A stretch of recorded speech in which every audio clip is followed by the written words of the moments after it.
I lost my father while growing up, and with only my fiery little sister, my mother insisted I walk the shaman's path.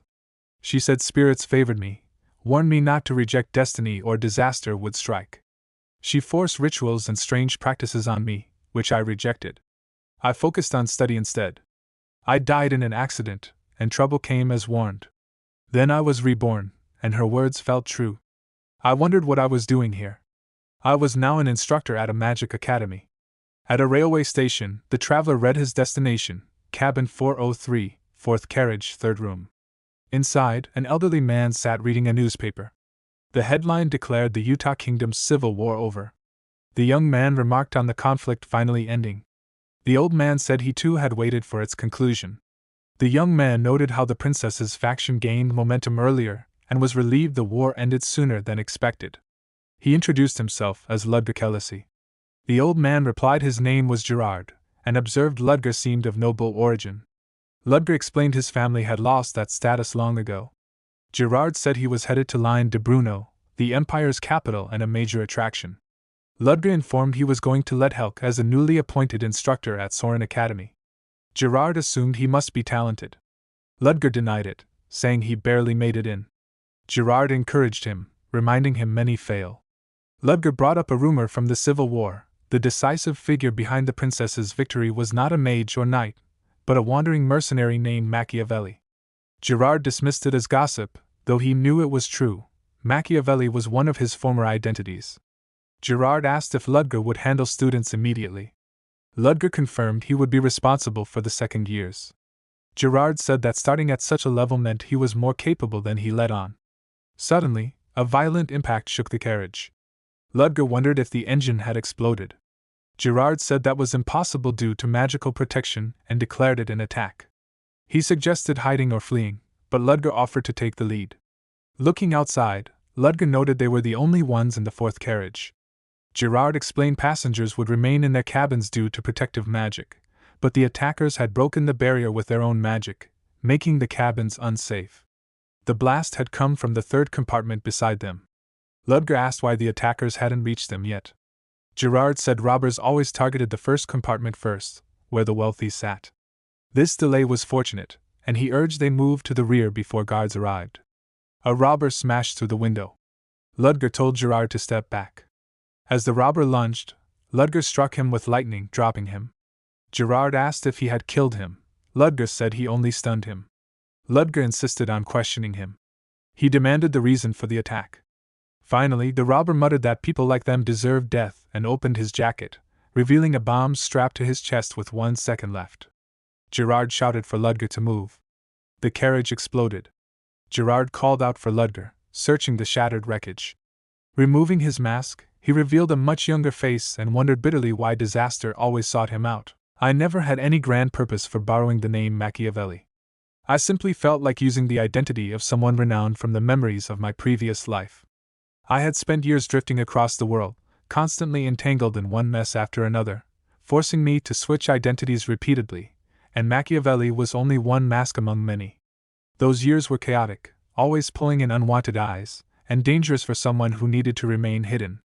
Luckily, the princess's faction was too overwhelmed with their triumph to notice me slipping out under another disguise. I was on my way to Line Bruno aboard a train powered by magic engineering. Gerard muttered to himself that misfortune seemed determined to find him again. As he thought of Ludger, he wished him peace, never expecting things to turn so disastrous, especially on a day like this. He still couldn't believe someone would trigger an explosive while being struck by lightning. Regular thieves didn't act like that. Only zealots ready to die with their victims behaved that way. Their goal likely wasn't wealth but something tied to the train itself. A conductor hurried toward Gerard, asking frantically if he was unharmed and demanding to know what in the world was happening. Gerard replied that an armed assailant had attacked them and that the intruders seemed to be aiming for the first compartment, advising that they remain behind. The conductor said he was about to evacuate the others and urged Gerard to move quickly as well, but Gerard suddenly grabbed him by the neck and forced him down. The conductor sputtered in confusion, but Gerard dismissed the act. He pointed out that the timing and precision of the ambush made no sense unless someone already aboard had helped breach the train's magical defenses. The conductor drew a hidden knife, but Gerard seized his wrist before he could strike. Gerard insisted he stop and demanded to know who they truly were and what they were after. When the man refused to speak, Gerard forced him forward, pushing him ahead. Gerard sensed something approaching and realized too late what the noise meant. He bent low and pulled the man in front as cover. A hail of bullets tore through the conductor's body. Gerard wondered if the man had already sent a signal to his allies before dying. Armed figures in masks spotted Gerard still alive and questioned how he had survived such a barrage. Gerard answered with disdain, asking what right they had to speak of life and death. They opened fire again, only to discover their weapons malfunctioning. They panicked, realizing he was a mage who had disabled their guns. But moments later, Gerard saw his interference magic abruptly nullified. One of the attackers stepped forward, lightning dancing across his form, saying he hadn't expected a spellcaster aboard and urging Gerard to surrender now for a quicker end. The enemy mage assessed him, convinced Gerard must be only a fourth-rank wizard like himself, reasoning that someone stronger would have been more widely known. Gerard mentally counted the time since the explosion. Only about 10 minutes had passed. The train still had a long way to go before exiting the Arete Mountains. The blizzard outside was heavy, and he knew help would take a long while to arrive. He couldn't depend on anyone else. Without hesitation, Gerard leapt out through the shattered opening left by the earlier blast. The armed men shouted in disbelief, ordering one of their number to check. The scout yelled that he couldn't see Gerard below and was certain he had jumped, but could not understand how. Another man spotted him above them on the roof and questioned whether he had used flight magic to keep up with the moving train. The leader barked at them to stop panicking and chase him. Their commander warned the others that too many non-mages would only get in the way and told some to stay behind, while the rest moved to seize compartment 1. Gerard ran across the train roof, the armed men firing upward whenever they felt the vibrations of his footsteps. They realized he was heading toward the rear and shouted for everyone to intercept him. When they opened a door in their pursuit, a blast went off inside. They accused him of setting a trap and argued that no wizard should have managed that in so little time. The leader compared Gerard to the spellcasters he had fought in the past and admitted that this one felt entirely different, ruthlessly efficient, sharp, and more akin to a predator than a mage. He realized too late that Gerard had detached the compartment and escaped. He cursed their failure, frustrated that they couldn't even abandon the mission because of Gerard's interference. Yet he assured the others he had memorized Gerard's appearance. Before they could regroup, a surge of intense mana washed over them. They turned to find Gerard standing there, a large magic circle forming before him. He drove the spell forward, unleashing it upon the group. The force wiped out nearly all of them instantly. Only one man, half his face burned and his arm mangled, remained standing. Gerard noted the survivor's endurance. The wounded man demanded to know why Gerard had slaughtered them, and if he felt no shame for killing those who believed they were acting for the world's sake. He tried to bring up the fallen comrades, but Gerard dismissed him coldly. He mocked their hypocrisy, pointing out that they were the ones who had tried to murder him first, and had no right to demand compassion only after losing. He asked if the man would whine the same way before the people they had killed. Gerard reminded him that they had seen his real face, and would chase him endlessly if he fled, so eliminating them now was the only path to peace. Before the wounded man could finish asking who he really was, lightning tore him apart. Moments later, a voice called out, assuring Gerard that everything was under control now, urging them to remain calm, and announcing the arrival of the Cold Steel Knights.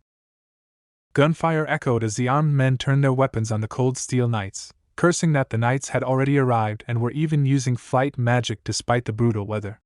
One knight raised a shimmering barrier of magic, letting the bullets shatter harmlessly against it, and with a single decisive strike he cut down every enemy opposing him.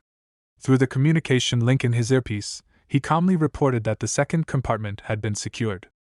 Another knight responded from the first compartment, confirming that the passengers there were safe as well. The vice captain soon declared their operation complete, praising the unit for clearing every section of the train and ordering the safe escort of all passengers to the next station. At Lethelk Station, she approached Gerard and checked in on him, asking if he had been harmed by the terrorists. Gerard replied that he was fine thanks to their timely intervention, though he had been lost in his thoughts. She introduced herself properly as Veronica de Ville, the vice-captain of the Cold Steel Knights. Gerard began to return the greeting, but she excused herself and turned to a man who had approached her. The man identified himself as Officer Remless from the Lethelk Metropolitan Police Department, showing his badge. He said he had received reports of an attack on the train in the Arete Mountains. Veronica confirmed the terrorists had all been neutralized. Remlis expressed gratitude but added that something in the report hadn't aligned with the situation. He noted that the terrorists had taken control of the magically engineered train far too quickly. Even with a spellcaster in their group, forcing entry should have been extremely difficult. He suggested the possibility that someone inside may have collaborated with them. Veronica acknowledged the logic in his suspicion. Remlis explained that it was only conjecture for now, and investigators would be sent as soon as possible to determine who might have aided the attackers. She accepted the explanation. She then turned to Gerard, assuring him that as long as he had nothing to hide, he had nothing to fear. Gerard's thoughts churned. His records and purchase ticket were legitimate, but his face was not. He certainly didn't resemble a man in his 40s. If questioned too deeply, he feared execution or torture. With so many knights and officers around, escape was impossible. And Veronica, though polite now, seemed like the type who wouldn't hesitate to use zero mercy on suspects. He briefly imagined his own body cleaved in two, remembering what she had done to the man on the trains earlier. Officer Remlis handed him the passenger list, apologizing for the delay and asking to see Gerard's ticket for routine verification. Another official arrived with records from cabin 403. Everything looked normal, he said. Remlis checked the names aloud, a man in his 20s named Ludger Kelesi, and another in his 40s named Gerard. He asked where the second man was. Gerard explained that the other passenger had been caught in the explosion when the train crossed the mountains and had fallen over the cliff. Remlis narrowed his eyes slightly, but Veronica interjected, insisting that Gerard shouldn't be considered a suspect. She pointed out that he had been fighting the terrorists even before the knights arrived. If he were cooperating with them, why would he have risked himself? Realizing the implication, Remlis accepted her point. He apologized to Gerard, referring to him as Ludger. Gerard froze internally at the name. Remlis proceeded to ask if he had indeed been newly assigned to Soren Academy. Veronica reacted with surprise, repeating the academy's name. Gerard answered smoothly, saying that yes, he was the newly appointed professor, Ludger Kelesi. Outside the station, Remlis apologized once more for the inconvenience. Gerard, now acting as Ludger, replied that thanks to their help, his journey had gone smoothly. Remlis offered to escort him personally to Soren Academy, but Ludger politely declined. The officer insisted, saying a man responsible for shaping the Empire's future shouldn't travel alone. Internally, Ludger panicked at the thought of their company. He needed to visit a private location before anything else and preferred not to be monitored. He declined again, giving a courteous explanation. Remlis finally accepted and let him go. Ludger took his leave, bidding Veronica farewell. She wished earnestly that their paths would meet again. Once alone, Gerard, now forced into Ludger's identity, felt relief wash over him. He apologized in his mind to the real Ludger but acknowledged that the man had inadvertently saved his life. Thankfully, photography in this world wasn't highly advanced. The real Ludger and he were nearly indistinguishable in simple images. He only needed to hide until he could craft a fresh identity. But just as he took a step, a new voice called for him. A man recognized him as Ludger Kelesi and introduced himself as Wilfred from Soren Academy. He explained that he had been sent after hearing of the attack and was relieved to find him unharmed. He offered to escort him by carriage. Ludger boarded, his thoughts tightening. This was bad. He hadn't expected the Academy to send someone personally. And Wilfred was no ordinary staff member. His intimidating physique and his ability to approach unnoticed revealed the experience of a former knight. Any flimsy excuse would be seen through immediately. It was safer to play along. In truth, this might be better. Gerard had been declared dead. As long as he acted as Ludger, he was a ghost in this country. Even if taken somewhere, no one would protest. It was wiser to maintain the role until the right opportunity emerged. Wilfred announced their arrival. Before them stretched the vast grounds of Soren Academy, far larger than Ludger had expected. He was momentarily speechless. Wilfred told him he would take him to the principal at once and offered to handle his belongings. Inside the principal's office, Ludger introduced himself, stating he had come as requested.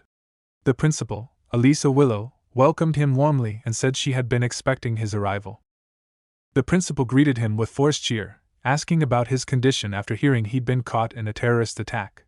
Ludger kept his tone steady as he mentioned the knight's timely intervention. She reacted with relief, more concerned about the Academy's reputation than his well-being. Her bluntness made him question her sanity for a moment, and the uneasy sensation he'd felt since entering her office grew stronger. He wondered if the real Ludger had ever met her or if she somehow sensed something off about him.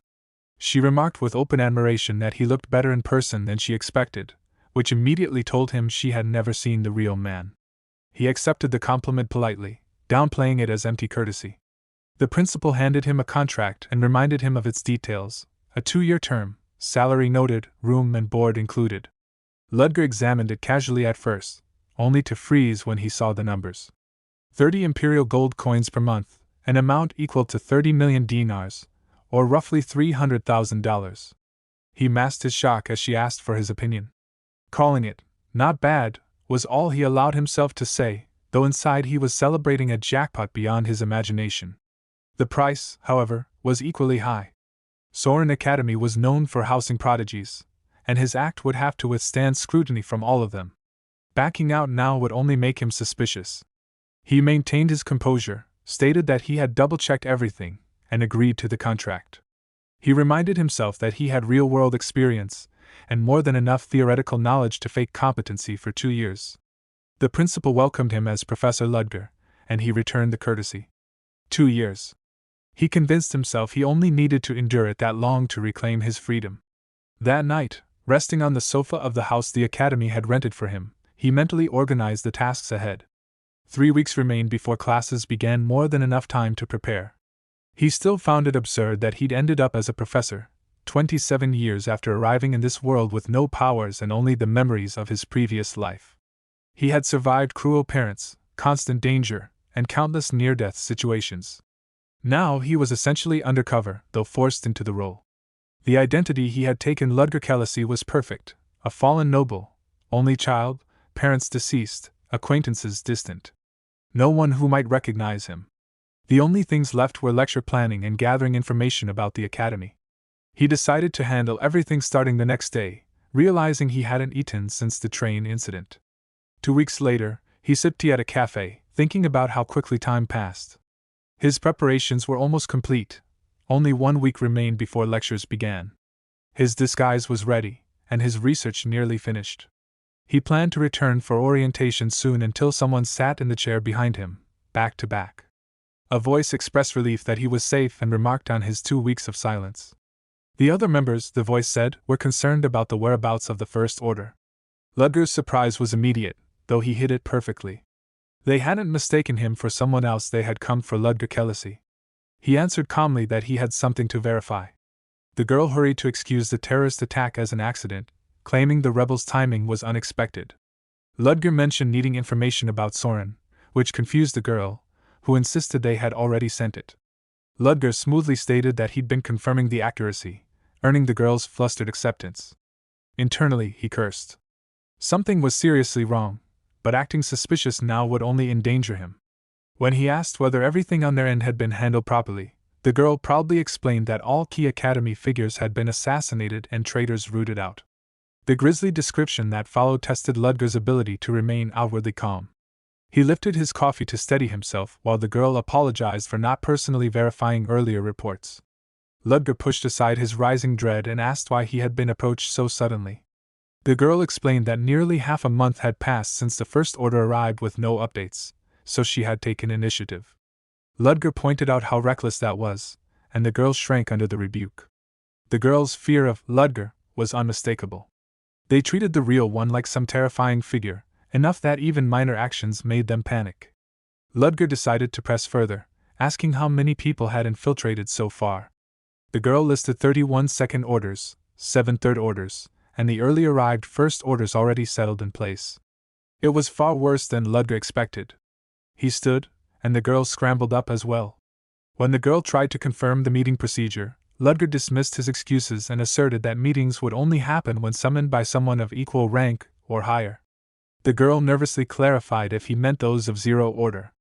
Ludger confirmed, reminding him not to bother him with trivial details unless instructions came from that level. Panic clawed through him once he turned away. Assassinations of academy officials, mutilated traitors, these people were far more dangerous than he imagined. He needed to get away immediately. The girl called out again, asking when and how they would be contacted. Ludger hadn't even thought that far.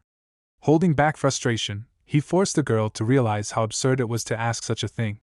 The girl snapped to attention and apologized profusely, giving him a trembling farewell. Ludger left without looking back, fully aware he had stepped into something far more lethal than he had anticipated. Ludger reviewed the documents about the real Ludger Kelesi. A fallen aristocrat with no surviving family. A man known for reaching 4th rank at unprecedented speed. A professor of Soren Academy. Everything about the identity was too convenient, almost suspiciously perfect.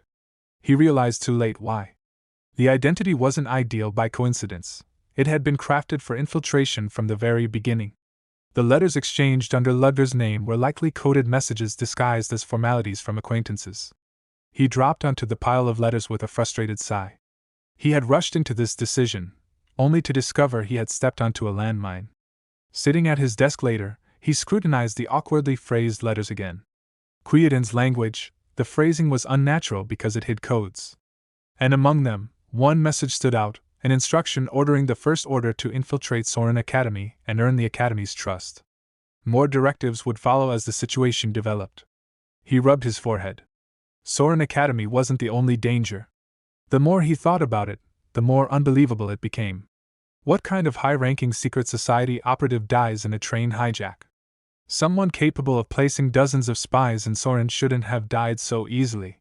Complaining to the dead was pointless, though.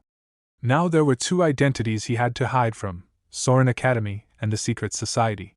He considered contacting them. Based on what the girl had said earlier, the organization was divided into 4 orders: 0, 1st, 2nd, and 3rd. He knew nothing about 0 Order. Identifying the other First Order member inside Soren was critical. If that person had known the real Ludger, they would eventually discover the truth. For now, survival meant not being caught. Ideally, Soren itself would crush the infiltrators. With Soren's power, even a secret society couldn't oppose them, if he fed information carefully enough to avoid backlash from both sides. The thought of the tightrope he would have to walk made his head throb. 2 years. He wouldn't be spending them peacefully. The second-year classroom buzzed with gossip. Rumors spread quickly. The new professor would be taking over the class on spellcasting theory and elemental understanding. Students whispered about the sudden resignation of the previous professor, the humiliation involving a student, and the impressive-sounding credentials of the newcomer. Flora arrived to find classmates looking at her knowingly. She brushed it off. All she had done was correct the old professor's technique. If people were making fuss about it, that wasn't her problem. More chatter rippled through the room. They had heard the new professor had military experience and had written numerous papers. They speculated about his aristocratic background and wondered whether that meant lenient grading. Flora doubted that things would be so easy. The door opened. Ludger entered, calm and expressionless. He introduced himself to the class and announced his teaching approach.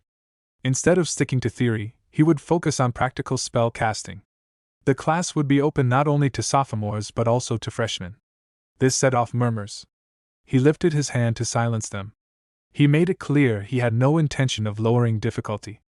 A girl with long golden hair raised a question, curious why freshmen were included. Ludger felt as though he had seen her somewhere before but couldn't place it. He told her that, as an educator, he wished to offer equal instruction to all. She pressed for further explanation, but he simply invited her to attend the next class if she wanted answers. He warned that anyone attending with the expectation of easy grades would regret it. Privately, he hoped fewer students would show up. He had prepared well, but fewer students meant fewer complications. When he asked if there were any questions, none came. The silence was heavy. The atmosphere he projected, cold, military-like, kept them from asking even trivial things. Ending the orientation, he walked down the corridor, wondering if the students were avoiding him deliberately. He'd even prepared answers for expected questions. Perhaps he had been too intimidating. Or perhaps their pride had been stung by being grouped with freshmen. But then he noticed the students standing pressed to the walls on both sides, clearing a path for him without being told. So, it wasn't just his imagination, they really were wary of him. Someone called out. He turned to see a woman with bright eyes and a cheerful smile. She introduced herself as Selena, another newly appointed professor. She asked whether he had eaten. Brino introduced himself with a friendly tone, mentioning he was responsible for the golem summoning curriculum. Marilda followed with a warm smile, explaining she taught captivation and hallucination under the curses and dispelling program. Ludger returned the greeting, stating that he handled spellcasting instruction. From the way the group gathered casually, he realized this must be an informal meeting for new professors to get acquainted. Marilda leaned in slightly, surprised at how striking he looked up close. He thanked her politely. A short distance away, a man watched Ludger with thinly veiled hostility. The instant Ludger turned toward him, the man pivoted and walked off. Marilda leaned closer to whisper that the man was Professor Chris Benamor, a noble, unlike the rest of them, who were commoners or, in Ludger's case, a fallen aristocrat. Ludger mentally assessed the group.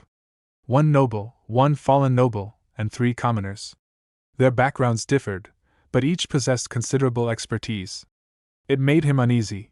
If another first-order operative existed among the new hires, the person could easily be standing right here. The phrase about someone having arrived earlier echoed strangely. He couldn't trust any of them, not yet. Chris Benamor soon returned briefly, disdain leaking from every word as he declared himself above the rest, especially above a fallen noble like Ludger. He dismissed them entirely and walked away again. Marilda frowned at his attitude but urged Ludger not to take the insult personally. Ludger brushed it aside. If Chris refused to eat with them, then they would simply enjoy their meal without him. Selina and Brino quickly agreed. For Ludger, it was good enough that he didn't have to eat alone. Somewhere in the academy, a blue magic circle glowed like a keyboard. Students discussed the new professor circulating through the academy forums. They talked about his rapid rise to 4th rank, his military experience, his contribution to cryptid hunts, even his supposed freelance registration at the Magic Tower. The young girl Ludger had met earlier, the one connected to the secret society, typed furiously. She couldn't afford to let the First Order's assigned class fail. She had to gather as many students as possible to attend his lessons. Students reading the thread grew curious. The fact that even first years were allowed into his class made the idea more tempting. Several decided to try it. On his way to the classroom, Ludger mentally prepared himself. This would be the first actual lesson. He doubted many students would remain after his warning. At most, perhaps 30. Anyone attending beyond that would likely be forced into his class due to full schedules elsewhere. But when he entered the room, he nearly froze. Every seat, 80 in total, was filled. Even more surprising, a significant portion were first-year students. The atmosphere shifted immediately as he stepped inside. The students whispered in awe, convinced he carried unmistakable military presence. Ludger felt a pulse of disbelief. Sharing a class with upper-year students should have intimidated the younger ones, yet they remained. It felt as though someone had maneuvered circumstances to overwhelm him, but perhaps he had simply underestimated Soren's students. The elite children of the continent were bound to treat his challenge as motivation. He had no choice now but to teach with everything he had. He reintroduced himself to the newcomers and stated that he would be covering the entire spellcasting process. The questions came quickly, some even jumping ahead before he allowed them. He warned that such disruptions would carry penalties in future, though there would also be chances to earn bonuses. Since the question had already been asked, he clarified that yes, he would be teaching all 4 major specializations: release, elemental property, telekinesis, and reinforcement. Flora studied him from her seat, skeptical. Teaching even 2 specializations was difficult. Covering 4 simultaneously sounded absurd for a newly appointed professor. To begin the first class, Ludger demonstrated a technique meant to capture their interest. He lifted his wand, and a structured flame spell flittering flame formed at its tip. It belonged to the 3rd tier, relying on release and incorporating heating, combustion, compression, expansion, diffusion, and acceleration. 7 components aligned to complete the technique. What he planned to demonstrate was a method to cast it in 1/3 the usual time. A refined magic circle blossomed into view, eliciting murmurs from the students. Some doubted its possibility. Others struggled to comprehend the premise. Flora considered the idea deeply. Unless the fundamental structure of the spell was altered, reducing casting time was nearly impossible. And methods like scrolls or memory reverberation had strict limitations. If he relied on either, she would be disappointed. Ludger noticed the growing curiosity and allowed a few questions. One student asked what shortening casting speed truly meant. Ludger responded plainly it meant exactly what was stated: the spell would be executed faster. Another asked if this required modifying the technique. Ludger explained it would not. Altering a completed technique created an entirely new spell. What he intended to teach was a way to maintain the technique's integrity while reducing casting time. Flora rose with objection, unable to hold herself back. To her, such a method was impossible. Flora stared at Ludger as if unable to believe what she had just heard. He responded with calm certainty, asking her what would happen if the issue was not that magic couldn't be improved, but that no one had ever tried to improve it. The idea hit her so abruptly that she blurted out a stunned reaction before she could stop herself. Ludger continued without hesitation. Magic, he explained, had grown stagnant because it had clung too tightly to tradition and history. Meanwhile, science had advanced rapidly, so rapidly that it now threatened the position magic had always claimed. He made it clear that he wasn't arguing for the superiority of science. He was pointing out that magic also had room to evolve. Her assertion that improvement was impossible was fundamentally wrong simply because no one had attempted it. And if no one else would, then he would be the first to do so. Flora felt her expression twist. She asked if he truly meant what he was saying, and in her mind, she wondered what kind of man could speak with such shameless confidence. Ludger moved on, saying it would be difficult to grasp through explanation alone and that he would demonstrate instead. Since she had provided her name earlier, he asked her directly if she knew the average casting time of the spell Flittering Flame. Flora explained that the time varied depending on the caster. A newly advanced third-rank wizard would need around 10 seconds, while someone of higher rank could bring it down to 5. Ludger acknowledged her answer but added that relying on higher rank was not the method he was interested in. His class consisted of students, and he wanted an approach that matched their level. Flora stated that in that case, the fastest possible time was 5 seconds, though she personally could manage slightly faster. He chuckled at her confidence and invited her to the lectern to demonstrate. After a brief moment of reluctance, she stepped forward and performed the spell. The students reacted immediately, impressed by her speed.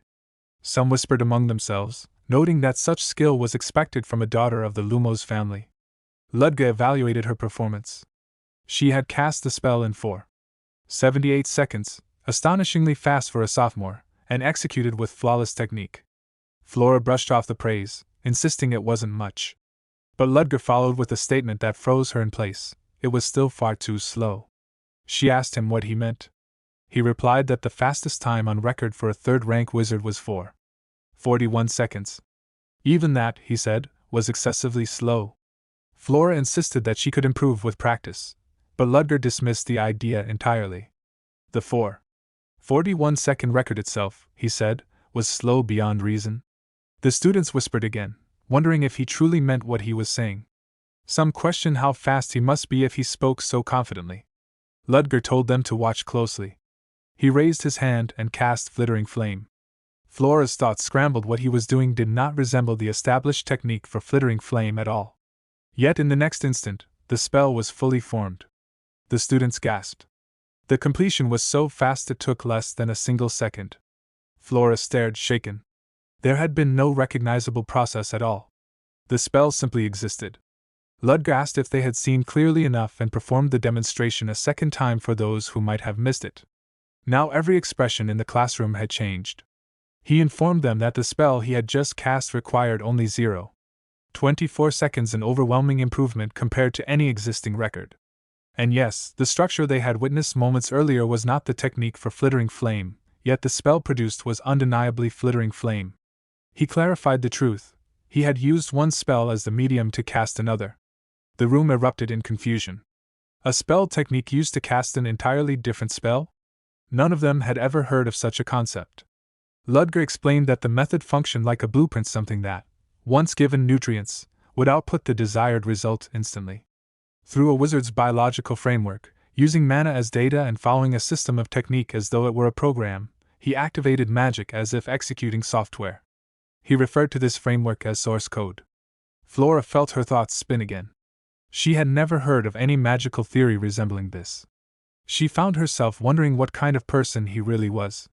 Ludger asked whether her question had been answered. She replied that it had. He informed her that she had interrupted his lecture on impulse, unable to overcome her own preconceptions, and asked if she admitted her mistake. She forced herself to nod. He told her that such behavior constituted an improper challenge to authority, and issued her 10 penalty points. The class reacted with shock. The great Flora Lumos receiving penalty points was unfathomable. But Ludger continued, acknowledging that her execution of Flittering Flame had been perfect. For that skill, he awarded her 10 points. He added that he did not dislike talented students. Her performance had been impressive. Flora managed a soft expression of thanks. Around her, the students whispered about how the penalty effectively cancelled out. Cheryl asked Flora if she was all right. Flora reassured her friend with a small smile, and Cheryl thought to herself that Flora's resilience was exactly what she expected from her. Ludger removed his long coat and announced the official beginning of the lesson. He intended to choose a handful of students capable of keeping up, and to those he would teach the source code directly. Anyone who wished to learn it would have to put in the effort. One student thought back to the strange rumors he had heard earlier about this professor. He had assumed he had chosen a disastrous class, but now he felt certain he had made the right choice in coming to Soren. Ludger concluded the class and ordered everyone to review the material. As the students packed up, they talked excitedly about what they had witnessed. Many remarked on how extraordinary it was to see something as revolutionary as source code. In the corner, one aristocratic student scoffed. He accused the others of being impressed far too easily and muttered that this was precisely why commoners could never measure up. A first-year student glanced around to figure out who the arrogant noble was addressing, only to realize with horror that the insults were aimed at him. He apologized awkwardly, insisting he hadn't noticed. The young aristocrat introducing himself loudly as Javan, first son of Baron Felio, took it as mockery and flared up at once. The first year tried to explain, but another student cut in, pointing out that the Felio domain sat at the Empire's farthest frontier. Javan snapped back, scoffing that Soren must be accepting infants, only to receive another insult about the foolish son of a childish barony. Javan's temper surged, mana stirred visibly around his hand as he prepared to strike. The other student stepped forward and told him to try it. He warned that even nobles couldn't escape punishment for violence on academy grounds and reminded him to look around. There were still people present who would witness everything. Javan froze, flustered, then retreated with a stiff threat before storming off. The first year thanked his defender and introduced himself as Aiden. The other student replied curtly. His name was Leo, and he hadn't stepped in out of kindness. He simply disliked nobles who acted without restraint. Aiden declared him a good guy anyway. Leo sighed and tried to walk away. Aiden hurried after him. Leo asked if he even knew where they were going. Aiden pointed out that Leo was holding an alchemy textbook, which happened to be his next class as well. Leo told him to do as he liked, but advised him not to give off certain signals. When Aiden asked what signals, Leo replied that they were the kind that screamed countryside commoner, signs of improper magical training. Aiden accepted this with mild confusion. Leo added that he needed to learn quickly how things worked in Soren. From the second year onward, the power disparity became enormous. He began listing examples. Flora Lumos, the sophomore who had stepped onto the podium earlier, notorious for her difficult personality, and rumored to have driven out the previous spellcasting instructor. Then came the Exilian Empire's third princess, Elendil von Exilian, someone dangerous for commoners to get involved with. Aiden recalled seeing her seated in the middle of the classroom. Leo confirmed it. Lastly, Leo mentioned the leader of the largest noble faction among the second years, Fruden Woolberg, of one of the Empire's 3 ducal families. Someone who viewed commoners as insects. Luckily, that faction rarely attended class, and Javan, the troublemaker from moments ago, belonged to that group. Aiden concluded with resigned humor that he had already been marked. Leo couldn't decide whether Aiden was brave or simply oblivious. When Aiden asked if anyone else should be noted, Leo muttered that he would explain the rest on their way. Aiden then invited him to eat together later. Leo reacted with disbelief, demanding to know why he would do that. Aiden simply followed after him anyway. A person nearby watched the two leave for their next class, smiling quietly at their dynamic. Meanwhile, Ludger walked down a corridor lost in thought. The students' reactions had far exceeded his expectations. He had anticipated skepticism, not excitement. This world resembled Earth's 19th century in its fundamentals. Even with the existence of magic, there were countless limitations compared to the science of the 21st century. That was why he had grafted scientific logic onto magical structure when creating source code. Even then, he had never expected it to draw such fervor. His master's first evaluation still echoed in his mind the curt remark that it wasn't bad. With such lukewarm feedback, he had expected little more. Speed and precision had improved drastically, but the method was still restricted to third rank, and its creation process was complicated. He couldn't rely solely on source code. Maintaining his cover required further preparation. He paused before entering a room, his personal office. When he stepped inside, he found the principal already waiting, welcoming him warmly. She complimented the interior, explaining that each professor was provided a private space to work comfortably. They sat together over tea. Ludger asked why she was there. She responded lightly, asking if she had intruded somewhere forbidden. He clarified that the sudden visit was simply a little overwhelming. She countered that he was a valuable lecturer, and as principal, she naturally paid close attention to him. He felt a strange discomfort whenever their eyes met, an inexplicable itch under his skin. She seemed amused by his overly calm reaction and confessed she had expected him to appear surprised.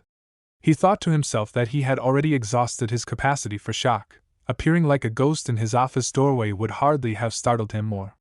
She revealed that every other newly appointed professors had reacted with surprise. Ludger had been the last. That revelation unsettled him. If she had visited the other professors first, and only now come to him, did that mean she suspected something? A principal capable of attaining such a position might certainly detect unusual movements within Soren. He wondered if she had noticed hints of the secret society, unaware that the person before her wasn't even a member but the executive leading it. The principal shifted the subject, mentioning that she had heard he accepted first-year students into his lecture. Ludger explained that he had no intention of distinguishing by academic year. She reassured him it wasn't criticism. In fact, she approved of his approach. The new first-year batch contained several promising individuals, including one who wielded unusual magic. Ludger commented that he had only just obtained the attendance sheet.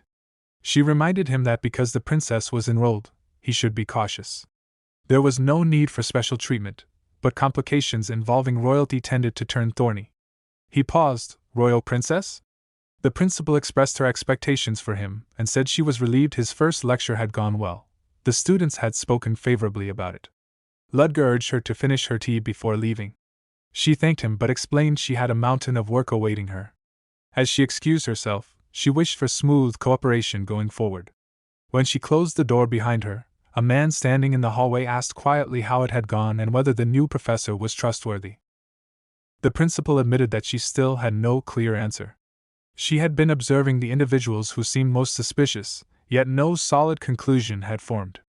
The man beside her encouraged her, saying that once she personally stepped in, progress would surely follow. She agreed, though one detail continued to trouble her. Even after meeting Ludger twice and activating her captivating Vascania, the evil eye that normally bent others to her while Ludger had remained completely unaffected. A fourth-rank mage should have shown some reaction. Resisting such power through sheer will made him anything but ordinary. Her thoughts drifted back to the train terror attack. With a dangerous group now hiding somewhere inside Soren, nothing could be dismissed lightly. The possibility surfaced again. What if the train incident had been nothing more than a diversion, and Ludger had been replaced during the chaos? She asked Wilfred for his thoughts. Wilfred admitted he wasn't sure yet but said that, at the very least, Ludger was far from an ordinary man. She praised his intuition, though the old man insisted he needed more time before placing full trust in Ludger. Far away, in his private office, Ludger exhaled slowly. The principal's private talk had been nothing short of an interrogation. Still, he had revealed nothing that could betray him. All he could do was continue with his duties. He reviewed the list of students. The Lumos family came to mind first, an influential Duke house. He wondered whether they might hold on to resentment over the earlier incident, though he reassured himself that he had even offered reconciliation through an award point. His gaze traveled further. The principal had been right. The academy held countless talented students, from a newcomer backed by the magic tower to the Empire's own princess. He paused at a boy marked for possessing uncommon magic. The face looked familiar, though the memory refused to surface. He let it go for now. He reminded himself not to grow complacent. The principal's sharp, suspicious gaze still lingered in his mind. For a moment, he wondered whether aligning himself with the secret society might be safer. The girl he had met earlier had addressed him as Mr. First Order without hesitation. She clearly knew the original Ludger had changed faces on the train. That could only mean the real Ludger had been someone skilled in disguise and infiltration. The idea tugged at him briefly, but he crushed it immediately. Joining openly would be suicide. Even if he contributed, There was no guarantee the organization would protect him.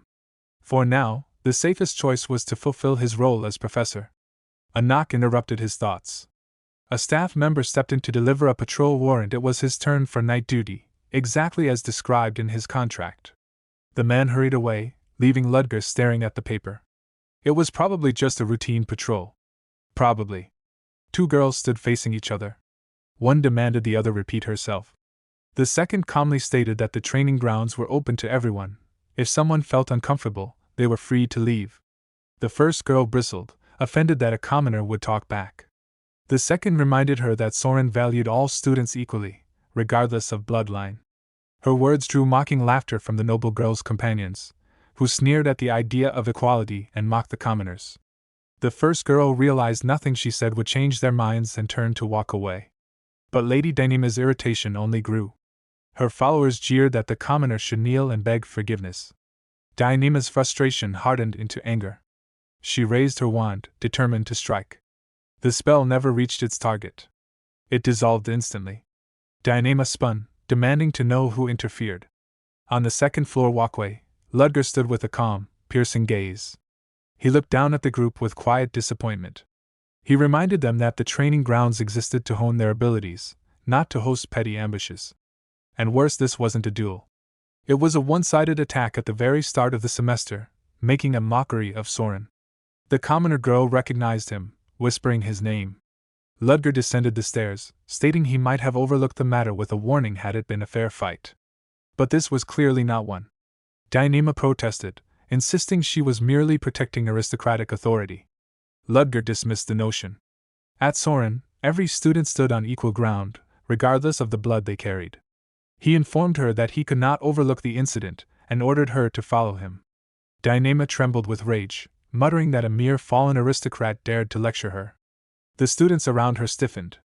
Ludger turned back slowly, his gaze sharp and cold. He demanded to know what she had just said. Ludger approached Dyneema and asked her to repeat what she had just called him. Dyneema trembled, unable to meet his eyes. A nearby student spotted help and beckoned to Professor Selena, who hurried over just in time to see Ludger raise his hand. She panicked for a moment, only to realize he merely placed a light tap on Dyneema's shoulder. He reminded the girl that although he was indeed a fallen aristocrat, this was Soren, and here he served as a professor. Her remark had challenged a professor's authority, and she wasn't wrong to be corrected. Since she was still young and adjusting to a new environment, he let it pass with only a warning, though he made it clear she would still face appropriate disciplinary action for what she had done to her classmate. He then turned to Lin, checking whether she had been hurt. She flustered but assured him she was fine. Relieved, he left the remainder of the situation to Professor Selena. As he walked away, Lin wondered how he even knew her name. Among 80 students, she was just a commoner he had no reason to remember. Yet she recalled his earlier words about equality in Soren. Her first impression of him had been intimidating, but now she felt an unexpected trust taking root. She resolved to follow his guidance and try her best. Later, Ludger sat alone on a bench, struggling through a wave of intense pain. He swallowed the last of his pills, grateful he had survived the episode. Without them, the consequences could have been disastrous. The commotion earlier had struck at the worst possible moment. Symptoms had already begun the moment he entered the first training center, manageable at first, but worsening rapidly. Dyneema's outburst had forced him to react when all he wanted was to slip away before the condition advanced. He hoped he had sounded convincing, though he suspected his face had betrayed him. With no pills left, he estimated he could endure for 5 more days at most, assuming he didn't have to use mana before then. Borrowing from the academy pharmacy would leave a record, which was far too dangerous. He needed to contact his associate as soon as possible. By morning, Selena told him about students spotting a werewolf. According to them, a black shadow had been seen leaping across rooftops through the night fog above Ledhelk. Ludger brushed it off as a city ghost tale, but Selena insisted witnesses inside Soren had seen something similar. She explained that strange phenomena occurred on campus from time to time, even referring to Soren's collection of ghost stories. Ludger teased that she seemed very knowledgeable about such things, sending her into a frantic fluster as she insisted she had no particular interest in ghosts. Marilda joined the conversation and mentioned hearing about the spell Ludger had demonstrated in his first class, a spell that dramatically reduced the time needed for casting. She struggled to recall the name until Selena unintentionally shouted it across the cafeteria, drawing the attention of the entire hall. Embarrassed, Marilda quickly covered her colleague's mouth before pressing Ludger for confirmation. He acknowledged it calmly. Both women marveled at the existence of such a spell and questioned whether it was wise to reveal something so groundbreaking.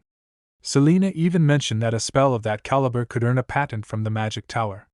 Ludger expressed no interest, knowing it would only cause trouble without powerful backing. Meanwhile, he noticed several professors glaring at him, their competitive spirits clearly stirred. His attention drifted briefly to Chris Benamor, one of the more fiery gazes among them. Thoughts of the rumored werewolf lingered in the back of his mind. That night, Ludger waited in the shadows for someone who was now late. As he wondered whether to wander around the area, a werewolf lunged at him from behind, only to miss and crash to the ground. Ludger deduced this clumsy ambush was the reason for the delay. The creature complained that he could at least pretend to be surprised. Then, shifting into a more familiar tone, he greeted Ludger after a long absence. Ludger responded in kind, addressing him by name. Hans had arrived at last. Ludger remarked that Hans was still causing trouble just like in the old days and asked what mess he had gotten into this time. Hans, currently stuck in the form of a massive dog, grumbled that he hadn't chosen this fate. A woman's pet had suddenly lunged at him, and the bite had triggered another transformation. Ludger couldn't help laughing, finding the whole thing absurd, while Hans complained that he felt cursed. Hans possessed a rare trait. Any time an animal bit him, he developed its gene and unwillingly took on its form. He had cycled through everything from a tuxedo cat to a fluffy Pomeranian. He asked if Ludger had brought the antidote, and Ludger produced the injection. Hans admitted he couldn't wander around like this and sighed in relief when the antidote brought him back into human form. Ludger recalled their first meeting, when Hans had turned into an oversized chihuahua during a cryptid subjugation mission. Hans agreed he would have died if the situation hadn't been resolved back then. Hans began to say Ludger's old name, but Ludger corrected him, reminding him that he now went by Ludger Kelesi. Hans realized the same name had appeared in the letter and asked when this new identity had been created, and why they were meeting in Leatherbelk instead of the capital. Whatever had happened must have been serious. Hans eventually broke into laughter, amazed at how flawlessly Ludger had handled the situation. He admitted that he would have been caught immediately. Ludger explained that survival didn't leave him any choice, and Hans commented on the complication of Ludger's assumed persona belonging to a mysterious organization. Ludger confirmed that the group was called the First Order. Hans searched his memory. He had heard of newcomers in the underworld calling themselves an order. Ludger pressed for details, and Hans remembered their name, Black Dawn. He warned that Ludger might be surviving on luck, but one misstep could expose him. Ludger agreed and said that was why he needed to prepare. Ludger then asked about the suitcase, and Hans handed it over, mentioning he hadn't dared to open it. Ludger noted that Sheridan had also been waiting for him, though no one could have predicted the complications that had unfolded. Since both he and Hans relied heavily on medicine, Ludger opened the suitcase and retrieved more pills. Hans wondered why they hadn't met sooner, since Ludger arrived 2 days earlier. Ludger said his letter had asked Hans to wait. Hans, confused, denied being there before today and couldn't imagine standing around for 2 whole days. Their conversation fell silent as they both sensed something overhead. A shape moved above them. Ludger and Hans recognized it immediately. A real werewolf. Hans whispered that it hadn't noticed them yet and urged retreat, but Ludger warned that moving would give them away. The creature seemed to be searching for prey. Then Ludger spotted a faint shine on its neck, something deliberate. He decided he had to check it. He opened the suitcase again. Hans panicked at the implication that Ludger intended to approach the creature. Ludger reasoned that someone had intentionally placed the object on the werewolf, and that they needed to verify it. He took out a gun and inspected its ammunition. Hans noted he hadn't seen Ludger use that weapon since his days as an active cryptid hunter, when he went by the alias Abraham Van Helsing. Ludger stepped forward toward the werewolf. The creature noticed him and dropped to the ground, landing before him. He confirmed his suspicion. There was a restraint device around its neck. As it lunged to attack, he leapt back, each movement leaving a small glowing magic circle beneath his heel. The werewolf continued its assault, and Ludger repeated the maneuver again and again until he backed up against a wall, the ground behind him filled with scattered blue circles. Suddenly, the werewolf clutched its head in distress, overwhelmed by a sound only it could hear. Hans, baffled, wondered what was happening to it. Ludger explained that he had generated a supersonic vibration, a frequency inaudible to humans but agonizing to the creature. There was no need to waste a silver bullet when this method would suffice. He produced an injection, preparing to inspect the restraint and discover who had created it. Before he could act, distant voices echoed through the area as people converged on the source of the noise. Ludger realized the police were approaching, and the timing could not have been worse. The werewolf sprang upward. Ludger reacted instantly, firing a chain that hooked onto the rooftop, pulling himself up in pursuit. He refused to let the creature escape. The police arrived, shouting and moving through the streets, their voices carrying across the rooftops as they warned of suspicious individuals. Ludger continued his pursuit of the werewolf, leaping across rooftops with precision, never losing sight of the creature as it darted toward the moving train. Both eventually found themselves standing face to face on the roof of a train.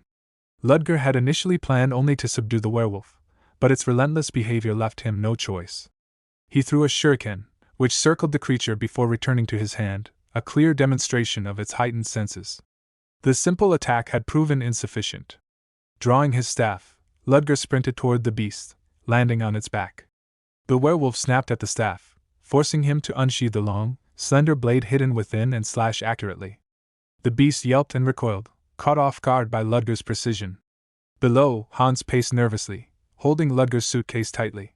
The police were still patrolling the area, and he realized he had narrowly avoided being caught. His attention snapped upward as the werewolf's head fell to the ground before him. The sight made him scream, and relief washed over him as Ludger dropped from the rooftops, approaching with a casual confidence. Hans complained about the surprise, nearly dropping the suitcase in the process, while Ludger calmly explained that the creature was no longer needed. All critical information had been obtained. Hans questioned the point of bringing it along, and Ludger revealed that it was not a real cryptid but an artificial experiment, likely produced in a laboratory. The two quickly returned their focus to their prior plans, choosing to remain in the city rather than move to the capital for now. Hans voiced his concerns about staying in Soren. An unidentified secret organization operated within the city. Recent chaos from the cryptid's release threatened public safety, and back-alley gangs lurked in the shadows of the sprawling metropolis. Ludger reminded him that such disorder was advantageous, allowing them to gather intelligence while remaining inconspicuous. Hans hesitated at the thought of working alone, but Ludger explained that he was already under suspicion and could not afford reckless action. Hans accepted the responsibility, confident in his ability to collect information quietly and efficiently. Ludger reflected on the situation, acknowledging that nothing would ever proceed smoothly. He could not act immediately, yet he needed to start gathering allies to prepare for potential contingencies. The artificial werewolf bore laboratory markings, confirming that its creation was the work of a powerful organization rather than an ordinary force. Neutralizing the immediate threat had taken precedence, and he was determined to avoid entanglement in unnecessary complications. Reports indicated that the unidentified killer responsible for the attacks in Lethelk was still active. 5 more deaths had occurred over the weekend, bringing the total to over 10. Witnesses described the perpetrator as a black-furred beast, while authorities dismissed the accounts as the actions of a deranged killer. Citizens remained anxious. Ludger read the reports with a sense of unease. He had eliminated the werewolf on Saturday, raising the disturbing possibility that more than one creature was at large. As he read the newspaper, the goblet on his desk began to glow faintly, drawing his attention. Later, Professor Selina approached, calling him to sit beside her in the meeting room. She explained that 2 first-year students had been attacked the previous night, suffering severe but non-fatal injuries from what appeared to be a beast. Witness accounts corroborated the rumors circulating for the past week, confirming that Lethelk had indeed been the site of dangerous incidents. Ludger quietly processed the information as Principal Elisa Willow entered the room. The principal had convened the urgent meeting to address the mysterious assailant in the city. She confirmed that 2 students had been seriously injured the night before by an unknown culprit, described by witnesses as a werewolf, a cryptid that did not belong in Soren. Professor Hugo Bortag questioned the possibility, expressing disbelief that a cryptid could exist within the boundaries of the Exilian Empire's protected lands. The principal reminded him that there were 2 confirmed victims. Bortag insisted that the attacks could not be the work of a werewolf and suggested that the assailant was likely a Soren student. Noting the noble lineage of the victims, he proposed that the culprit was more probably a commoner, reasoning that such a student would have both motive and opportunity within the city. Hugo Bortag grew increasingly agitated, insisting that the situation could not possibly involve a real werewolf. In his view, the attacks on aristocratic students made far more sense if the culprit were a commoner student acting out of resentment. He argued that it was far more believable that someone had impersonated a cryptid rather than an actual werewolf infiltrating Soren. Ludger listened in silence, but his thoughts were far removed from the petty suspicions filling the room. He had assumed the Black Dawn Society would be at a disadvantage in this incident, yet he realized now that he had miscalculated. Watching the professors quarreling among themselves made him inwardly sigh. Not even a threat to their students was enough to unify them. Factions still clashed even in the continent's most prestigious academy. As he considered this, Ludger felt the light brush of something on his shoulder. He plucked off a tiny insect, and the creature unfolded like delicate machinery, revealing a slip of paper. The message carried an urgent warning: 3 experiments had escaped, and they were to be eliminated immediately if capture proved impossible. Their survival posed the risk of exposing his identity. Ludger folded the paper in his fist and lowered his gaze, frustration pulsing through him. He wondered ruefully why such burdens seemed to follow him relentlessly. Selina noticed his posture and asked if he was injured. He dismissed her concern, but his thoughts continued racing. He had not expected this situation to connect so directly to the Black Dawn Society. Judging from their chaotic response, they had not predicted the incident either. It would have been convenient if they had suffered losses, yet the danger of his own identity being compromised now outweighed everything. He could not stay idle. If Soren caught the remaining experiments first, everything about him could unravel. He needed to act before that happened. The principal ended the speculation by reminding Professor Hugo that he was free to have opinions, but he still had responsibilities to carry out. She ordered the establishment of patrols and instructed all professors to warn students against wandering at night, giving permission to issue penalties if necessary. With her directives given, she formally concluded the meeting. Afterward, Ludger left the hall and headed down the quiet path outside the building. As he walked, he felt a presence behind him, someone watching him closely. He halted and called the observer out. A girl emerged from behind a tree, the same young woman who had approached him once before. He did not expect to see her again, let alone as a student at Soren. He asked her purpose, and the girl faltered nervously. He led her away from the open area, choosing a more private place to speak, and eventually took her to a small cafe. Once they were seated across from each other, he asked for her name. She introduced herself as Sedina Rockhen. Her surname confirmed that she was not hiding behind a commoner identity. He questioned whether it was her real name, and she replied with timid sincerity, leaving him momentarily puzzled. It was not a false persona. Knowing she had approached him for a reason, he invited her to speak freely. She attempted to lower her voice and glanced around anxiously, but he assured her he had already cast a spell to block out surrounding sounds. As long as no one physically entered their space, their conversation was secure.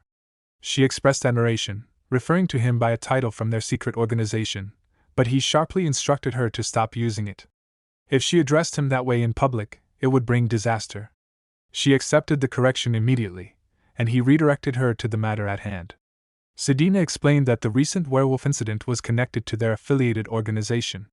Cryptid experiments had been underway at the Shamsa school, a group of researchers expelled from society for their unethical methods.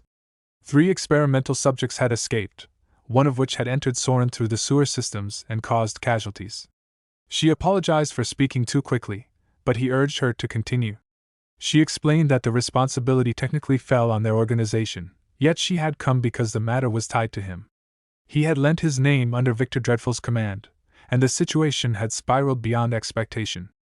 Ludger absorbed the information with a calm expression while mentally noting Victor's name for the future.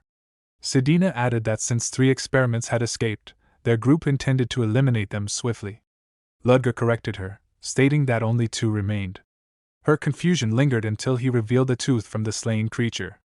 Realization dawned on her, as she understood he had eliminated one of the experiments and let help 2 days earlier. She reacted with shy admiration, barely stopping herself from addressing him with forbidden titles again. Ludger studied her discreetly. She had contacted him without alerting anyone, infiltrated Soren as a student, and handled sensitive information skillfully despite her timid demeanor. For someone with such talent to remain a third order was suspicious. He wondered whether the society deliberately restricted her due to her aristocratic origin. Such organizations rarely welcome nobles, More often, they exploited them. He recalled seeing fractures within Soren itself, and now he recognized similar cracks within the Black Dawn society. Perhaps, through Sedina, he might find an opportunity within these fractures. He asked about the experiment's movements, and she confirmed they had entered the city through the sewers. Soren was unaware of this information, though the secrecy would not last long. He rose from his seat, stating that the sewers would be the starting point of his search. Sedina quickly stood as well, flustered.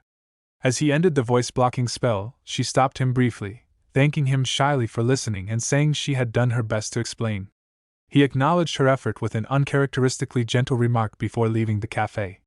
Outside, Flora watched the scene unfold from a distance. She had seen him meet a girl she didn't recognize, witnessed the barrier spell, and sensed the secrecy behind their conversation. Confusion clouded her mind. Whatever they had discussed was clearly important enough for him to cloak it with magic. She wondered intensely what kind of conversation required such measures and what exactly those two were hiding. Flora sat in the crowded classroom while the chatter of students washed over her. Her thoughts drifted back to the moment she had witnessed through the cafe window, the faint shimmer surrounding Professor Ludger and the unfamiliar girl. The color alone had been enough to identify it as a spell designed to block sound.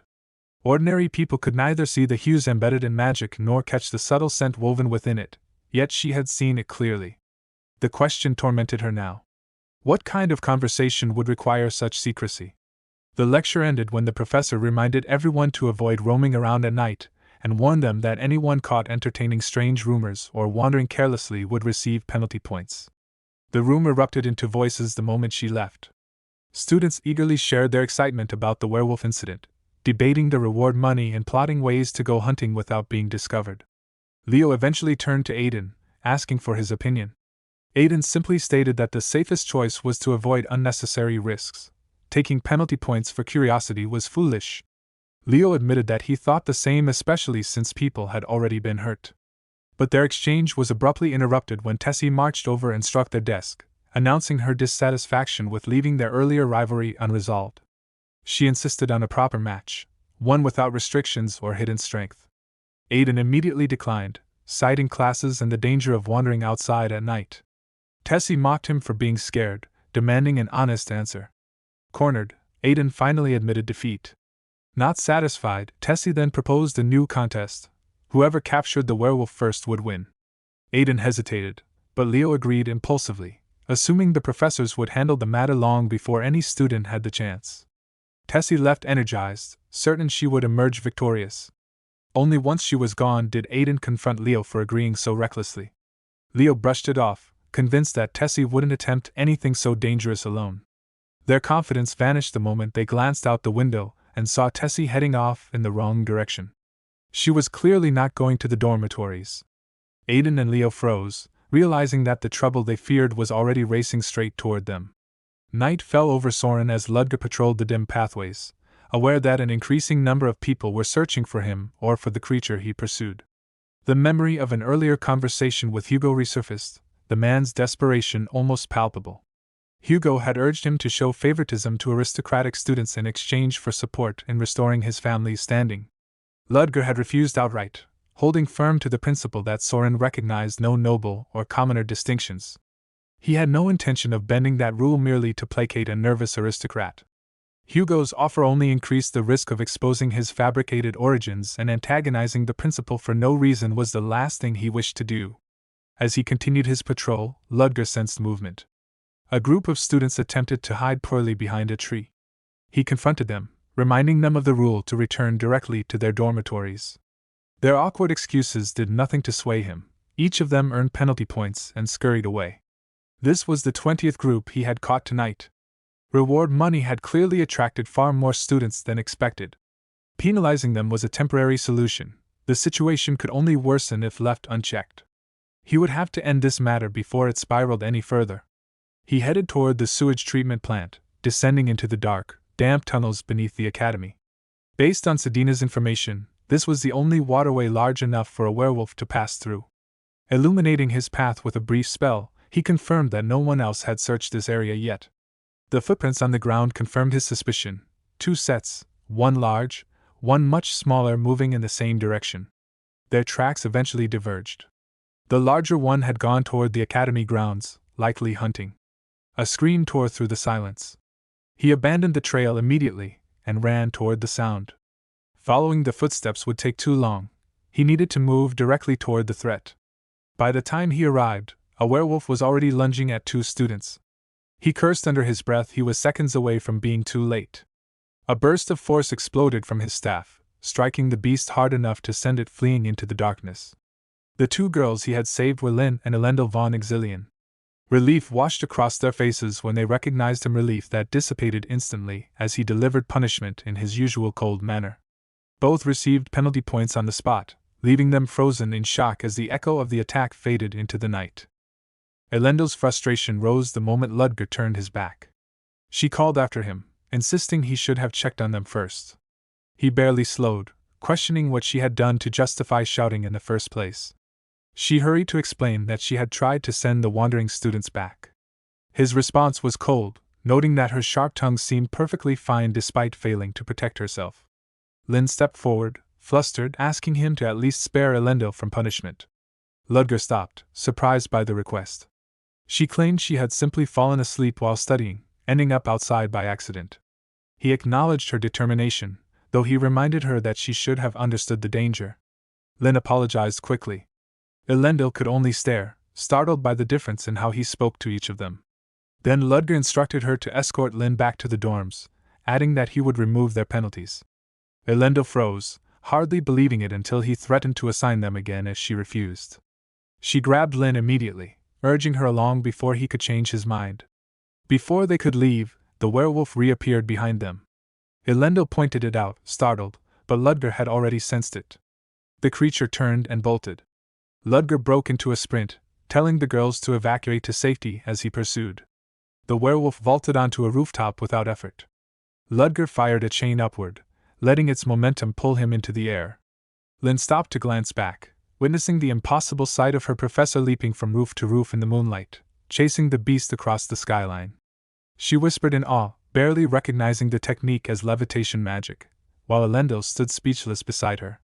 High above the courtyard, Ludger and the werewolf faced one another from opposite buildings. They launched forward at the same moment, meeting in midair with brutal force before clashing across several rooftops. Each collision sent shockwaves rippling through the stone. Eventually the pursued crashed back to the ground below. Ludger landed first, driving a spell into the creature and using the recoil to launch himself overhead, striking it repeatedly. Lin and Elendil watched from a distant path, breathless at the sight. The intensity of the fight, magic, movement, and precision looked far beyond what ordinary mages could accomplish.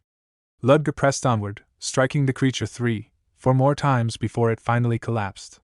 His breathing grew heavier. He knew he had used too much magic already, but he couldn't fight at half strength in front of students. He needed to end this quickly and deal with the second werewolf afterward. As he approached, the creature staggered upright again and unleashed a roar that shook the air. It grabbed a piece of shattered stone and hurled it with startling accuracy. Ludger raised a shield, absorbing the blow, but the realization struck him immediately: this werewolf understood how to use tools. That level of cognition was far beyond what a beast with a wolf's base instincts should possess. This cast doubt on whether the creatures could even be considered true werewolves at all. Elsewhere, Leo and Aiden continued shouting for Tessie across the dark campus, both exhausted and frustrated. Aiden refused to give up, blaming himself for not rejecting her impulsive challenge earlier. Leo tried to reason with him, doubting she would actually continue searching alone, though Aiden argued that Tessie was exactly the kind of person who would do something reckless. Their debate ended abruptly when a distant scream echoed through the trees. Aiden recognized the voice immediately. Both sprinted toward the sound. While running through the shadows, Aiden collided with a figure and fell. It was Tessie, who looked just as startled as they were. She claimed she had never screamed. Before any of them could sort it out, a faint noise rustled from deeper within the bushes. Tessie motioned for silence and guided them closer. Hidden in the clearing was a small werewolf cub curled asleep on the ground. She smirked triumphantly, assuming this meant victory in their bet. Leo argued that simply finding it hardly counted as catching it, but she insisted she could grab it right away. Aiden hesitated, noticing the creature's unmoving limbs. Its breathing was shallow, its body scratched and bruised. He pointed out that it seemed injured, far too weak to hide itself deliberately. Tessie froze, beginning to understand what he implied. If it hadn't come here alone, then something or someone must have helped it. A glint of metal caught Aiden's eye. Around the cub's neck hung a chain, partially buried in its fur. He stared at it, trying to comprehend why a creature like this would have such an object. While the three of them knelt in the dirt, whispering theories and trying to make sense of what they were seeing, a heavy shadow fell across their backs. The larger werewolf had returned and it was standing directly behind them. Aiden barely had time to breathe before the werewolf lunged at him. At the last second, Leo shoved him aside and took the full force of the blow himself, crashing hard onto the ground. Tessie froze, staring wide-eyed at the towering creature. The reality settled into her bones. It truly was a real werewolf. Her hands trembled as she forced herself to steady her breathing. She reached for her wand with the desperate conviction of someone clinging to a single purpose. If she backed down now, she would never restore her family's honor. The werewolf turned toward her, muscles tensing as it prepared to strike. Aiden reacted before she did, pulling her out of harm's way. She stared at him in disbelief, demanding to know why he had intervened. He insisted he couldn't stand by while a friend was in danger. Then, noticing the creature's posture, he speculated aloud that the werewolf seemed to be wary of them because it feared for the pup's safety. He tried speaking to the beast, reassuring it that the child would not be harmed. Tessie, flustered, doubted a creature like this could understand human speech, but Aiden continued calmly. Leo and Tessie stood behind him as he faced the werewolf. The beast eventually turned its attention away from them and moved toward its injured cub. Tessie murmured, astonished, wondering if it truly understood Aiden. Leo remained uneasy, wary of how quickly its behavior could change. Aiden acknowledged their doubts, but asked them to trust him, just this once. He approached the creature slowly, hands open, lowering his voice to soothe it. He noted the cub's weakened body and the illness evident in its shallow breathing. From his pocket, he retrieved a tiny bottle filled with faint blue liquid, something that might ease the cub's condition, even if only a little. The werewolf extended its hand, cautiously reaching for the bottle, when a sudden burst of magic struck it from behind. The beast roared in agony as glowing golden restraints wrapped around its body, pinning it in place. Professor Ludger stepped out from the shadows, demanding to know why the three students were there. Tessie felt her heart lurch at the sight of him. Of all professors, it had to be him. Leo attempted to explain, but Ludger silenced them, ordering them to stand back. Before he could approach the werewolf, Aiden stepped between them, pleading for a moment. He insisted the creature understood human words and begged Ludger to reconsider killing it. Ludger stared at him, cold and unimpressed, dismissing the idea as nonsense. Aiden pushed on, attempting to explain further until the cub behind them stirred. Ludger's expression hardened instantly. Aiden sensed a shift and realized any hope of leniency had evaporated. The professor shoved him aside and unleashed a massive wave of fire that engulfed the werewolf. Aiden watched the blaze rise, feeling the weight of the professor's displeasure. Ludger informed them that they would answer for their reckless actions the next day, and ordered them back to the dormitory. Sometime later, the three of them sat together at a table, quiet and tense. Leo's arm was wrapped heavily in a cast. He muttered that their situation was hopeless, especially since of all the professors who could have found them, it had been Ludger. Tessie buried her face in her hands, regretting her impulsiveness. All she had done was reveal loopholes and aggravate the situation. The door opened. The principal entered with a warm smile, Ludger following behind her. The three students shot to their feet, startled. She encouraged them to sit, her tone gentle but unmistakably serious. The fact that the principal herself had come left them terrified. The consequences were clearly going beyond ordinary punishment. Ludger asked them why they thought he had summoned them. Leo answered cautiously, assuming it wouldn't be a mere penalty. Ludger agreed. Their actions had been careless, putting not only themselves but others at risk. A slight misstep could have cost someone their life. The principal, however, softened the atmosphere, reminding Ludger not to frighten the children excessively. While she acknowledged the danger, she pointed out that the matter had ended without casualties. She also mentioned having been informed that Aiden had risked himself to protect Tessie. Aiden tried to deny it, but she continued, explaining that they had indeed acted recklessly and for that she intended to penalize each of them 10 points. But, she added, courage in a crisis deserved recognition. For this, each of them would receive 20 award points as well. All three students exclaimed in disbelief before quickly thanking her. She turned to Ludger, ensuring he had no objections. He agreed, stating that if this was her decision, he would respect it. She encouraged the students to continue working hard in the future, then dismissed them. After the students left, the principal looked to Ludger with a knowing smile. She asked if he was satisfied. After all, she hadn't expected him to request leniency for the three. He thanked her, admitting that he simply didn't want the students discovering it had been his request. She then asked if anything had seemed unusual about the werewolves. Ludger replied that nothing stood out, at least nothing he could mention. She accepted his answer, though she still felt uncertain. She expressed her gratitude once more. Without him, she said, the night could have ended in tragedy. Later, alone at his desk, Ludger found his thoughts drifting back to the smaller werewolf. The image of its partially transformed body lingered in his mind. It had been unmistakably human, its transformation incomplete. Those creatures had not been created from wolves. Human beings had been turned into werewolves. Ludger sat in silence, thinking about burning the werewolves. He felt no regret over his choice. Leaving them alive would have endangered him, and they had already harmed innocent people. That fact would never change, and their transformation had been the result of that violent path. He took the goblet from his pocket, its surface beginning to glow as he spoke into it, calling Hans and requesting his assistance. Elsewhere, Tessie, Aiden, and Leo rested on a bench, still surprised that they had received award points instead of penalties. Tessie checked on Leo's arm, and he assured her it only needed a few days of caution. Aiden mentioned the werewolf pup from the previous night, recalling the strange leash fixed around its neck. Tessie reacted with shock, prompting Leo to hush her. Aiden explained that the leash was why he had hesitated to let Ludger finish the creature, worried it might have been artificially created. That possibility reminded Leo of a rumor he had heard about suspicious individuals hiding in Soren.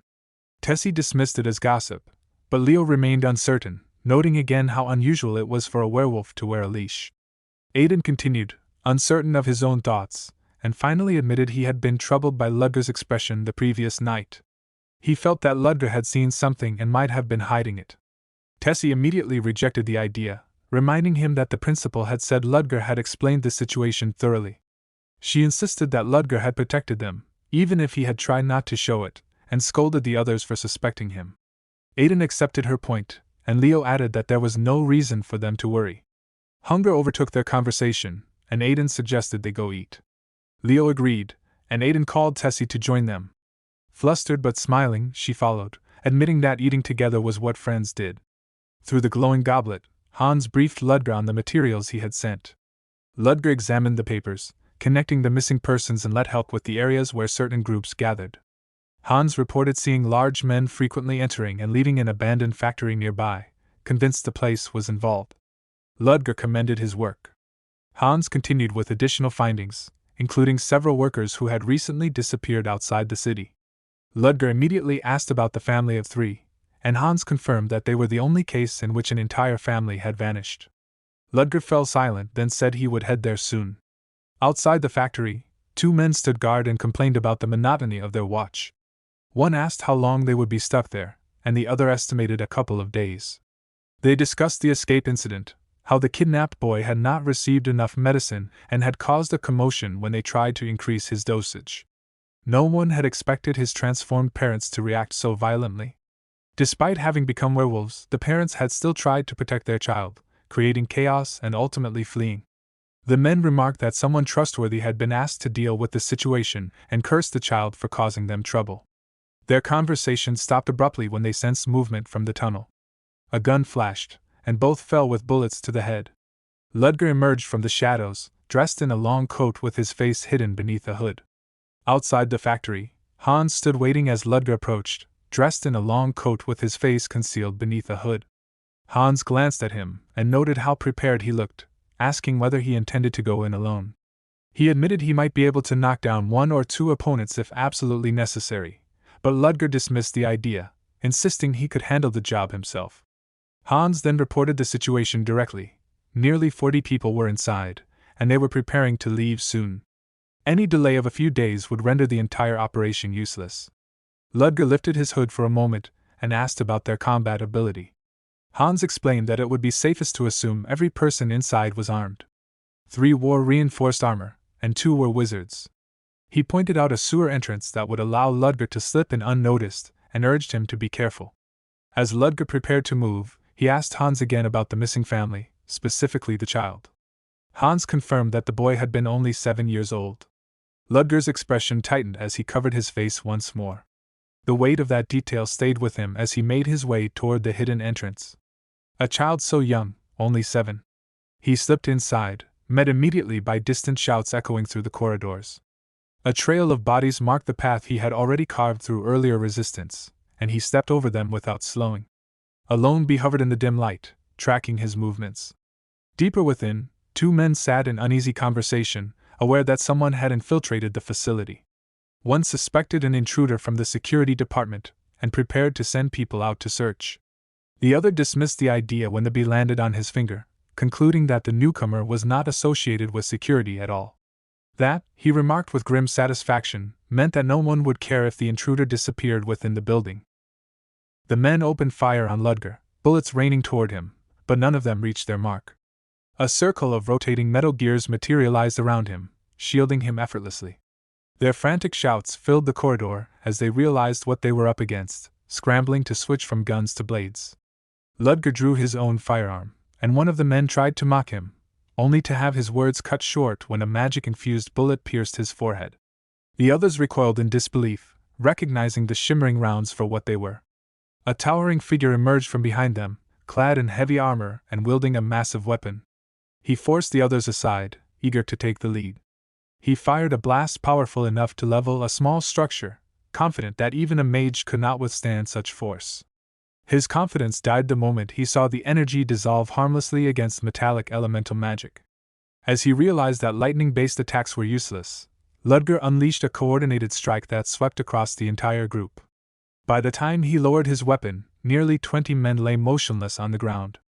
A subtle sensation pulled at his senses, and without turning around, he fired another shot. The bullet struck a small insect, the same bee that had been tailing him since he entered. He already suspected someone was observing him through that creature. Surveillance through insects was a signature of the infamous insect brothers, and it was clear they were deeper inside, waiting. He tapped the ground lightly. A blue ring expanded outward, spreading in a ripple that annihilated every insect within its radius. Far away in the monitoring room, the man controlling them felt each signal vanish at once. He muttered to himself as he analyzed the fading vibrations, realizing the bees were destroyed by a wind-based sound technique layered with metallic magic. Small insects stood no chance against someone like that. He ordered Baron to prepare and braced himself. The lights suddenly went out, followed by panicked voices ordering the backup generator to activate. He called for Baron again, but there was no reply. When he looked over, he froze as he saw Baron's head already lying on the floor, his body still standing. A cold shock ran through him. The intruder had entered far faster than he expected. He summoned a centipede from his sleeve, but it leapt away the moment he sensed danger that was already inches behind him. Ludger moved through the dark like a phantom, too close and too fast for him to create distance. He attempted to cast something to defend himself, only to realize Ludger had already completed a flame bolt incantation in the time it took him to think about it. Heat swallowed him as fire tore through his body. His allies shouted in confusion, not understanding how the insect brother had fallen so quickly. His final thoughts were a desperate attempt to identify the one ending his life, before a bullet silenced him permanently. Their panic grew when an enormous severed insect leg burst from Baron's headless body. The corpse lurched upright, groaning from the pain as something inside puppeted it. It wasn't the body speaking, but the creature using it, complaining about being ambushed before it could emerge fully. It lamented the death of its brother not with sorrow, but with a desire for vengeance. The monstrous parasite inside Baron revealed its true form. Human limits no longer applied to it. It promised to tear Ludger apart for the trouble he had caused, its rage swelling as it shed the last of its disguise and transformed into a massive insect. The moment Baron transformed into a massive insect, the men around him panicked and instinctively thought only of escaping. Ludger watched them scatter and asked if he truly felt nothing for the subordinates he had just frightened into fleeing. Baron dismissed the idea, insisting that if Ludger was so concerned, he should simply stand still and stop interfering. Ludger drew his gun and fired, but the bullets bounced off the creature's hardened shell. He immediately switched to magic, only for the insect to swerve its bulky body with surprising agility. He tried again, managing to land a direct hit, yet the Baron remained almost completely unaffected. The Baron mocked him, saying that if he intended to burn him, he should at least use a fourth-tier spell.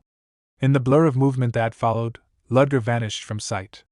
Baron clicked his mandibles in irritation as he searched the area, eventually catching sight of Ludger again and remarking that his movements resembled a winged insect, swift and unpredictable. Ludger assessed the situation quietly. Neither his gun nor third-tier spells would break through, and the Baron would never allow him the space to cast something stronger. Reluctantly, he prepared the magic he had hoped not to resort to, flames gathering around him. Outside, Hans shivered in the cold night and regretted not wearing warmer clothes. He assumed the fight was nearing its end and wondered if facing two black wizards at the same time had slowed Ludger down. Still, he never believed Ludger would die here. A sudden glow burst from the windows of the factory, long rays of light cutting through the darkness. Hans clicked his tongue, recognizing it instantly. Ludger had used that technique, his so-called real magic. Hans muttered to himself, unimpressed by the name, since magic was magic regardless of what one called it. He watched as Ludger emerged from the building. Hans asked about the situation, and Ludger told him everything inside had been dealt with, including the experiment subjects. Hans asked quietly if there had been any hope of reversing what had been done to them. Ludger said no, ending their suffering as painlessly as possible had been the only humane choice. Hans lifted a bottle filled with a red liquid, the drug responsible for turning humans into werewolves. The thought disgusted him, and he muttered that the world had grown terrifying. Such extensive human experimentation could only have happened with powerful backing. He began to speculate, but Ludger cut him off, saying he already knew who had funded everything. Hans stiffened at the implication, then let it go, knowing he would never be able to stop Ludger's next move anyway. He told Ludger he would return to the hideout first. Elsewhere, an old man sat fuming at a dining table, furious about the food placed before him. He hurled a glass at a maid, slicing her left eye, and berated everyone in the house as worthless parasites who wasted his money. He stormed through the corridor, grumbling about the incompetence of everyone around him. He had poured immense funds into the experiment, yet the subjects had been mishandled to the point of escaping. Even so, he found some relief knowing the escaped failures had been eliminated.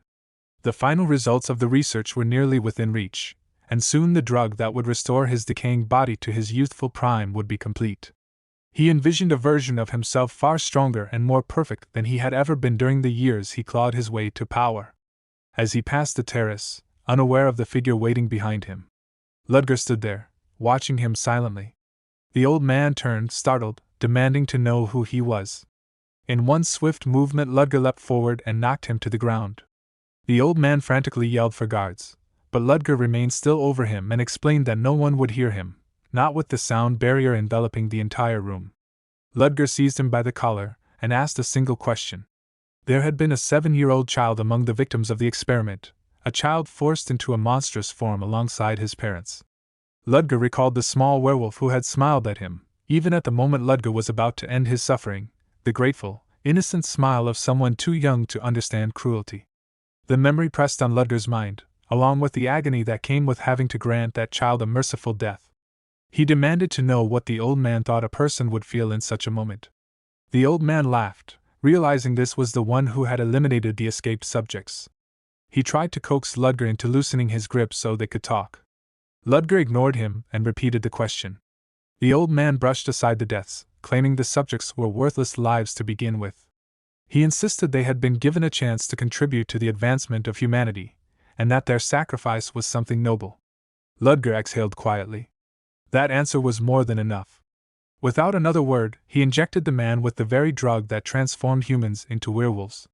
His expression did not show anger, only a cold finality, as though the response had simply confirmed everything he needed to do. Belfort writhed on the floor, cursing Ludger and demanding to know what had been done to him. Ludger answered calmly, recalling what he had read in the laboratory records. The notes described a drug potent enough to transform a human into a werewolf with only a trace of its dosage. That information had led him to an inevitable question: what would happen if an entire bottle of such a substance were forcibly injected into someone? The answer unfolded immediately. Belfort choked and clawed at his own throat as thick fur erupted across his skin. His limbs twisted, multiplied, and stretched unnaturally until he no longer resembled anything human. Ludger watched the grotesque transformation with quiet detachment. There were no words that could convey what he had felt in the factory, and Belfort would never have understood even if he tried. The only thing left was for him to experience a pain mirroring the one he had inflicted on others. Ludger released the sound-blocking spell and stepped out of the room. Almost instantly, the servants heard the monstrous roars and rushed toward Belfort's chambers in panic. They hesitated at the sight of the giant creature thrashing within, horrified that such a beast had appeared inside the mansion. Some attempted to restrain it, others scrambled for spells. Even after heavy attacks, the monster continued to move. They pushed their mana to the limit, raising their firepower in desperation. Elsewhere, Hans sat before a desk, blinking in surprise at the heavy safe placed in front of him. Ludger told him to take whatever he needed for their operations and to hide the rest. Hans protested lightly, suggesting Ludger at least examine the hideout they had worked so hard to obtain, but Ludger declined, saying he would return soon, next time under an identity far more fitting for the criminal underworld. Hans simply wished him rest. As Ludger walked away, he paused briefly at the sight of a floating ship drifting overhead, its presence momentarily halting his steps. The next morning, the estate was swarmed by reporters. The news was almost unbelievable. The multimillionaire Rickson had been consumed by a monster. By the time security forces arrived, there was no trace of the man left. Only the corpse of the creature remained. Rumors surfaced immediately that Rickson had been involved in black magic. The reporters discussed how the monster had been burned down only after more than an hour of sustained assault, its durability beyond anything they had seen. Their chatter halted when the security department arrived. The murmurs grew sharper when they recognized the Nightcrawler Night Order at their forefront, led by the Lord Protector herself, Commander Terina Lianhao. The sudden involvement of such a high-level force made it clear that the matter was far from ordinary. Terina ordered the gates opened, brushing aside the guard's hesitation. Inspector Teberin hurried forward to greet her, flustered, and she informed him that investigative authority had officially been transferred to the security department. His team withdrew immediately. Once inside, members of the Nightcrawler Order relaxed slightly out of public view. Enya remarked on the trouble of maintaining appearances, only for Lloyd to chide her, insisting that their conduct should never falter. Terina stopped their bickering, reminding them of the purpose behind their arrival. She examined the remains of the creature charred down to its innards and considered how gruesome the scene was. Belfort had been known for dabbling in more than black magic, including dealings with cryptids. For such a man to die at the hands of a monster on the same night the creature appeared was far too convenient. Lloyd reviewed the reports, noting that the witnesses' statements aligned. Enya added that the creature's corpse had clearly been incinerated in a single overwhelming burst of firepower. Terina instructed them to continue searching the mansion. Eventually she stopped before an unburnt section of wallpaper where a painting hung slightly askew. Something about it caught her attention. Lloyd recognized her reaction immediately. It was the type of location used to conceal hidden spaces. They found an empty compartment behind it, perfectly sized for a secret safe. Terina studied the dust patterns and identified that something had been there until very recently. Someone had taken it the previous night.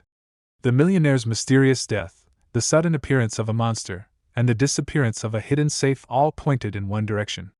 This was no coincidence. Someone had intervened and done so flawlessly. A name surfaced silently in her mind, one she spoke aloud: Arsène Lupin. She pushed it aside before the others could question her, and asked if anything unusual had occurred in Lead Helk recently. Lloyd mentioned an abandoned factory that had burned down just before Belfort's death. That was all Terina needed. She turned away, already certain something significant had occurred there, and ordered her team to move out. Ludger sat on his bed, feeling the strain in his body. The after-effects of his spell hit hard. Using that kind of magic drained him too quickly. His power leaked even when he was simply breathing. If not for the emergency pill potion he had prepared earlier, the situation would have turned dangerous. He steadied his breathing and felt the pain ease slightly. At least he no longer had to worry about the werewolf incident. He had burned everything without leaving a trace. But one piece of evidence remained: Aiden. The boy's face flashed through his mind. Aiden had tried to stop him until the very end. The sudden destruction of the werewolves must have seemed suspicious, especially to someone standing closest to the scene.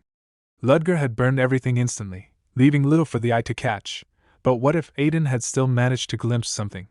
The whole situation had become far more complicated than expected. There was no guarantee Aiden would stay silent. The thought led Ludger to a grim possibility: was eliminating him the only solution? A memory surfaced, Aiden facing the werewolf with a small vial in his hand, trying to calm the creature instead of harming it.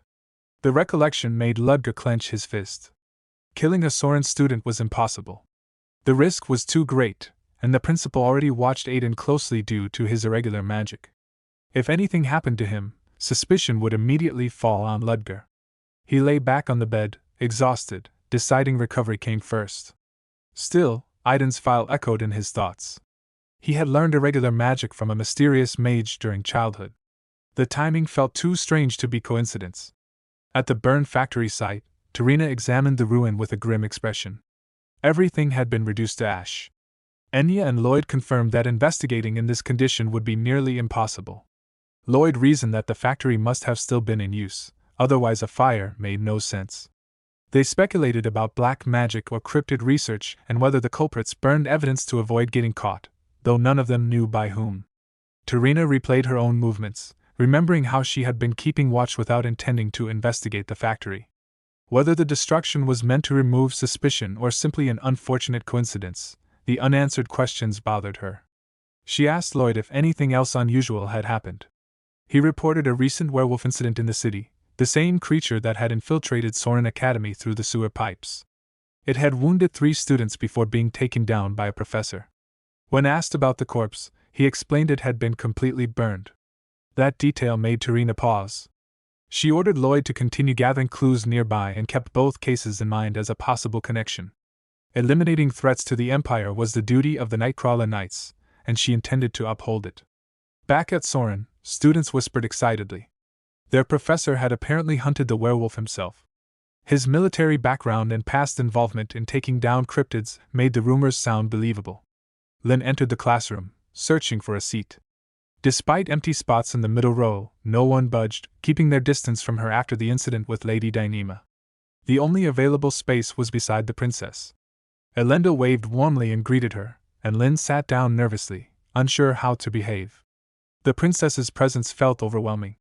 The other students whispered, confused about how a commoner was suddenly sitting next to royalty, and acting familiar with her. A memory returned, Lynn anxiously waiting outside the library late at night and Elendil reassuring her about Professor Ludger, asking why she had stayed out so late, getting upset on her behalf, and insisting she simply call her by name since all Soren students were equals. Now, sitting next to her again, Lynn felt the pressure of that unexpected kindness. Elendil approached people without hesitation, even someone like her. Professor Ludger entered the classroom, and the room fell silent. He announced that today's lesson would focus on one of Conjuration's specialties. Handouts floated through the air, distributed by his magic. He explained that, although students were familiar with elemental properties, he intended to teach them a new method, one capable of increasing elemental output by 20 to 80%. The class buzzed in disbelief, though none doubted his words. He called on Antony, who listed water, ice, and plant properties as his affinities. Ludger told him to manifest the element he was most confident in. Antony produced a small flicker of light between his hands. Ludger observed it as plain and insignificant, then demonstrated the difference. A ring of light swirled above his palm and solidified into a delicate snowflake. The room reacted instantly. Tessie stared in disbelief. Leo noted how drastically different the efficiency was. With their attention fully captured, Ludger began explaining the underlying principles. Ludger explained that elemental attributes had a long history in the field of manifestation and were once considered the foundation of all raw magical forms. Now they belong properly to manifestation. A magic circle formed above his open palm, displaying the 4 basic elements, while he held a textbook in his other hand. The original system was simple compared to the 10 or more elemental types used today. He asked why elemental attribute magic had developed so extensively, offering 5 award points for a correct answer and using fire as the example. One student suggested fire chased away darkness, another said it cleared forests, a third explained it erased mankind's fear. Ludger dismissed each attempt until Flora raised her hand and answered that fire was used to burn and kill. He confirmed it. Fire burned, water drowned, wind cut, and electricity shocked, war and slaughter had pushed magic forward. Yet in harsh winters, fire also meant survival. Water powered wheels, wind turned mills, and electricity illuminated darkness. The purpose of an element shifted based on human action. If they wanted to shape a better world, that was the mindset they needed before learning elemental attributes. He then instructed the class to create elemental spheres. Students began forming their spheres. Ludger corrected Joseph's unfocused magic flow and pointed out that Irina's plant attribute looked more like a dying autumn leaf than a fresh sprout. Around them, Leo worked on his own sphere, unnerved by Ludger's relentlessness. When he glanced at Aiden, he found him sitting idle. Before he could ask what Aiden was doing, Ludger reached him first. Ludger wondered why Aiden behaved this way, whether it was rebellion after the werewolf incident, but dismissed that idea. Perhaps something else was going on. He asked whether Aiden lacked experience in elemental manifestation. Aiden admitted it, embarrassed. Ludger recognized the problem: a Soren student, a special type user with no foundational skills. Even if Aiden had been admitted uniquely, Ludger felt no obligation to carry someone who couldn't follow basics. Letting him fall behind would have been easy, but he didn't. He asked what attributes Aiden could use. Aiden listed fire, water, and wind. Ludger chose fire and told him he would teach him. Abandoning a student from the start was not an option. He instructed Aiden to gather magic power, then convert it into an element. Aiden could perform basic manifestation, so Ludger guided him further, telling him to feel the attributes of a flame through his senses, recalling the brightest one in his memory. Aiden closed his eyes. He saw a flame from years ago, during a snowstorm, the sharp smell of burning firewood and charcoal, the scent of cooking stew, his sister's whining, his mother's scolding, his father's tired smile. There had been little food and biting cold that seeped through thin clothes, but the fireplace flame had been comforting. The warmth felt vivid, as if happening now. When he opened his eyes, a flame hovered between his hands. He realized he had done it, and the memory he thought of lingered warmly. Ludger leaned closer, smiling. The flame felt warm, not hot, soft, not destructive. He could tell exactly what memory Aiden had used. The class watched, surprised to see Ludger compliment someone. He explained that Aiden's flame was not a generic element, but his own magic. Ludger reminded everyone not to forget that sensation. The method he taught relied on personal experience and sensory memory. Basic knowledge remained necessary, but understanding that fire was hot or ice cold was something even a child knew. A real mage added something deeper, manifesting elements through intense, emotionally vivid memories experienced through all 5 senses. Anthony tested it and shouted in surprise when his sphere improved. Another student confirmed the difference. Flora, however, felt unimpressed. She already knew these principles and expected something more advanced. What bothered her was why Ludger was teaching that freshman so carefully and praising him for a single manifestation, when he had publicly humiliated her on the first day. She planned to force him to notice her. She began overlapping magic, intending to combine wind techniques and create a whirlpool. The sphere rapidly grew. Students shouted that it looked dangerous. Flora tried to stop it but felt control slip away. She needed at least a barrier to protect the others. Students backed away in alarm as her power destabilized. Ludger moved quickly, placing his palm against her sphere, urging her to focus and not give up. He helped steady the flow. The magic began to stabilize, but he warned her that stopping now would make the spell collapse without producing anything. He asked if she was willing to let that happen. Determined, she decided to carry it through to the end. Flora thought about how people usually viewed her, envy and jealousy, reactions she had long learned to ignore. What always hurt far more was the cold, hollow stare of her father, a look that made her feel invisible. In her mind, she saw her younger self standing before him again. When Ludger assigned her 10 penalty points, the shame dragged that memory back to the surface. Even without seeing him, she felt certain her father would be watching her with that same distant, resentful gaze. Lumos never forgot their grudges. She had once sworn she would surpass him with skill alone. The unstable colors in her hands slowly settled. With effort, she pushed through and formed a vivid blue elemental sphere.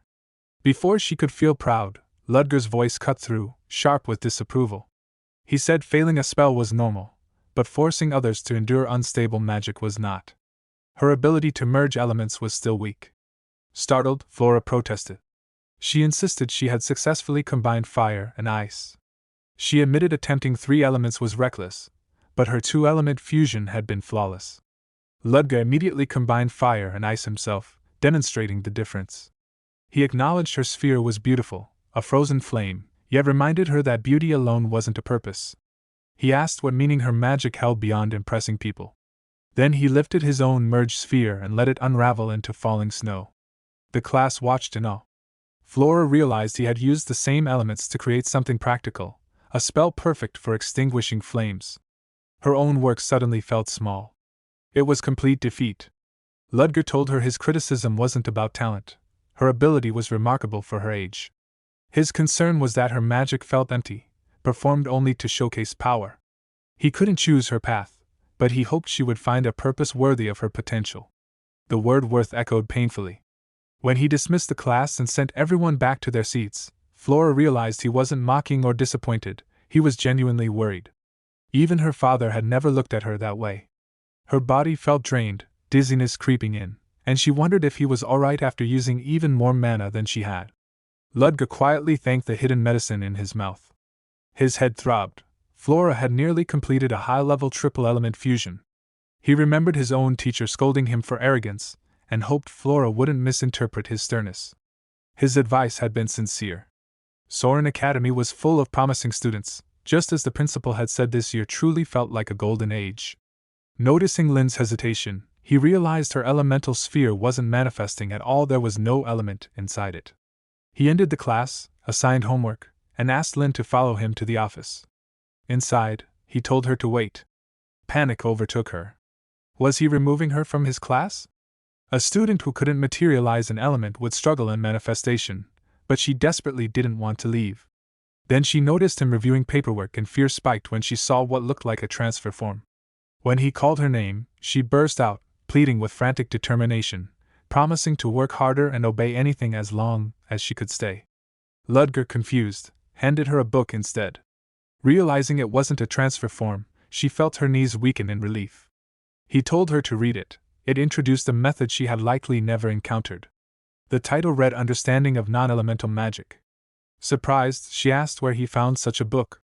He said he knew people, and that it contained the life's research of someone he had once met. When she wondered what became of that researcher, Ludger told her the person had already passed away. Lin fell silent. Lin hesitated as the meaning of non-elemental magic settled in. Did this mean she would never learn any other type of magic? Ludger asked if the idea disappointed her. She admitted it did. She had hoped to handle at least one elemental attribute, even without natural talent. He poured tea and asked what she thought of someone who could use only one element. She guessed such a person lacked talent. He corrected her. Someone devoted to a single element possessed endless talent in that field. Their mastery grew so sharp it could interfere with natural phenomena itself. Once she understood, he asked her to consider what such specialization meant for non-elemental magic. She assumed it meant having no element at all, but Ludger said that wasn't certain. Even the metal element had once been classified under Earth before the world's understanding shifted. He told her not to worry and handed her the book, urging her to read it first. Privately, Ludger reflected on how unexpected non-elemental magic was. Beneath it, he sensed something deeper, a dormant sight of judgment, eyes capable of distinguishing good from evil. She hadn't awakened it yet and seemed unaware of it herself. Looking out the window, he thought of the book's author and how her life's research had ended up with a girl like this. Fate had strange routes. Meanwhile, Aiden practiced his elemental sphere, nearly finishing it. Ludger's method had helped immensely. He recalled how calm and focused Ludger looked when using magic and wondered if it had been foolish to doubt him. Someone who cared that sincerely about magic couldn't be a bad person. He glanced at Leo and Tessie practicing, then noticed a cluster of nobles gathering around someone important. Javan approached and mocked Aiden for failing to materialize an element, calling him a tag-along for arrogant company. Leo bristled, but Aiden held him back and tried to resolve things peacefully, apologizing without even knowing why. Javan refused to drop it unless Aiden knelt. Tessie stepped in, appalled a noble would act like that, but Javan dismissed her as a fallen noble with no education. She nearly snapped before Aiden intervened, saying he would endure insults aimed at him but not at his friends. Javan provoked him into a magic duel. Aiden accepted but demanded that if he won, Javan must apologize to Leo and Tessie. Javan scoffed, certain Aiden would lose. Ludger arrived and demanded an explanation. Aiden froze. Ludger inwardly groaned. Aiden was like a shounen protagonist attracting trouble wherever he stood. Javan declared the duel official and cited the rule allowing first-year matches. Ludger doubted the wisdom of such fights but quickly understood the real motivation. Javan wanted the attention of the special students surrounded by nobles. He ordered both boys back to their dorms, refusing to punish them for something that hadn't happened. Chris Benamor intervened, accusing Ludger of abusing authority. A teacher couldn't stop a duel agreed upon by both parties. Students murmured in agreement. Ludger realized pushing back would only escalate things. He conceded it was his loss and explained that his only concern was safety. He suggested supervising the duel instead. Both boys agreed. Chris proposed a wager. Ludger accepted instantly. Chris gloated, betting on Javon's talent and acting surprised at Ludger's quick acceptance. Ludger replied that he intended to bet on Aiden. Amused, Chris agreed and suggested wagering their manifestation research documents. Ludger's reaction struck a hidden nerve in him. Ludger then proposed holding the duel in 4 days, and Chris agreed before leaving. Aiden immediately apologized, blaming himself for the trouble. Ludger told him to think instead about how to win. Javon had the advantage, but no battle lacked variables. Aiden asked what variable he meant. Ludger said Aiden already had it, he just needed to use it at the right moment. Aiden considered it, and realized he might win if he relied on that hidden factor, though uncertainty gnawed at him. He steeled himself and declared he wanted to win through his own skill alone, asking Ludger to teach him. Aiden recalls the girl who trained him years ago. She had warned him never to flaunt the ability she taught him, insisting it would only drag him into trouble and teasing that it was also her livelihood. He had promised, gripping his wooden katana, to remember her warning. She softened then, telling him not to forbid himself from ever using it, only to rely on it when absolutely necessary. As he matured, a moment would come when he would need to choose, and when that time arrived, he should follow his heart. In the present, Ludger can't believe what Aiden has just declared. He accepted the wager because he trusted in Aiden's unusual magic, yet the boy wants to win through his own strength alone. Ludger sighs and decides this is as good a time as any to test the kid's true ability. He warns Aiden that he'll teach him how to gain an edge in a wizard's battle, but the training will feel like torture and victory is not guaranteed. Aiden accepts immediately. Ludger begins at once, thinking that Chris and Javon must already be celebrating and that he's looking forward to their faces in 3 days. That night, Aiden collapses onto his bed, exhausted beyond expectation. The training was harsher than anything he imagined, and the thought of enduring 2 more days feels impossible. He can't understand why Ludger is so confident in him. His magic isn't widely known, maybe Ludger knows something he doesn't. Elsewhere, Chris Benamor burns a piece of paper, certain Ludger only mentored Aiden personally out of desperation to win. He tells Javon that defeating Aiden isn't enough. He must show the overwhelming gap between nobles and commoners. From his drawer, Chris reveals a small bottle of mana-boosting drug. Javon hesitates, worried about disqualification, but Chris assures him it's a Benamor item and undetectable. If a commoner might resort to any method, then they should too. Stung but resolved, Javon accepts the potion. When the day of the duel arrives, the training ground hums with speculation. Many assume Javon has the advantage, though others insist Aiden is tougher than he looks, even tied to the werewolf incident. Some think Ludger captured the werewolves, others argue Aiden must have been taught by him. Students also take note that Javon is aligned with Professor Chris, though most freshmen barely know him. Chris overhears the comparisons, and sees being measured against Ludger in spellcasting only heightens his fury. Today, he intends to crush Ludger's pride publicly. Principal Elisa arrives, greeting Chris unexpectedly before turning to Ludger with warmth. She mentions hearing about the bet, and asks who he supported. Ludger answers without hesitation Aiden. She remarks that Chris bet on Javon and comments that the duel will be interesting, though student safety comes first. Marie Ross assures her that a protective barrier is in place to block harmful impact. Aiden arrives to cheers from Leo and Tessie. Javon's supporters shout for him to show aristocratic pride. The announcer inspects both duelists. Javon passes easily. He pauses at Aiden's sword-shaped staff, but Aiden explains it's blunt and merely shaped like a sword. He is approved. The rules are reviewed. Once a student's protective magic is depleted, they lose. The duel begins. Both cast simultaneously. Javon unleashes a fire attack while Aiden fires a blue flame. Their casting speeds match perfectly, stunning Leo and Tessie. Aiden notes that Javon predictably opened with his strongest fire spell. Javon, surprised by Aiden's skill, realizes his own elemental attribute is at a disadvantage, though only if their mana is equal. Then Javon's spell begins to overpower Aiden's. He mocks him as a lowly commoner while Aiden is driven back. Leo panics as the balance shifts decisively toward Javon. Chris could hardly process what he was seeing.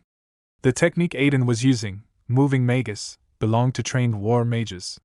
The idea that Ludger had taught it in only 3 days was absurd, but even more shocking was that a commoner had managed to master it in that time.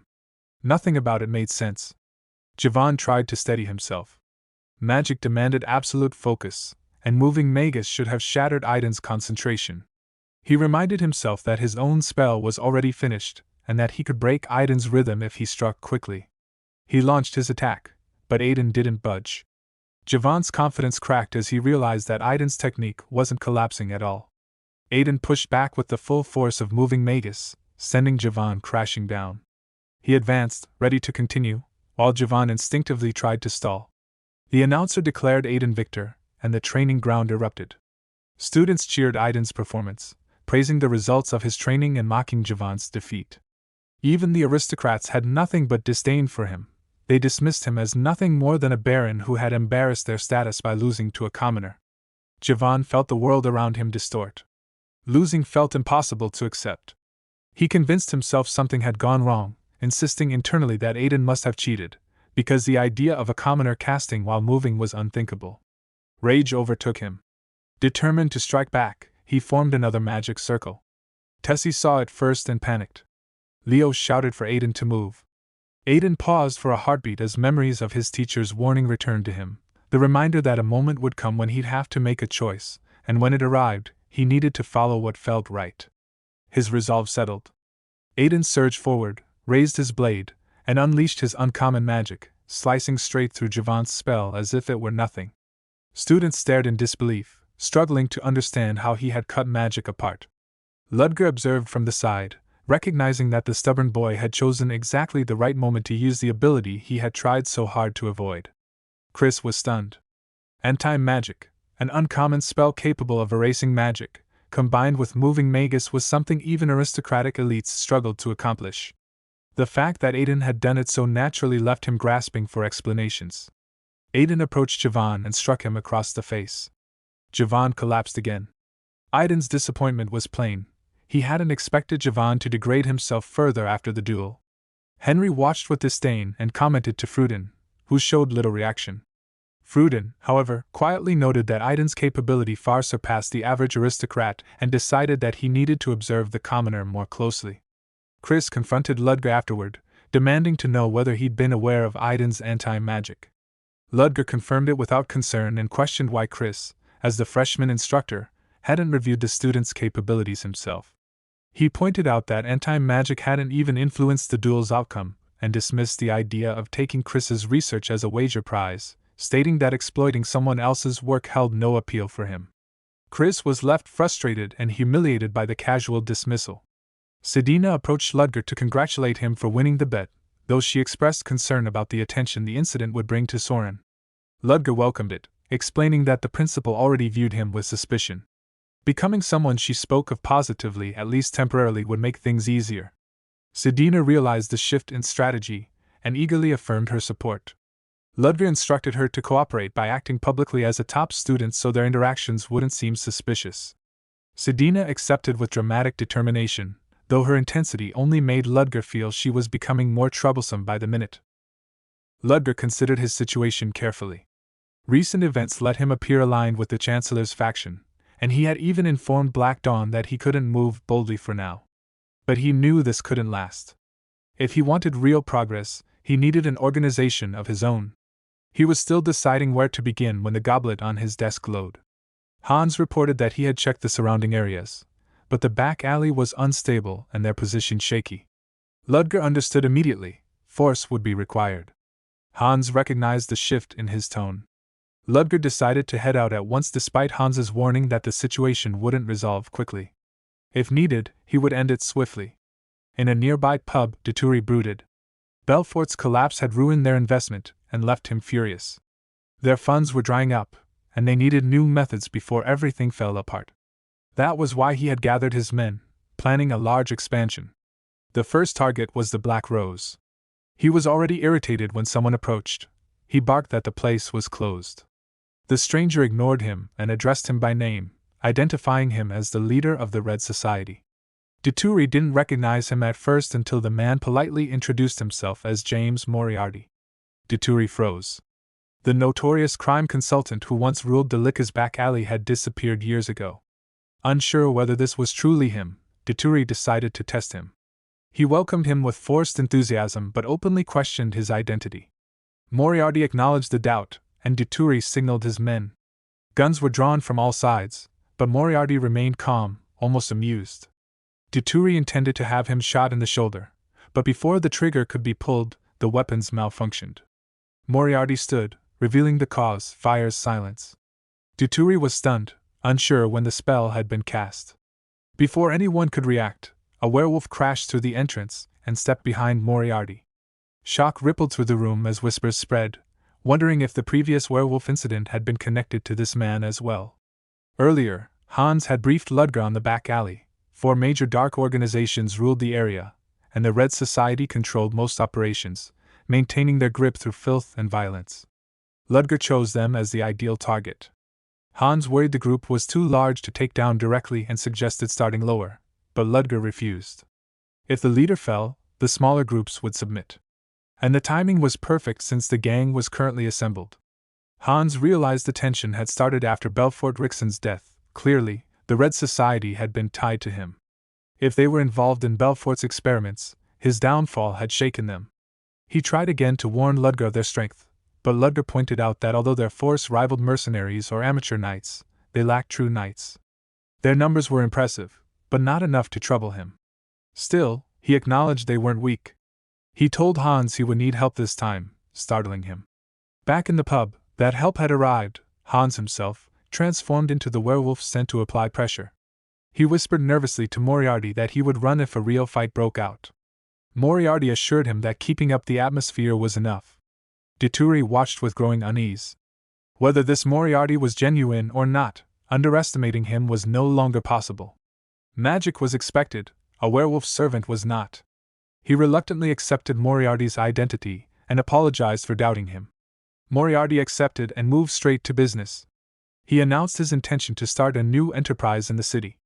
Dituri eagerly offered support, but Moriarty continued, explaining that he despised filth, the kind the Red Society represented. Because of that, the Red Society would no longer exist after today. Realizing the threat, Dituri ordered his men to attack. Hans panicked, whispering that the gang wasn't backing down and asking what to do. Moriarty simply told him to prepare to slip out. The third-rank dark spell, a fool's dream, swept through the room, its shadows invading weakened minds and cursing them with layered magic. Panic erupted: screams, curses, bodies scrambling in confusion. Dituri shouted for his men to finish the fight while others begged for help. James moved through the chaos with his magic sword, cutting down Dituri's subordinates one after another. An aura user forced his way through the spell, slicing apart the darkness around Ludger. Ludger recognized the aura of an associate knight, and remained certain the strength difference still favored him. He hurled a small bottle at the attackers. One man warned the others to fall back, fearing poison, while another dismissed the danger, trusting in magical reinforcement. From the smoke, hidden daggers shot out. They were deflected, but in that moment both men inhaled the poison spreading through the air. One realized too late that the daggers were only a distraction to make them brace themselves and breathe in the fumes they couldn't guard against. The second man shouted into the haze, trying to pinpoint James, only for James to rise from the shadow beneath him and behead him instantly. His remaining partner froze, stunned that the infamous Professor Moriarty possessed such combat skill. James didn't bother explaining and pushed forward. The man studied him, assuming James relied on openings created by lowering an opponent's guard, and tried to counter by closing distance carefully. James threw another bottle. Confident, the man struck it aside, only to find his sword stuck fast. Shadows had gripped it at the point of contact. Terror crept in as he realized the shadows had come from inside the bottle. Before he could abandon the sword, a spear of darkness burst from his own shadow and pierced his stomach. He stared in disbelief, unable to grasp how magic had emerged from beneath his own feet. James ended it with a single shot, then turned toward Dituri. Hans entered soon after, unimpressed by the sight of Ludger casually drinking amidst the bodies. Dropping his disguise, he muttered that his heightened sense of smell couldn't handle the blood. He confirmed the source of Dituri's earlier screams. Ludger noted that Daturi was still alive. He needed him for questioning before handing him to the other organizations. Hans accepted that and eyed the drink. Ludger told him it was 38-year-old Gorgonian. Despite feeling nauseous, Hans demanded some for himself. Setting the bottle down, Hans asked what Ludger planned to do with the surviving members of the Red Society. Ludger intended to select a handful of useful people and told Hans to bring the documents and hidden ledger from the second-floor office. Hans sighed, already anticipating the workload, and wondered aloud if this wasn't too much for just the two of them. Ludger reassured him he had already arranged additional help. Hans knew exactly who he meant and complained that every one of them was insane. Ludger gave him a look, and Hans admitted he wasn't exactly normal either. Hans reminded him that the principal still suspected him, and asked if it was safe to be moving so openly. Ludger dismissed the concern. The magicians wouldn't risk tailing him while the principal herself was under heavy scrutiny. She wouldn't dare make a move that invited backlash. Hans accepted that and asked what they would name their new organization. Since Hans planned to take control of Leatherbelk, they needed a name. With their numbers still around 10, Ludger suggested one. Unknown. Hans repeated it, realized the meaning, and admitted he liked it. He raised his drink for a final toast. Ludger joined him, marking the beginning of their new organization. Professor Selina questioned why Ludger still had no assistant. He replied he hadn't felt the need yet. She noted that nearly 100 students attended his class and wondered if he felt exhausted. He answered that the workload wasn't enough to tire him. She admired his stamina, calling it impressive. Inwardly, Ludger froze. He had endured all the tedious work alone for no reason. He asked Selina if she had assistants. She said she did, though she kept only 3. Ludger was stunned at the idea of only 3, wondering if professors normally retained groups of 10. His eyes drifted to Chris Benamor and the assistants trailing him. If 3 counted as a small team, perhaps Benamor's group was modest as well. Marilda encouraged Ludger to choose an assistant. Brino agreed, noting it would ease his workload. Selina advised picking at least 5 students. Marilda offered to compile a list of capable candidates, and Selina added that she would help. Ludger thanked them. Later, in his private office, Ludger reflected on the system. Assistants gain benefits such as extra credit and personalized instruction. They could be from any year group, and a new professor could appoint up to 6. Some even delayed graduation to remain as academic advisors. While convenient for handling tasks, he still needed to decide whom to choose. One name on the list caught his attention. Walking through the corridor, he sensed someone hiding and called Sedina out. Startled, she apologized, admitting she panicked.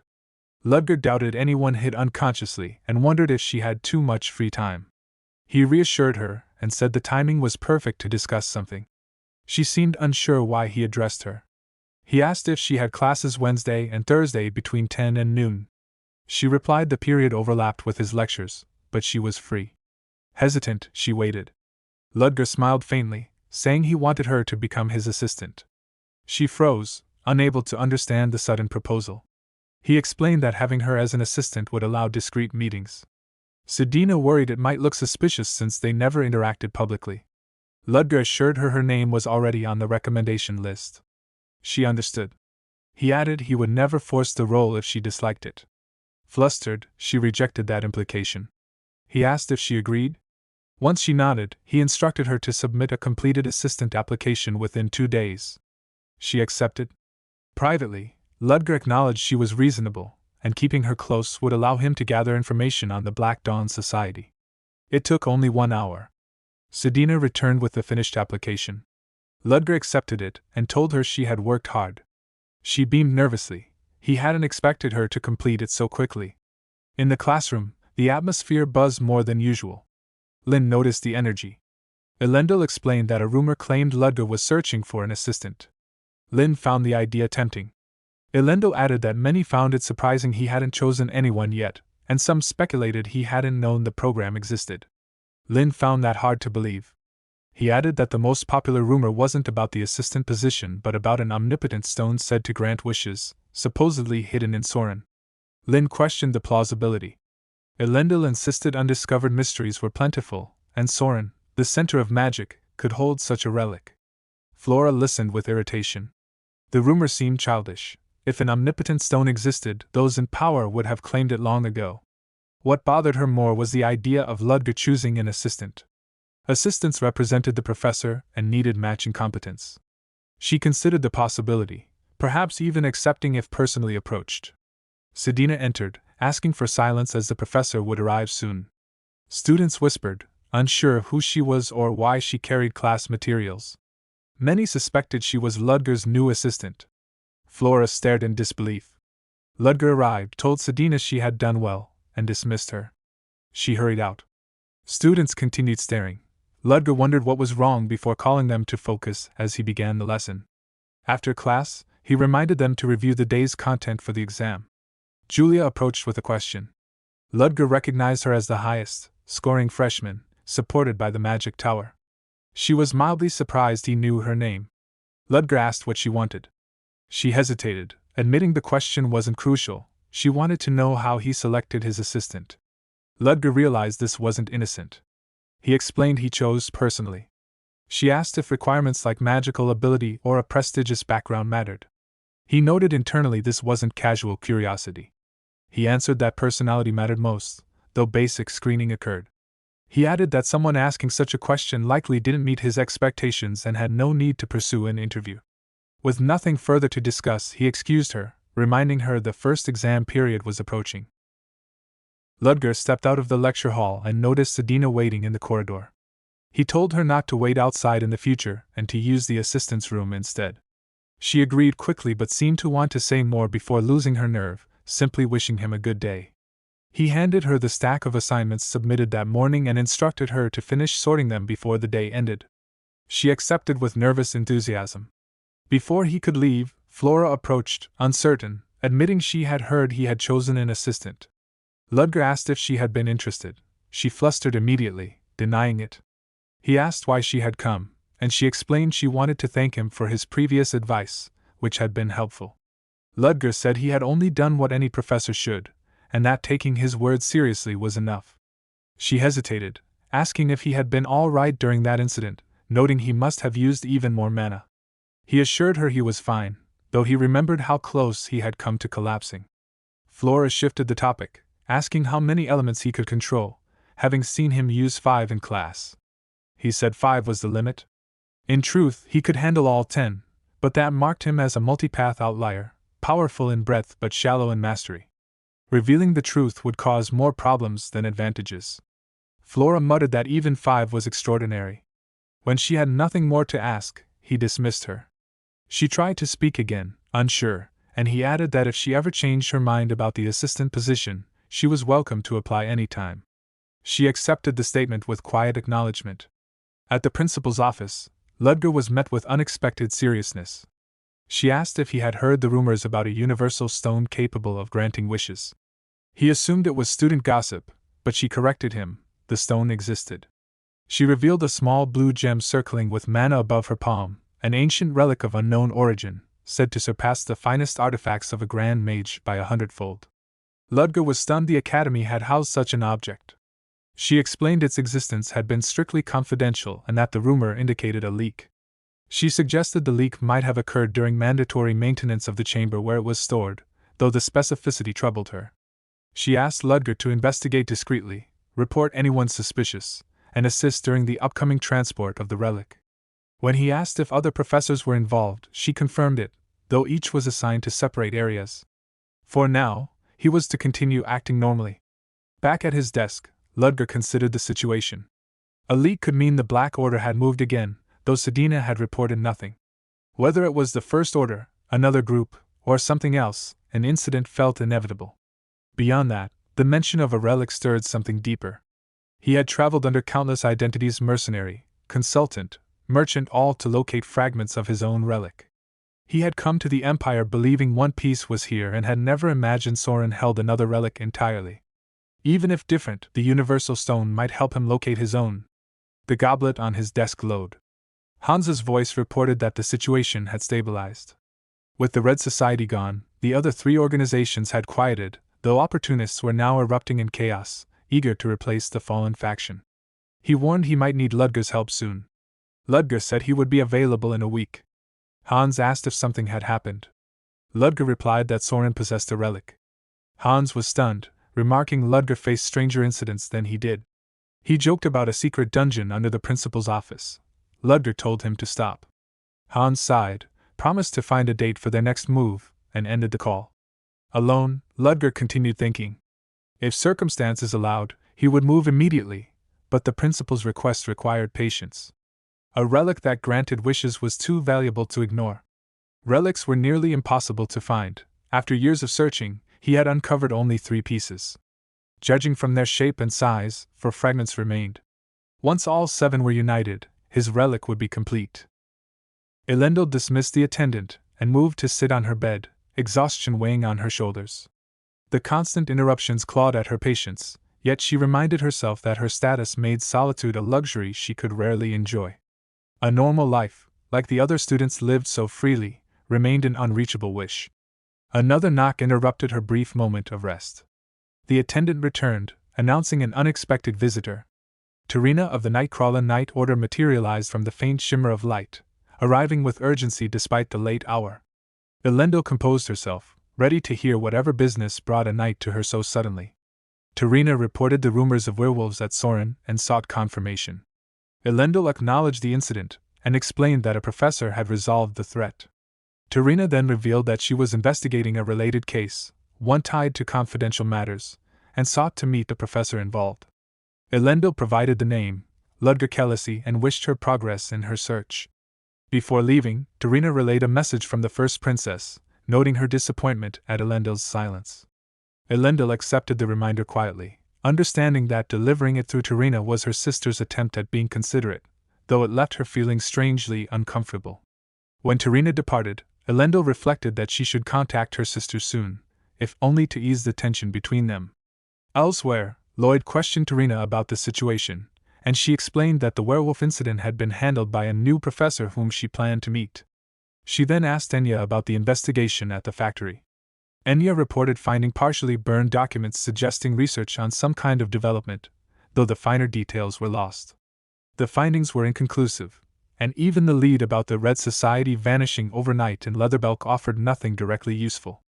Tarina decided they should not worry about unrelated events and instead continue focusing on the investigation at hand. She ordered the unit to examine Leatherbelk further before advancing to Soren. The group acknowledged the command and moved out. At Soren Academy, Ludger stood before his class, chalk in hand, aware of the rumors circulating over the past few days. Students were restless after the werewolf incident, and he knew their curiosity could quickly become troublesome. He decided to redirect their attention. He demonstrated a small flame dancing above his fingertip before extinguishing it with a brief motion. His gaze shifted to a dozing student, and the flame reappeared inches from the boy's face, snapping him awake. Ludger then guided the class through the concept of manipulating magic away from the caster's immediate center, an extension that strained mana consumption but allowed greater reach. The explanation stirred confusion and fascination among the students, though he made it clear that this lesson was meant to push their awareness, not teach them the technique outright. He ended the class by encouraging them to build a solid foundation in magic before seeking complex creations. Anyone who unraveled the technique on their own could visit his office for reward points. As he approached his office, Sedina stood waiting. Before addressing her, Ludger noticed the faint glow in his goblet, an incoming message. He asked her to wait outside and activated the call. The principal's voice emerged with urgency, informing him that the universal stone had been seized. She admitted having underestimated the enemy. They already knew the location of the backup storage and struck before the academy could relocate it. Their forces were pursuing the thieves, but if the stone were used, the consequences would escalate beyond containment.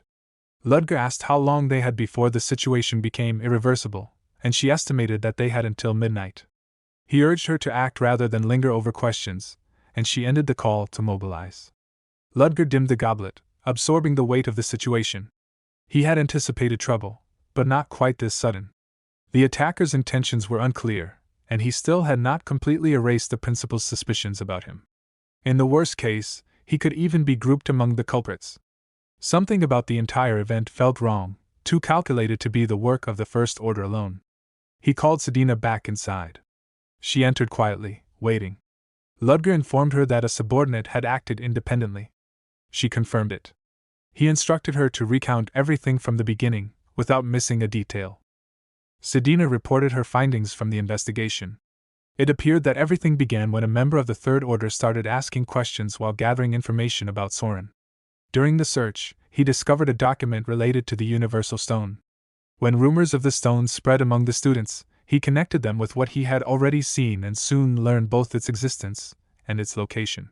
He notified the Second Order immediately, but instead of reporting this to the First Order, the Second Order acted on their own. The one leading that action was Demilus, a figure with ties to the government who usually handled such matters within the Second Order. Ludger considered the situation. If the information truly carried that level of importance, it should have been directed to the First Order without hesitation. He wondered why Demilus believed such secrecy would go unnoticed and asked Sedina for her assessment. She guessed that Demilus was coveting a First Order position. The Zero Order had stated that the 7 seats of the First Order were always subject to change, and someone like Demilus, lacking the talent to rise naturally, might have seen this as an opportunity to accomplish something grand. Ludger asked about the current state of the situation. Sedina hesitated before asking if he planned to move alone. He confirmed it. The pursuers were already tracking Demilus, and if he interfered openly, their identities risked exposure. Sedina reported that Demilus had fled with several dozen allies after hijacking the stone, and was heading toward the Silent Forest. Ludger decided it was time to depart. Sedina, uncertain, asked what she was supposed to do. He told her she did not need to do anything further. Confusion flickered across her face until he added that the information she had gathered had been thorough and invaluable, then commended her for her work. Her expression tightened in an unexpected way, as if the praise unsettled her. She thanked him quietly. When he stepped out of the office, Ludger wondered why such a simple acknowledgement had drawn that reaction. He had assumed she was only fiercely loyal to the First Order, but it seemed she carried her own burdens beneath that loyalty. He pushed the thought aside. There were more immediate matters. The spell he needed now was Aether Nocturnus, a summoning art technique categorized under Magic Path. It consumed enormous magic power, but in return erased the caster's presence entirely, rendering them undetectable to any form of perception. After activating the spell, he moved through the campus unnoticed, passing quietly between students. Flora and her friend crossed his path, and though she saw nothing, she paused, sensing a faint trace of magic in the air. She thought she had caught the scent of something invisible, and stepped away to investigate despite Cheryl's protests. At the academy gate, hunters who had pursued Demilus stood discussing their dilemma. Ludger slipped past them, unseen among their ranks. The Silent Forest loomed ahead, the one place they never wished to enter. The forest had resisted every attempt at destruction, regenerating rapidly and driving intruders into madness. Blocking the entrance had been the only workable solution. Yet circumstances forced them there. One man tried to steady another who was already losing his composure. Surrounded, unable to hold out much longer, they turned to Demilus for guidance. Demilus, clutching the stone inside the forest, felt its power radiating but could not activate it. Panic grew as he realized the relic was utterly unresponsive. Before he could find an answer, a stranger stepped into the clearing. The men reacted instantly, demanding to know who he was. The figure introduced himself as John Doe, Ludger's assumed identity. He assessed the scattered group and remarked on the missing numbers, speculating that the rest had either been captured or abandoned. Demilus recognized the name and turned pale. John Doe's reputation for merciless efficiency left him with no illusions about his fate. Knowing he had no chance of escape, Demilus dropped to his knees. His subordinates followed suit. He presented the Universal Stone with trembling hands, offering it to the First Order to save himself. John Doe accepted the stone, praised the effort briefly, then ended the matter. Shadows erupted from the ground, impaling Demilus and the others in an instant. Their final, bewildered question, why, went unanswered. John Doe dismissed it as a waste of his time. Ludger examined the stone closely. It contained tremendous magic power, but nothing about it resembled a relic. The principal's words echoed in his mind, but this object did not match her description. Something was wrong. Suddenly, a pulse cut through the air. Light rippled across the sky, and a concentrated beam struck where he stood, tearing through the ground. The green stone he had held rolled unscathed. The principal landed nearby, picked it up, and found it untouched. The implications were grim. The situation had reached its breaking point. The principal examined the counterfeit Universal Stone in her hand. She had invested considerable effort into crafting this bait, and expected a worthwhile outcome from it. Her only concern was that Ludger would not be present when the trap finally snapped shut. Far from the blast site, Ludger rested with his back against a tree, catching his breath. The situation had nearly turned disastrous. Just before the principal's spell struck, he had triggered Aether Nocturnus, letting the spell swallow his presence entirely, and whisk him out of danger. Now, sitting under the forest canopy, he reflected on the moment. Whenever he cast that spell, he too became a form of magic, only magic, and that was likely what allowed him to survive. Teleportation did not exist in this world, yet with the coordinate assignment formula and the unique nature of Aether Nocturnus, he could essentially replicate the effect. It was a technique possible only because of his understanding and because of the overwhelming power of the 6th rank mage, Elisa Willow, the principal herself. She had requested his help, so why had she appeared personally? And why had the hijacked Universal Stone turned out to be a fake? The more he considered it, the more he wondered whether she had uncovered his identity and set a trap for him. Sharp pains surged through his head and chest, reminding him how much the spell had drained him. Nearly all his magic power was gone. He swallowed his medication to stabilize himself, piecing the situation together. No, the principal would not rely on an elaborate scheme like this for him. Her style was to handle everything alone for efficiency's sake. Even her own allies were left unaware of the truth unless absolutely necessary. Truly an extraordinary person. A rustling sound broke his concentration. Without hesitation, he struck out with his staff, only to freeze when he saw Flora emerging from the bushes. She confronted him with questions, demanding to know why he was here and what the powerful spell earlier had been. Ludger brushed off her concerns, reminding her that the forest was off limits, and telling her to leave. She countered by claiming she was not as weak as he implied. He noted that she seemed unaware of anything suspicious. Somehow, she must have slipped past the guards without encountering them. She, meanwhile, was panicking internally, unsure how to confess that she had followed an enticing magical scent unlike anything she had ever experienced. Cheryl's distant voice called Flora's name, trembling with fear as she searched for her. Ludger instructed Flora to follow him so he could guide both students safely to the exit. Flora, recalling his earlier use of medication, wondered quietly if he was suffering from an illness. When they emerged from the forest, the principal was waiting. She immediately noticed the 2 students accompanying Ludger. He explained that he had found them wandering inside the silent forest and escorted them out. Flora accepted responsibility, admitting she had entered alone and that Cheryl had chased after her. The principal evaluated the situation calmly. Students were allowed their mistakes, she said, though the timing was unfortunate given how urgent the circumstances had been. She mentioned she had gone ahead and handled the issue herself. Ludger acknowledged that the powerful magic earlier must have been her doing, and since she was the one who cast it, the situation was surely resolved. He volunteered to take responsibility for the 2 girls and see them safely back. She agreed. Later, Wilfred asked the principal for her thoughts on Ludger. She said the recent incident had allowed her to dismiss her suspicions. Nothing in his behavior felt out of place. Wilfred expressed relief, though he still wondered why they had needed to spread the rumors themselves. The principal explained that they needed smaller opportunists to take the bait first. They entered the secured chamber where the true Universal Stone was stored. Seeing it intact, the principal felt a weight lift from her shoulders. The relic had once destroyed an entire kingdom with its volatile power, and she wanted to distance herself from it as soon as possible. After confirming its safety, she and Wilfred left the chamber. The moment the door closed, a shadow peeled itself from the darkness. Ludger. A quiet, satisfied smile formed. His gamble had paid off. He had placed a trace on the counterfeit stone for this very moment. He approached the genuine relic.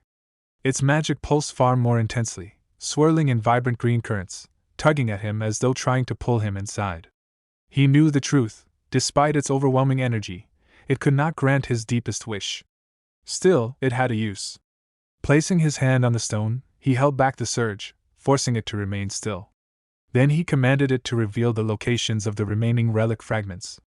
It could not show all, but one revelation stood out: a fragment was far closer than he had imagined. At night, Ludger rested face down on his desk, communicating with Hans through the goblet.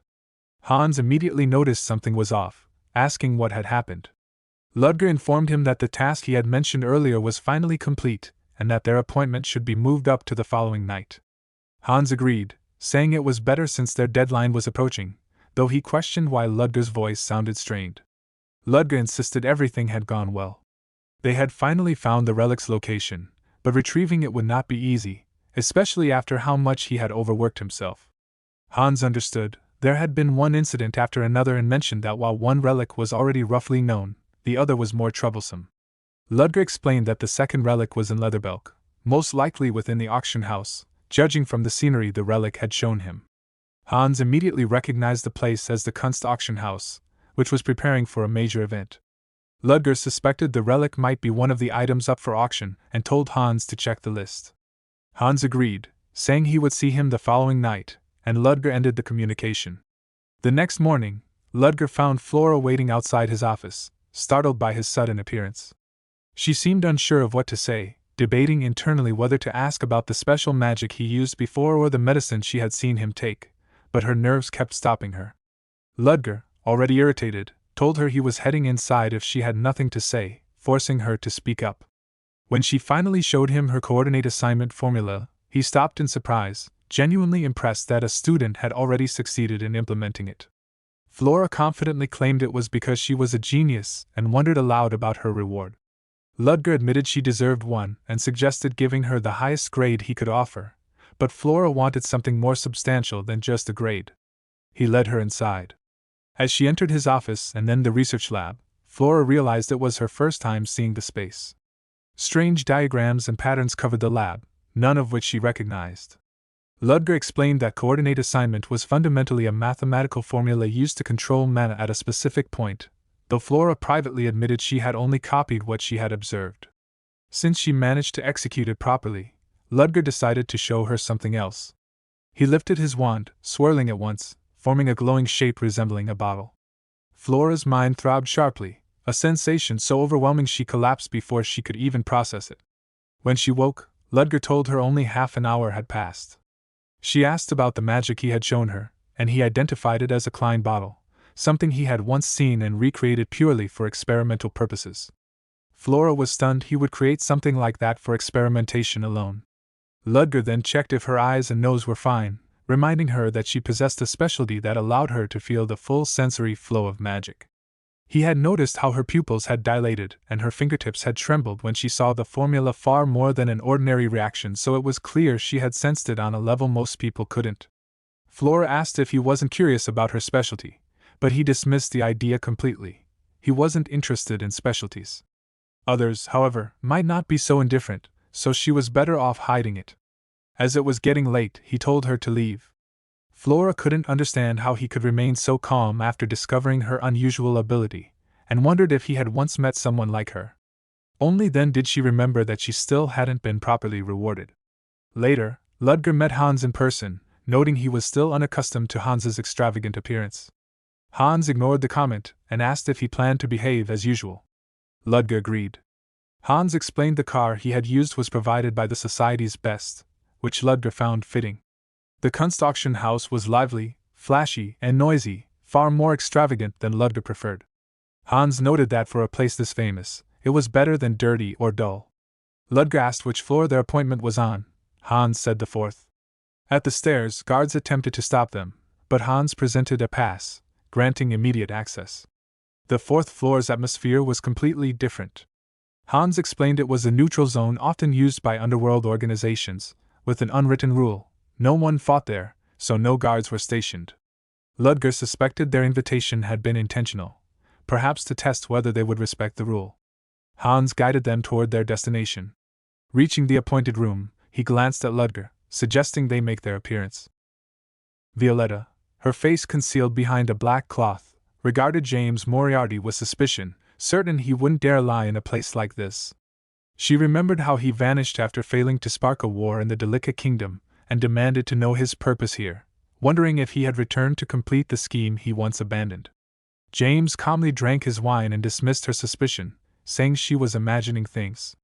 Violetta struggled to connect his mild demeanor with the man who eradicated the Red Society the moment he arrived, but James simply said he had cleared away something troublesome that happened to be in his path. Pinion stepped in and cut the tension, remarking that personal grudges didn't matter. Since James had accepted their invitation, he must have his own agenda. James admitted he was here to build influence.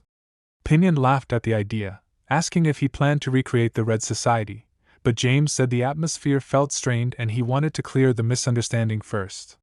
When Dion asked what misunderstanding, James requested a moment to speak privately. Mistella assured Dion it was fine and noted that James had understood the situation quickly. Most people underestimated her because she looked like a child. James replied that his own life had never been easy enough for him to judge someone by appearances and clarified he wasn't here to form a second Red Society. Instead, he intended to launch a new business and offer them an opportunity. He would help them earn well, and in return, he wanted the three groups to work under him. Watching from behind, Hans was stunned by how smoothly James redirected the conversation. Violetta dismissed his offer, saying it sounded exactly like the Red Society's way of forcing dominance. James denied it. If he intended coercion, he said, it would already be happening. Then he added something that stunned everyone. Even if they refused his proposal, he would still hand over part of the former Red Society territory. The room went silent. Mistella asked why he would give it even if turned down, and demanded his true motive. James said that reckless actions would only harm him now. He had no reason to provoke anyone. He needed trustworthy strength, and they were free to accept or reject without consequence. But he did want a decision. Pinion, still unsure, insisted on knowing the nature of the business. Violetta scolded him for speaking too directly, but Pinion countered that he needed to know if the work would be dangerous. James assured him no harm would come to them and asked if they understood the entertainments nobles enjoyed. Pinion suggested opera and music, worrying James expected similar performances, but James explained he envisioned something more refined, stories brought to life through performance, music, and dance together. Pinion didn't fully understand but sensed James was confident. James took that as acceptance, and said he looked forward to working with him as the leader of his group. Violetta remained puzzled and asked what James truly wanted here.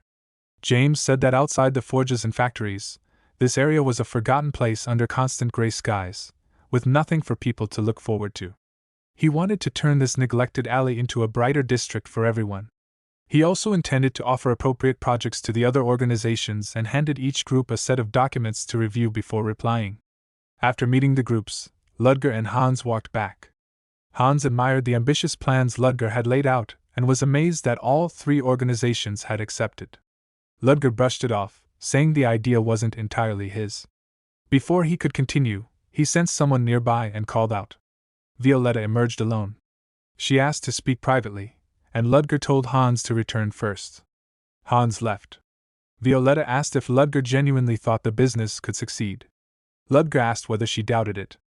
She explained that the clothing market was completely controlled by nobles and wealthy merchants, leaving her unsure if she had any chance. Ludger said their goal wasn't noble fashion but everyday clothing for ordinary people. Once the public embraced it, noble trends would naturally lose their grip. Even so, Violetta warned that powerful factions would interfere sooner or later. Ludger said such obstacles had to be faced, and she couldn't stay hidden underground forever. She didn't need to worry about protecting her sisters anymore. If she accepted his offer, he would take responsibility for them. Once the business grew stable, she would even be able to incorporate her magic into her craft. Startled, Violetta asked how he knew about her magic. Ludger replied that mages could recognize each other. Violetta admitted she wouldn't be able to hide it forever if she worked with him. She lifted her cloth, revealing a burned scar beneath her left eye.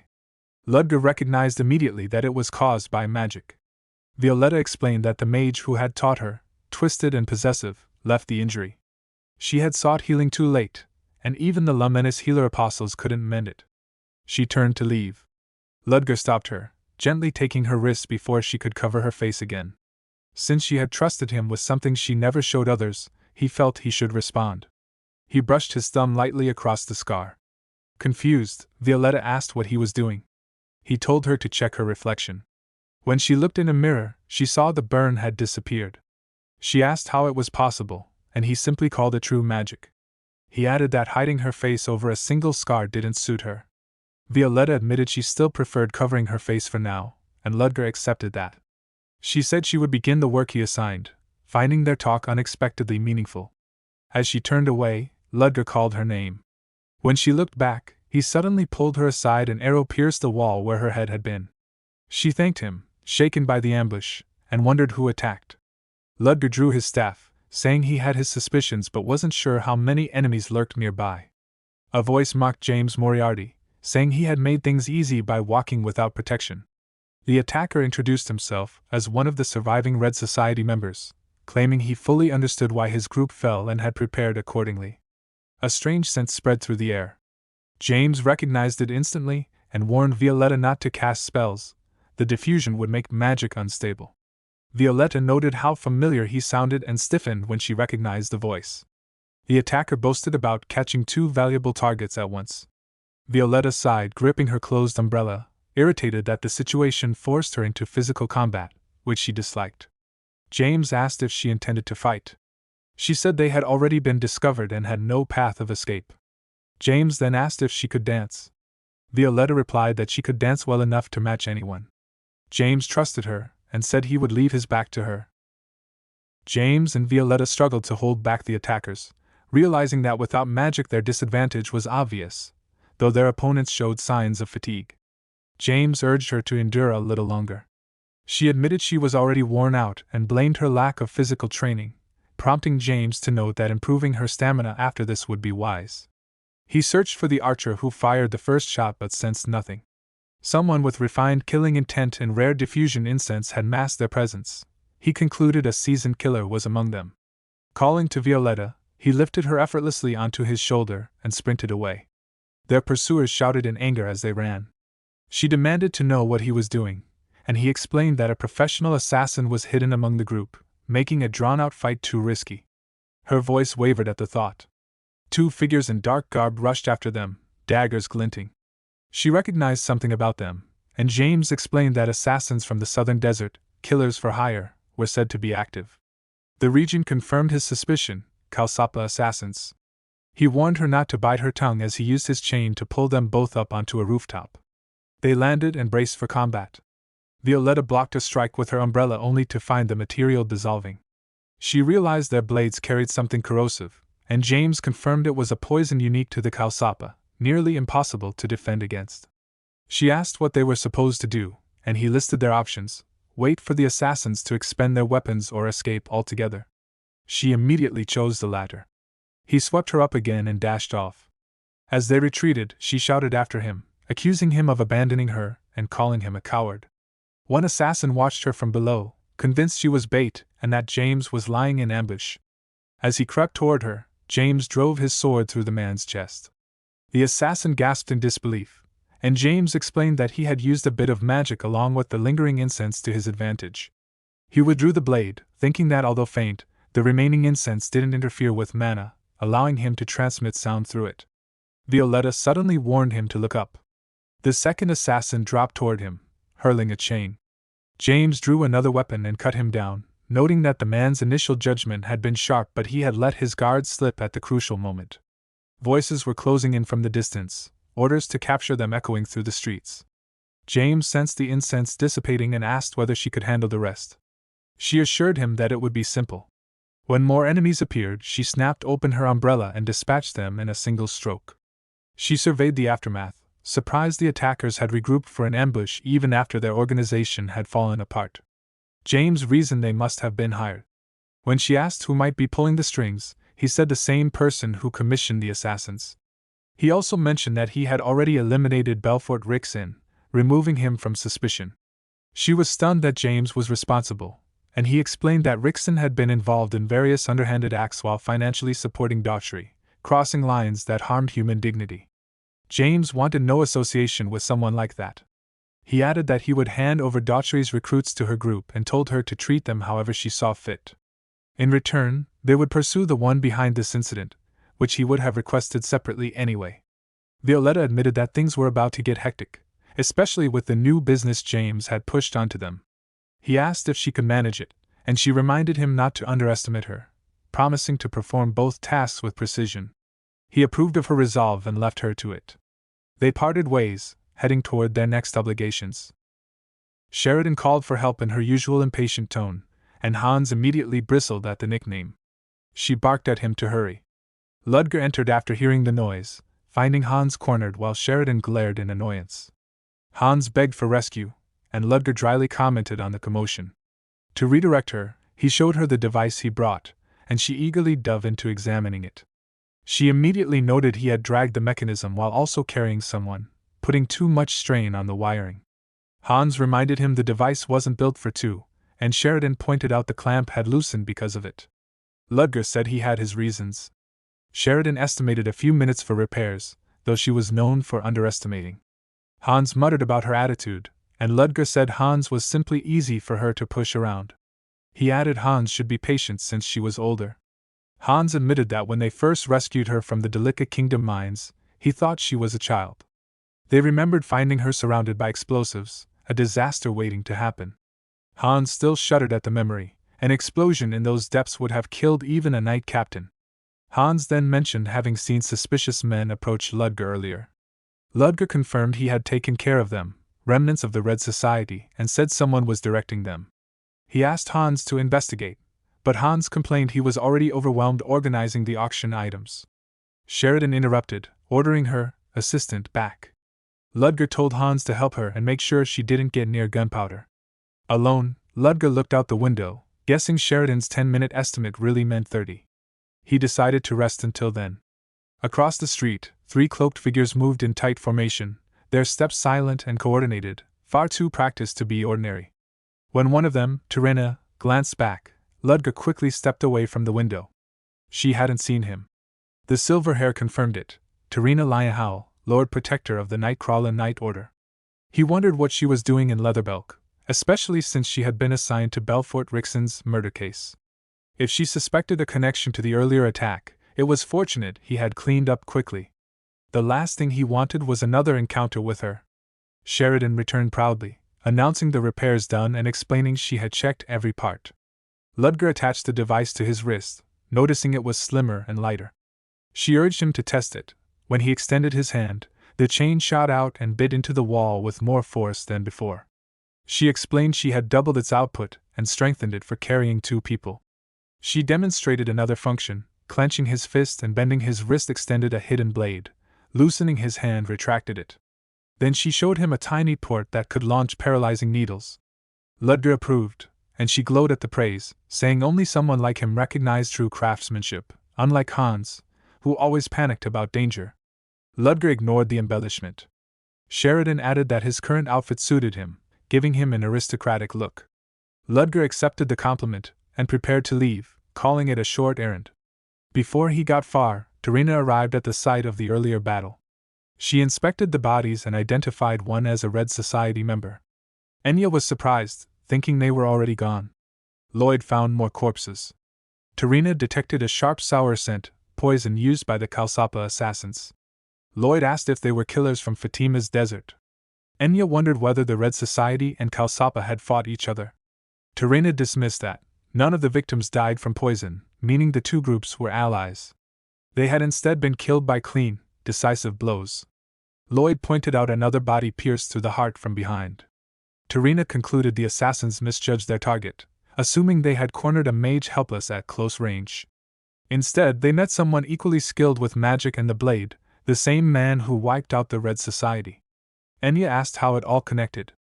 Terena explained that a dissolved faction hiring Kalsapa meant lingering resentment. Linking Belfort's financial dealings with the Red Society, his death, the destroyed factory, and a professor who had burned a werewolf alive, she finished forming her own conclusion. She ordered the team to move on.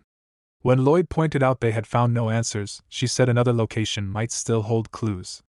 Later, Selena approached Ludger, remarking he hadn't been in the faculty office since he had no classes that day. She said someone was looking for him, and she had passed by, so she came to inform him. When he asked who, she said it was a knight from the National Security Bureau. He agreed to meet them. Lloyd waited in Ludger's office, greeted him courteously, and introduced himself. Ludger offered tea, but Lloyd declined, saying he didn't eat during work. He explained he was there to hear a clear recounting of the werewolf incident on campus, and told Ludger he could speak comfortably. Ludger agreed, relieved it wasn't Terena. Dealing with her again would have been troublesome. With that, he began his explanation while Lloyd prepared to listen.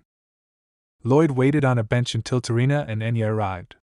He immediately reported that he had followed her instructions exactly. Terena, frustrated after an empty investigation even with a warrant, asked whether the suspect had shown signs of proper combat training.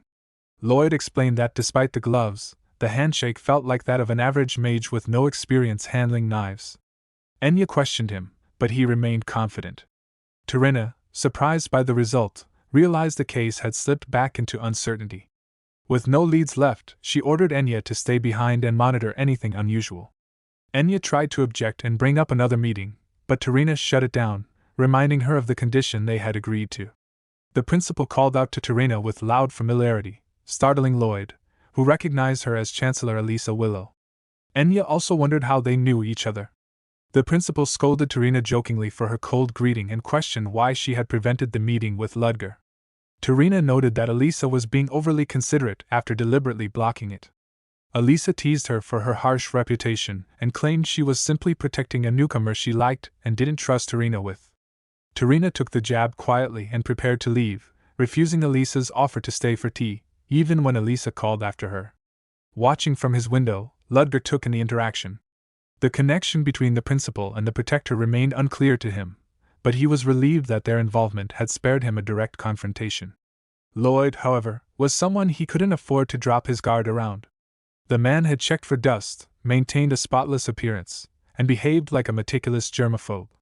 The bare-handed handshake must have been an attempt to detect something. Ludger was grateful he had prepared artificial skin from Sheridan for exactly this situation. Lloyd's probing was sharp, but Ludger had been sharper. With the danger past, he let himself refocus on the tests.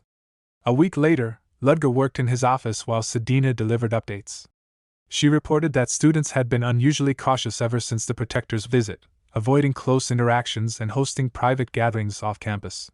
When Ludger asked for anything else, she mentioned that 3 members of the Third Order had been captured 2 days earlier, which she hadn't considered important enough to report at the time. Ludger found the event strange, since even Third Orders weren't usually careless enough to be caught by the police.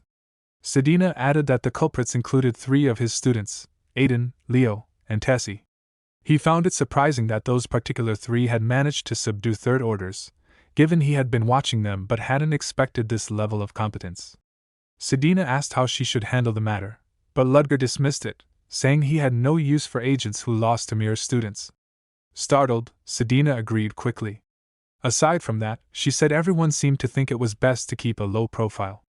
Ludger accepted the report and prepared to head out with her. In the lecture hall, he announced the start of the first test period. He reminded students that the top 5 scorers would learn the formulas of source code, taught gradually 1 per test, and warned that any cheating would bring equal consequences. With a check of the end time, he distributed the tests through magic and began the exam. After it ended, he dismissed the students. Complaints filled the room as they realized the open book format hadn't helped against the difficulty. Later in the corridor, Lynn hurried to him. He expected a question about the test, but instead she returned the book he had given her. He refused to take it back, insisting she keep it because she would need it again, and because the particular edition held meaning for her. He trusted she would take proper care of it. Lynn stood there, puzzled, until Elendil came running to ask why she had sprinted off. Lynn quickly brushed it off and asked about the exam, claiming it hadn't been as difficult as she expected. Elendil, flustered and embarrassed, tried to justify his own performance by saying he'd been too distracted to study well. Elsewhere, the principal reviewed Ludger's test. She was impressed by the solid foundation, precise scaling, and the subtle trap worked into the questions. She admitted she hadn't expected much from someone so stiff, but his craftsmanship genuinely surprised her. Wilford asked how Ludger compared to Professor Chris Benamore, since both specialized in manifestation. The principal refused to compare them, saying Chris filled his exams with complicated terminology purely to show off. She wondered what his reaction would be when he saw Ludger's test. Chris, elsewhere, was in fact fuming. He replayed the principal's casual comment from earlier about how the exam might help him prepare his next one, all while being compared to a mere ruined noble. His pride burned. He swore he would not let this humiliation stand and vowed revenge on Ludger Kellecy. Lynn walked through the corridor, relieved that her exams were mostly prepared for, and she could finally enjoy a proper lunch break. Elendil had returned to the dorm right after the test, shaken by how hard it had been. Lynn hoped she would recover soon. A student stepped in front of her, blocking the way. She recognized him instantly, the same loud, arrogant boy who had bothered her before. She asked him to move aside, but he ignored her. When she pointed out that he was acting this way because she had turned him down earlier, and that his behavior was disgraceful for a noble. His face twisted. He grabbed her wrist, yanked her aside, and shoved her to the ground. She tried to pull free, stunned, but he loomed over her with his wand out, muttering that even now she dared look at him like an equal, and that commoners needed to be put back in place. A sharp voice interrupted him. Fruden Woolberg was approaching. Lin recognized him immediately, the feared upperclassman known for being cold and dismissive toward commoners. She couldn't imagine why he would show up now. The bully hastily claimed he was disciplining someone below his status. Fruden dismissed it with a flick of his hand, forcing the boy face first into the ground, saying trash like him stained the noble name more than anything else. Trembling, the boy scrambled away when Fruden gave him one chance to leave. Lin thanked him. He studied her briefly, then brushed it off. Noticing her dropped lunch, he pointed out that it was probably ruined. She said she could just brush it clean, but he questioned eating something that had hit the floor. If she didn't mind, he offered to share his meal instead. The offer caught her off guard. They sat together under a tree. On a mat he set out. Lin looked around. She had never seen such a quiet place in Soren. Fruden explained that it was his private spot, so private even his bodyguards didn't know about it. If she kept it secret, she could come again whenever she wished. She promised she would. When she noticed how elaborate his meal was, she asked if it was really his lunch. He admitted he'd gotten carried away preparing it himself. Lin was amazed. He encouraged her to try it, and she did. The food was excellent. He told her not to rush as she ate. She couldn't reconcile the gentle person before her with the rumors that he despised commoners. Seeing him like this made her realize how unreliable gossip could be. Elsewhere, Selena greeted Ludger cheerfully and asked if he had finished his exams. He said he was on his way to grade them and asked if she was giving a practical test. She confirmed it. Hands-on work was essential for spiritualism, and invited him to watch. He almost declined, noticing how tense she seemed about her first exam, and changed his mind. During the test, Selena demonstrated how to use magic power to communicate with spirits, greeting the one she had bonded with. The students watched in amazement. Then she instructed them to begin. When she saw Ludger nearby, she urged him to try as well, insisting it wasn't difficult. He refused, saying spirits avoided him. She tried to reassure him, until she saw the spirits trembling, pulling away from him entirely. Even the ones drifting around the students stayed distant. Ludger calmly reminded her that he had warned her. A voice from his mother reminded him that he possessed the qualities of a shaman, and that the divine spirits were watching over him. Selena was confused. Spirits sometimes dislike certain people, but fear was different. He explained that his case was unusual, though only lower-rank spirits reacted this strongly. Intermediate ones were unaffected. Selena agreed but still felt it unfortunate that he couldn't interact with them. He pointed out that she was still in the middle of an exam. Realizing the assistants were left alone with the students, she rushed back, flustered. Once she was gone, Ludger exhaled quietly. His magic power was still holding. If intermediate spirits had reacted, Selena would have suspected him. The spirits weren't afraid of him, they sensed a presence behind him. Only the weakest could detect it, but that alone was enough. Then he felt a gaze from the trees. A fire spirit watched him, its strength far too great for a natural one. Even a professor attuned to intermediate spirits hadn't sensed it. There was only one explanation: artificial control. Which meant another First Order was inside Soren. They weren't attacking or interfering, only observing him. If they thought he was an imposter, they wouldn't be this passive. Their behavior felt intentional, as if they were sending a message. Ludger muttered about the rising heat, testing them, and the temperature answered immediately. He moved to an open space, away from the students, waiting to see what they would do. Even if they didn't respond, he had already confirmed the nature of the opponent watching him. A rare opportunity. A letter appeared out of thin air. It contained a single line: "Tonight, after classes. At this place." Dark Flame spoke that Ludger arrived earlier than expected, Ludger noting the absence of the original body and hinting that this outcome had been anticipated. Ludger moved straight to the point, demanding the reason for the summoning. Dark Flame explained a plan to create chaos at Soren, but magicians had been extinguishing every fire she attempted. Ludger quickly recognized the plan as a potential terror attack and questioned why she sought his aid. She insisted on help, offering compensation for his cooperation under a formal contract between two aliases, John Doe and Esmeralda. Ludger immediately realized that Esmeralda was not a real name, likely a code akin to his own. He refused, citing the Chancellor's ongoing suspicion and his need to avoid rash actions. Dark Flame pressed, incredulous that he would turn down the offer and suspicious of his second-order subordinate under him, hinting at hidden schemes. Ludger met the accusations with calm defiance, asserting that any doubt of his loyalty to the Zero Order would carry consequences. Dark Flame eventually relented, apologizing before vanishing. Alone, Ludger reflected on the encounter. He had gathered enough information for now, and the voice behind the flames had belonged to a young woman, a high-degree elementalist capable of controlling flame spirits.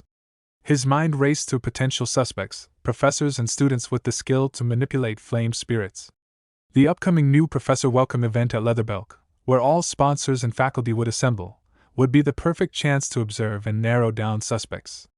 If the person were a professor, they would be present at that gathering, giving him an opportunity to identify them. Ludger's thoughts turned to his research on John Doe. He reviewed every known trait of the figure, imagining the risks if he had been unprepared. The voice beyond the flames had been controlled, deliberate, and precise, signs of a seasoned elementalist. If he had underestimated her, the confrontation could have ended badly, possibly fatally. He concluded that the first people to consider as suspects were the elementalist professors, but the list also included students capable of handling high-level flame spirits. The event would be key to confirming the true identity. From her vantage point by the window, the young woman watched Ludger at work. She had worried that he might be vulnerable, but he had displayed no fear, his composure stronger than expected. Her efforts had yielded nothing, and she realized the main player would not be her, but someone else attending the event. Meanwhile, Lin reflected on her unexpected lunch with Fruden.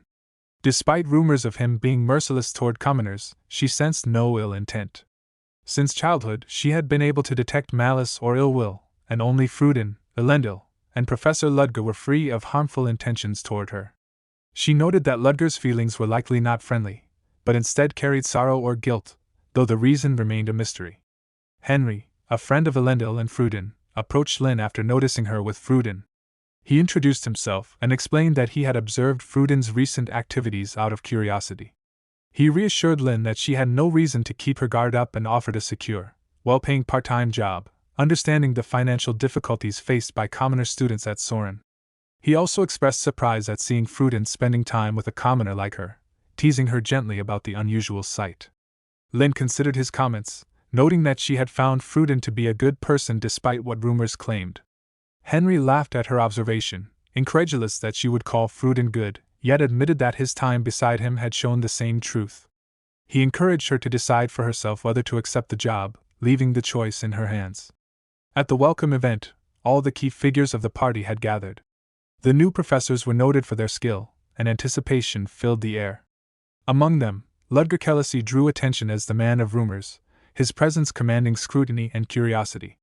Beneath the surface, hidden motives, secret powers, and careful observation set the stage for a convergence of skill, strategy, and discovery, as each character navigated the unfolding challenges. The hall was crowded with nobles and patrons, each approaching the new professors with rehearsed smiles. Count Chris Benamor entertained admirers with the same polished charm the rumors spoke of, while Congressman Charles introduced himself to Professor Marilda across the room. Ludger watched the busy exchanges and decided to assess the situation briefly before slipping away to search for Esmeralda. Count Deckers approached him next, but Ludger dismissed the conversation before it began, leaving the Count to retreat awkwardly. The sharp response ensured others would keep their distance, giving Ludger the quiet he needed to move freely. Nearby, Selena struggled with an overbearing guest, her voice tight with discomfort. Recognizing her unease, Ludger stepped between them and shielded her from the man's intrusion, stating she already had prior plans.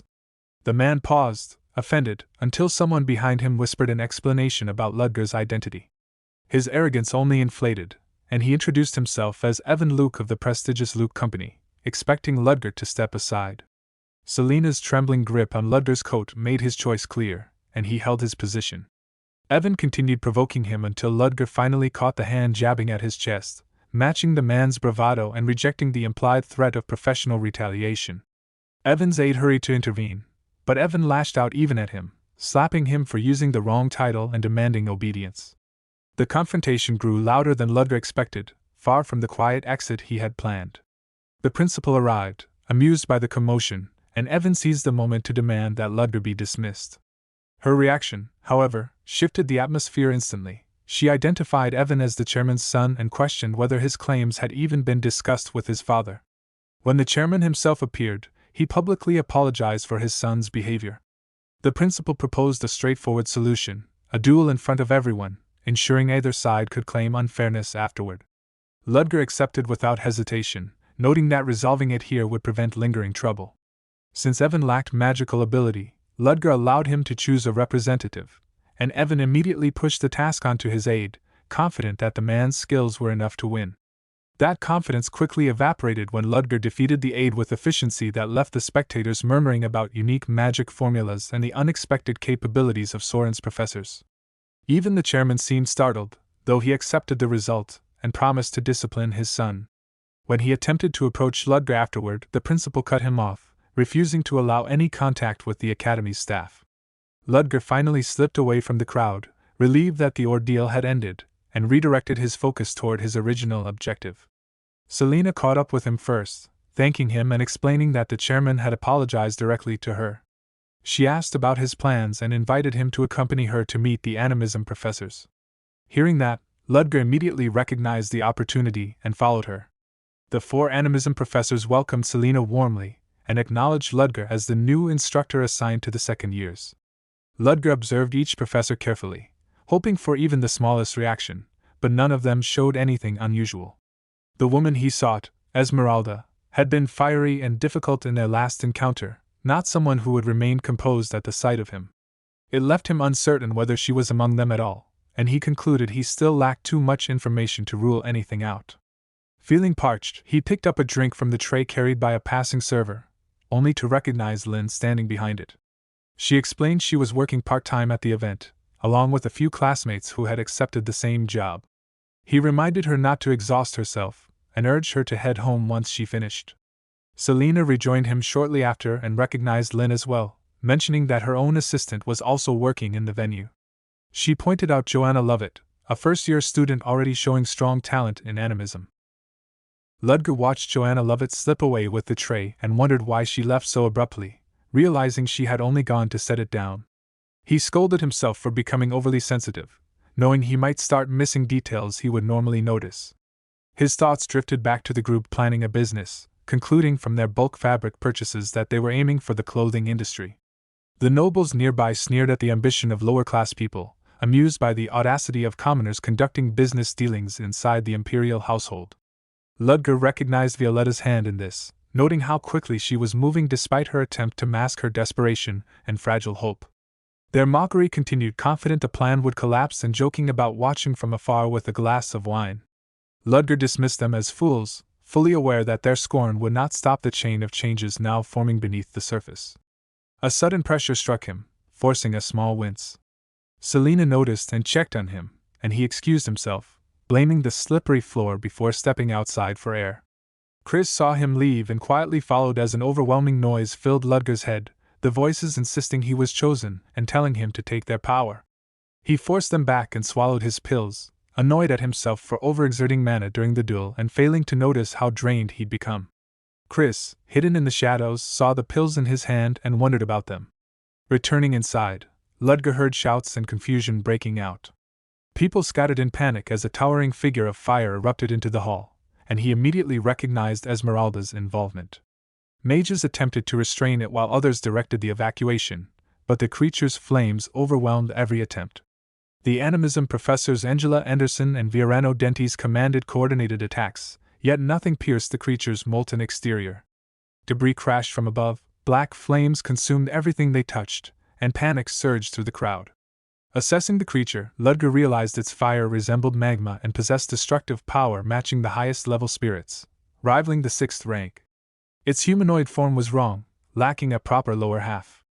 That inconsistency led him to suspect a medium-based incarnation, allowing the summoner to remain hidden. Considering the location of its appearance, the silver tray on the table stood out as the obvious medium. The truth clicked into place: Joanna Lovett was Esmeralda. Reaching her now was impossible, but he had already identified a method to break through the creature's defenses. Just as he prepared to act, he spotted Lin trapped beneath fallen rubble.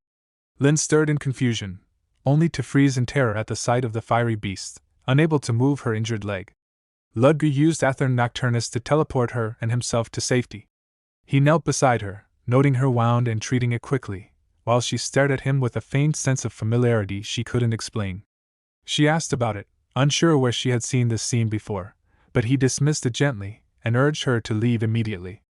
She hesitated only long enough to thank him before hurrying off.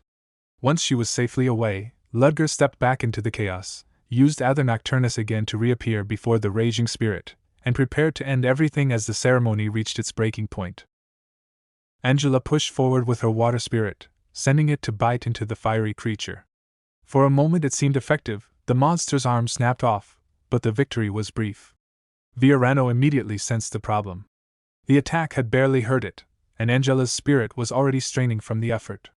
When the monster's arm regenerated instantly, he warned her to withdraw before she was overwhelmed. They both realized they couldn't bring it down with their current strength. The timing was suspicious as well, emerging just after the principal's departure. Viorano suddenly noticed how the surrounding spirits were acting unnaturally, as though shielding something. Understanding dawned on him. This creature had been brought through a medium. Ludger, meanwhile, could feel the limits of his drained condition. He didn't have enough stored power to use large-scale magic, so he settled on a single decisive strike. His attack tore through the beast, forcing it to collapse. Even as it faded, the creature's hatred seeped through, promising that humans would one day burn. Ludger dismissed the threat unshaken. Outside, he stood with Viorano as they examined the details. The monster's lower half had been only half-formed, and when viewed closely, its distorted edges connected back to the medium that birthed it.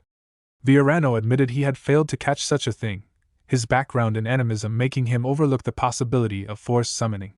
Spirits, as he explained, were tied to nature and held no opinion of humans at all, so encountering one filled with hatred was entirely new. He thanked Ludger for minimizing the damage, especially with his unusual spatial magic. Ludger briefly described how it functioned, anchoring power to a coordinate before manifesting it, though he privately noted that most people could never manage such magic without rare spatial intuition. Viorano checked on him then, concerned that using magic while weakened might have caused deeper symptoms, the kind that appeared in people with overdeveloped cognition. He spoke of how some individuals break past ordinary constraints, seeming like geniuses but actually stepping beyond a protective boundary. Beyond that boundary, some even begin hearing unfamiliar sounds. Ludger denied any such experience, staying composed, though the topic intrigued him enough to ask what happened after the voices. Viorano shared the limited knowledge he had. If symptoms progressed, one might eventually see things, and in rare, theoretical cases, make direct contact with entities considered gods. James went over the morning paper, analyzing the chaos at the banquet. Many victims were nobles, and if Esmeralda intended to shake the upper class, she had succeeded halfway. Still, her reveal was a gain for his side. He debated leaking her identity but quickly dismissed the idea. Doing so too soon would expose his involvement in defeating the spirit. He needed to wait for the right moment. His attention shifted when he noticed Evan Luke, head of the Kunst auction house, was increasing security after the incident. It meant more complications for him. Violetta interrupted his thoughts, reminding him of their plan. Since he had wanted to see how the slums were changing, the two prepared to head out together. Violetta led Ludger through the district, telling him to take in the changes. The newly renovated street stretched ahead, widened using the majority of their budget just as he had advised. She explained that artisans would soon fill the area, with various groups cooperating with the plans he had proposed. Kirukas was preparing a musical to replace the old circus, and a few elderly workers were assembling the literary magazine he had suggested, intending to gather short stories and tales from unknown writers. The children had already been asked to spread rumors to build interest, though she was unsure whether it was having any effect. Ludger reassured her that even if they failed, all that mattered was that they tried, because every business required an initial push. She admitted that investors were still scarce, then showed him the new tailor shop, which planned to begin with simple clothing before gradually shifting toward high-end fashion. She seemed quietly confident, claiming that she had been waiting for this opportunity for a long time. Once they finished inspecting the area, Ludger announced that it was time to meet the people they would be working with. Violetta was caught off guard, but he simply continued onward.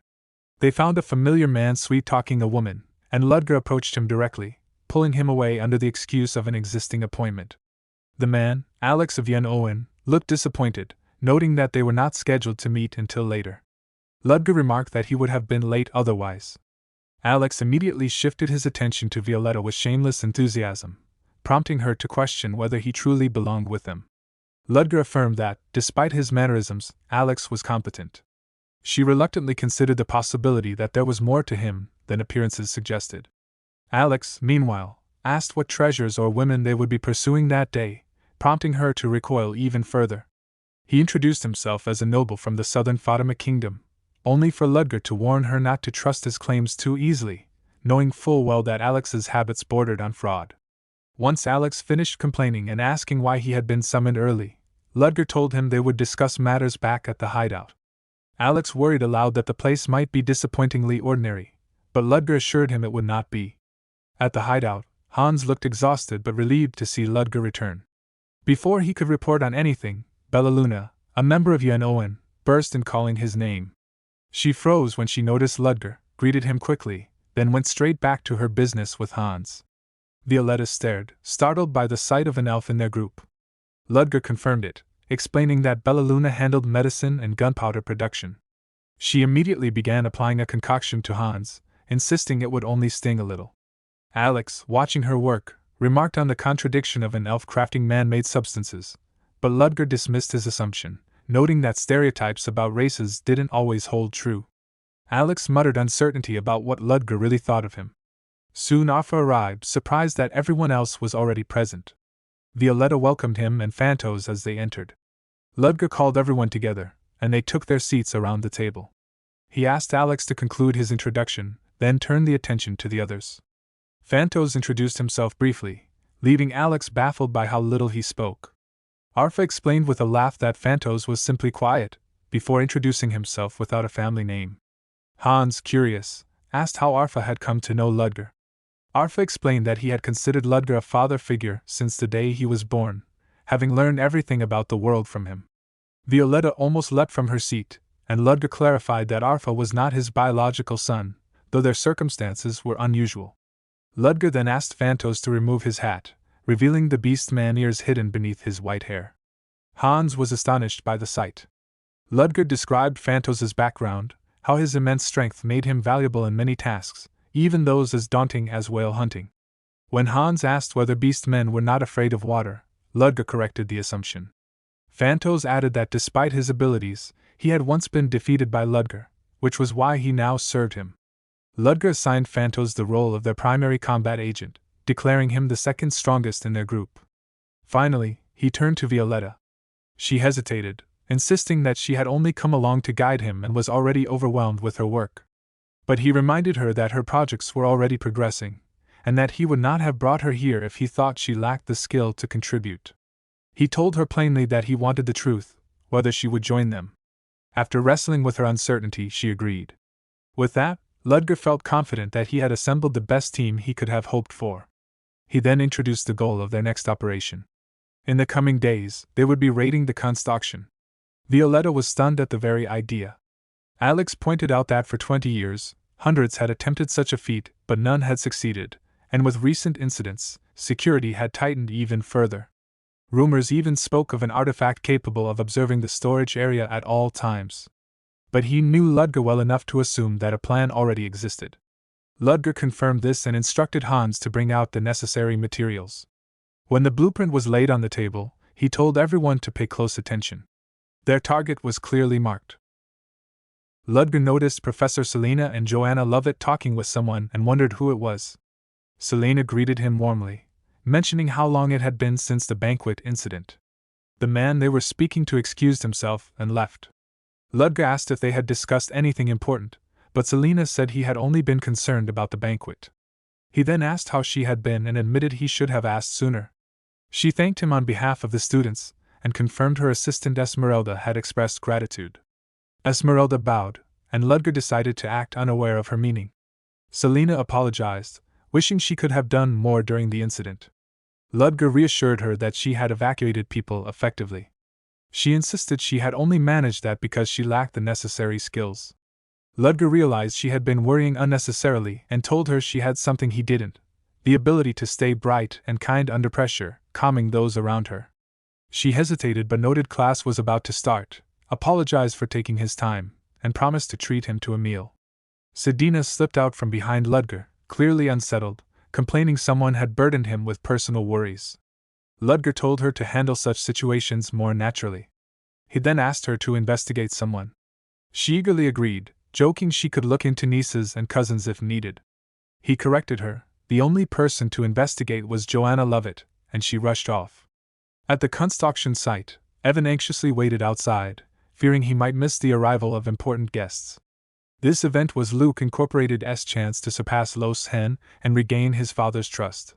When the guests arrived, Alex and Phantos in disguise, Evan introduced himself. Alex, posing as Lord Ar Guaramusla, joked about being welcome despite being abandoned by his family. Evan hurried them inside, eager to please. Alex suggested they be casual since they were close in age, and Evan agreed. Before entering, Alex requested a favor: he needed a proper place to store a precious object. He explained that his family used magic fluids to produce high-quality magic stones and presented a prototype he couldn't carry. Excited, Evan offered to store it in a secure basement. Alex thanked him enthusiastically. A flashback showed the earlier briefing: Hans driving, Phantos in the passenger seat, Alex and Ludger in the back. Alex admired Ludger's skill at tailoring southern noble clothing. Ludger reminded him to stay in character. Alex outlined his cover identity as the less powerful but well-connected son of a magic stone merchant, and commented on his own attractiveness, which Ludger ignored.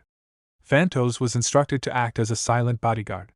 Ludger explained Luke Incorporated's expansion into magic tools and artifacts, and why Alex's disguise was ideal.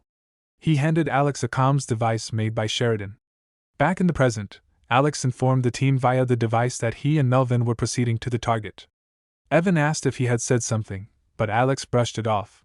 They reached the secured area, an elevator opened by a single key and guarded by armored knights, as Hans had described. When Ludger warning the team about the auction facility, an underground storage 30 meters deep, monitored by an artifact tracking every movement. He instructed Alex and Phantos to inspect the interior. Afterward, Alex reported that the layout gave him confidence the plan would work. Ludger told him to continue only if he remembered their discussion, and Alex agreed. Before leaving, Alex overheard a girl complaining and recognized the voice: Anya Joyner's, his ex-girlfriend. Alarmed, he contacted Ludger, who warned him to avoid being seen. Alex agreed, noting she seemed unchanged. Maintaining his disguise, he informed Evan he needed to leave. Evan tried to continue their business discussion, but Alex insisted they speak privately another time and departed. Back at the hideout, the group noticed Bella Luna hadn't returned. They set their concern aside and asked Alex to explain what had happened, ready to move to the next phase. Alex explained that the auction house layout matched the map Ludger had shown, with item storage split into 3 rooms. The most valuable items were kept in the higher-numbered rooms, and each day of the 3-day event corresponded to one room's items, starting with the first. Hans reported that the item they needed was in the 3rd room. Sheridan proposed targeting the 3rd day, but Ludger dismissed the idea, pointing out that the first day would draw excessive attention and the 2nd day was the ideal window. He then confirmed with Sheridan about his earlier request, and Sheridan said it would be completed in 3 days. Ludger asked Violetta to find someone familiar with construction or internal structures, and she said she would try old Kai's. She mentioned a knight from the intelligence service being involved in security, and worried the Order's presence could complicate matters. Ludger downplayed it, believing it was only a low-ranked knight, though Violetta questioned how he could be sure more would not appear once the plan began. Ludger admitted he had seen that knight before. Alex added that he had met the same one in the past and was confident he would carry out his role. With the needed information gathered, Ludger kept the plan unchanged. Meanwhile, Kaisi Salmoy, a private detective known as the Celadon Green Water Holder, rushed through Leatherbelk with her assistant, Betty. She warned of approaching rain and scolded Betty for falling behind, while Betty complained about the unnecessary load of 5 years' worth of documents. Kaisi insisted every sheet was important. When the rain began exactly as she predicted, Betty panicked about the files, but Kaisi opened an umbrella and used a magic shield to keep everything dry. Betty asked why they had come to Leatherbelk, and Kaisi explained that strange incidents tied to suspicious groups and where people had surfaced in the city, not ordinary cryptids, and the last trace of a certain man led here. When Betty pressed her, Kaisi revealed she was after James Moriarty. Betty insisted he had died in their famous confrontation, but Kaisi dismissed the claim, though she confirmed the waterfall part of the tale was real. She believed he had survived, relying on intuition and the evidence in the documents Betty carried. She then reviewed earlier incidents. 5 years ago in Duramang, multiplying cryptids and the Beast of Gavaden were ended by Abraham Van Helsing, who later vanished. 4 years ago in Fatali, Arsène Lupin carried out a year-long spree and disappeared. 3 years ago in Delica, James Moriarty attempted to ignite a war before disappearing. And recently in Utah, Machiavelli won a civil war and also vanished. Kaisi concluded these figures were the same person, whom she believed had now come to Leatherbelk. Betty asked why someone so capable would roam the world under different identities, but Kaisi admitted she didn't know. What mattered was that he had once thrown the Empire into chaos, and if he was alive, they couldn't ignore it. She led Betty to the lodging she had selected, the Kunst auction house. At the same auction house, Evan welcomed Princess Elendil von Exilian and escorted her to her VIP room as she observed the extravagant decor and wondered how many commoner households a single ornament could support. At the same time, Ludger, speaking through Sheridan's device, announced that Ewan Owen's plan was beginning. Alex, who had waited since the previous day, felt relief as the operation finally started. His first task was to meet Violetta downstairs, but when he spotted Enya, his ex-girlfriend, he quickly turned away, startled to see her there. Through the device, Violetta reported she would delay herself by pretending to fix her shoelace before heading down. Realizing the situation was drifting off course, she prepared to complete her task alone. This followed Ludger's earlier instructions. The first objective was to secure the key to the elevator entrance, a responsibility shared by Alex and Violetta. In the present moment, a man approached Violetta, distracted by her appearance, and assuming she worked at the auction house. Violetta acted unsteady, claiming she had overdrunk and asked him to escort her to her room, positioning herself to begin the operation. Violetta thanked the man for helping her, and he assured her he couldn't ignore a guest who had misplaced her room in a drunken haze, even offering his own room for her to rest. She responded with feigned flattery as he closed the door behind them, remarking that she needed to sober up and suggesting they play something fun to help. She played along until he reached for her, at which point she seized his wrist, broke his stance, and threw him over her shoulder. She noted to herself how quickly he fell, grateful for the body-strengthening techniques she had learned from the leader. With the man unconscious, she turned her focus to finding the key. At the auction hall, the host welcomed everyone to the second day and presented the first item, a jewel said to be a mermaid's tear. Bids soared immediately. Elendil wondered if it could truly be authentic, marveling at the extravagance. Kaisi, seated nearby, remarked that the jewel was beautiful but fake, noting that the princess seemed bored. When Elendil asked how she knew her so well, Kaisi explained her deductions: the princess's expression, the flattened hair from resting earlier, the lingering scent of the room, and her lack of perfume despite noble expectations. With rumors already circulating about Elendil's attendance, it was not difficult to narrow down her identity. Elendil, impressed, recognized Kaisi as the famed private detective and Celadon Green Water title holder. Kaisi introduced herself and explained she was invited upon arriving in Leatherbelk, and that large events like this often attracted incidents, guided by her instinct as a detective. Ludger monitored the situation, noting that Violetta was doing her part even as the plan drifted slightly from the intended path. Before he could regroup with the others, Evan approached with exaggerated familiarity, recalling their previous encounter at a banquet. Ludger answered politely, but Evan insisted on escorting him and instructed guards to treat him with special care. Ludger realized Evan was intentionally restricting his movements under the guise of hospitality and, through the device, informed Hans that he was pinned down and needed backup. Hans panicked at the implication, knowing backup meant him. Arfa urged him to go, though Hans reminded him to use code names. He corrected himself, calling him Kafka and asking to be called Dumas. Hans grumbled but complied. With their schedule already delayed, he resigned himself to moving together with Arfa. He tried fixing the jammed device, growing frustrated until a red signal finally appeared. Before they could proceed, a guard spotted them and approached. Hans whispered urgently for Arfa to act, and when the guard reached them, Arfa struck him unconscious in a single blow. Hans was stunned at his strength, but quickly decided to drag the man aside and hide him among the trash. Another guard called for his partner, and Arfa, perfectly mimicking the unconscious man's voice, sent him away with an excuse. Hans was left questioning her identity again but pushed forward, activating the device as instructed. Elsewhere, Alex finally made it downstairs after narrowly avoiding Enya, still shaken by the unexpected encounter. Determined to continue, he rushed forward, only for a woman to collide with him. He caught her reflexively and asked if she was all right. Violetta steadied herself, claiming she slipped, and covertly handed him the key. Alex contacted the team under the codename Hugo, confirming he had secured the key and was heading to the elevator. Phantos, using the name Melvin, replied that he would wait there. When Alex passed by, Phantos revealed himself suddenly, startling him. Alex recognized the stealth technique used by Spirit Animation and handed over the key, noting the increased number of guards due to the auction. Sheridan listened through the device as Hugo and Melvin confirmed their arrival at the entrance, then signaled that he would begin moving as well. Steam suddenly filled the air, sending people into coughing fits as panic spread through the hall. Sheridan recognized the effect immediately, pleased to see Bella Luna's tear gas working better than expected.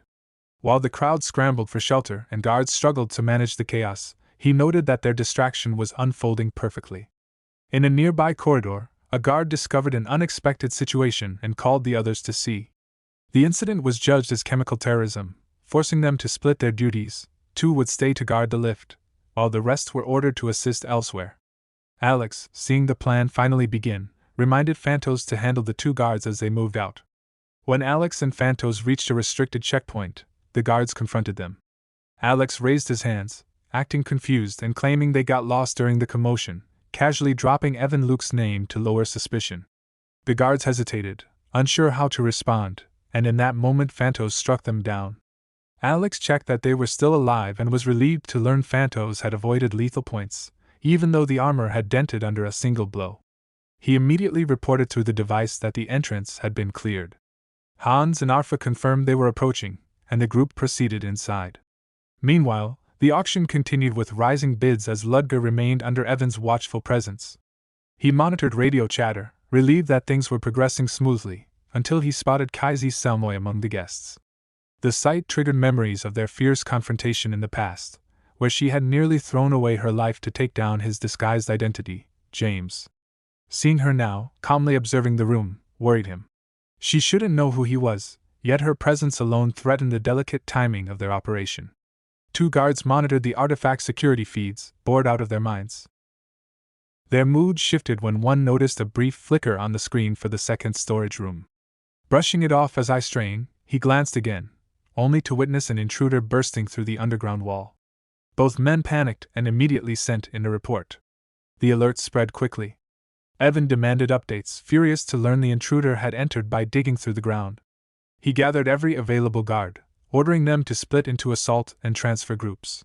One team was to secure Storage Room 2 and capture the intruders. The other was to move the valuable item in Storage Room 3 to a safer location. The elevator carried the guards downward as Evan fumed at the potential losses. The assault team opened the doors to Storage Room 2, expecting a fight, but found the room untouched and completely empty. Evan was baffled, no intruders, no damage, nothing missing. Yet the footage clearly showed someone breaking in. Before he could process the contradiction, the screen in front of him shifted, revealing that the earlier image had been faked. His aide realized the truth: the break-in at Room 2 was a decoy. The real target was Room 3, and the transfer they had initiated played straight into the intruder's hands. Before they could react, a new emergency came through. The elevator heading upward had suddenly collapsed, trapping the transfer team with the item inside. The guards begged for assistance, but Evan had no reinforcements and refused to alert the police, fearing the auction's reputation would crumble. He stood frozen, unsure what to do, while his aide ordered every remaining guard to mobilize. But when they tried to leave, the door wouldn't budge. Outside that very door, Sheridan realized they had all gathered themselves into the perfect trap. He admired the ingenuity of Ludger's plan, recalling the moment he had been tasked with creating the device capable of overriding the artifact's footage. Now, with everything sealed and the security team immobilized, he happily reported through his communicator that the mission had succeeded. 30 minutes earlier, Hans and Arfa had already subdued 2 guards and taken their uniforms. While adjusting the armor, Hans complained about the tight fit, and Alex explained the damage Phantos caused had only been roughly repaired. Hans accepted it, and prepared to stay on standby while Alex moved on, relieved they had avoided guards so far. Phantos checked the guard positions through spiritual sensing, finding 8 in total, scattered, with 2 isolated nearby. Alex still found it absurd that the guards they ambushed had been idling in the storage room, making their takeover simple. Now disguised, Alex and Phantos endured their uncomfortable uniforms as orders echoed through the area. The transfer team was instructed to move items to storage room 3, and the assault team was sent to storage room 2. Some guards muttered about Evan's eagerness to claim credit, and reminded each other to work properly. The transfer team reported entering the lift with the item and prepared to proceed. Among them, Hans, Arfa, Alex, and Phantos suddenly incapacitated the guards inside the lift. With the threat neutralized, Alex disabled the lift to block reinforcements. As Sheridan's group prepared to withdraw with the items, Hans stayed behind to confirm something for Ludger. Sheridan understood he meant the item Nari had been searching for. Hans knew the real one was in the auction room but couldn't tell it apart from a fake. Sheridan assured him he would manage and urged the others aboard as Violetta returned. Left alone for a moment, Hans briefly questioned his usefulness compared to the others, then pushed the thought aside, reminding himself Ludger trusted him. Delivering the relic shard safely was his priority. Ludger listened through the comms as Hans reported everyone's escape and said he would wait in the central hall before the device died. Ludger, relieved, prepared to slip out amid the confusion. Hans reached the quiet central hall, likely cleared by the sleeping powder used earlier. He noticed a few motionless figures and sensed something wrong, moments before a man aimed and shot him. An explosion tore through the building. Armed intruders stormed the auction hall, ordering the crowd to freeze. Panic erupted as nobles searched for guards who never arrived. The attackers looted the fallen while Ludger realized their infiltration had weakened security enough to let these groups slip in. A bomber from the Liberation Army charged at him, and Ludger recognized the vest and pushed him back with magic. The blast's presence puzzled him since the building should have suppressed such reactions. The bomb's detonation, the strange energy, and the crowd's cries of curses suggested black magic at work. With robbers, the Liberation Army, and black magicians all appearing at once, he worried even more about Hans. Elsewhere, Elendil barely escaped the caves and wondered about Kaisi's safety before intruders targeted her as a princess. Their bombs failed to explode, and Kaisi stepped in, having neutralized the explosives by soaking them. Betty confirmed their area was clear, and Enya from the Nightcrawler order joined to protect the princess. Kaisi urged them to move together, still confused about how so many intruders breached Kunst and why guards were absent. As they regrouped, the entire building began to collapse. Hans asked Ludger why he had ever accepted someone as cowardly as him, admitting he always pushed the fighting onto others. Ludger's response was sharp. He had accepted Hans precisely because he was a coward. Leaning closer, Ludger told him he wasn't afraid of battle itself but afraid of hurting someone with his power, and of the responsibility that came with it. Hans hesitated, then spoke about his past. He had grown up as an orphan, distant from others except for one girl who treated him kindly. She once brought home a puppy. While petting it, it nipped him, and what followed became his first unintentional killing. The image of that moment hung in the air, a memory that had scarred him deeply. He blamed himself for accepting her kindness, believing the tragedy wouldn't have happened otherwise. Ludger stopped him gently but then placed a small, dagger-like object in his hand, warning that someday he would face a reality he wouldn't want to confront. Ludger promised not to blame him for anything that might happen, but if Hans chose to stop running and fight back, this tool could serve as his last resort. The scene shifted. Hans lay bleeding on the auction house floor while a green-blonde older man rifled through the wreckage. He noted how fortunate it was that everything had fallen into disarray and urged his companion to hurry before others discovered them. Irritated, the companion examined a pouch found near Hans. The older man mocked the idea of a relic being stored so plainly, but when he reached for it, Hans grabbed his arm despite barely being able to move.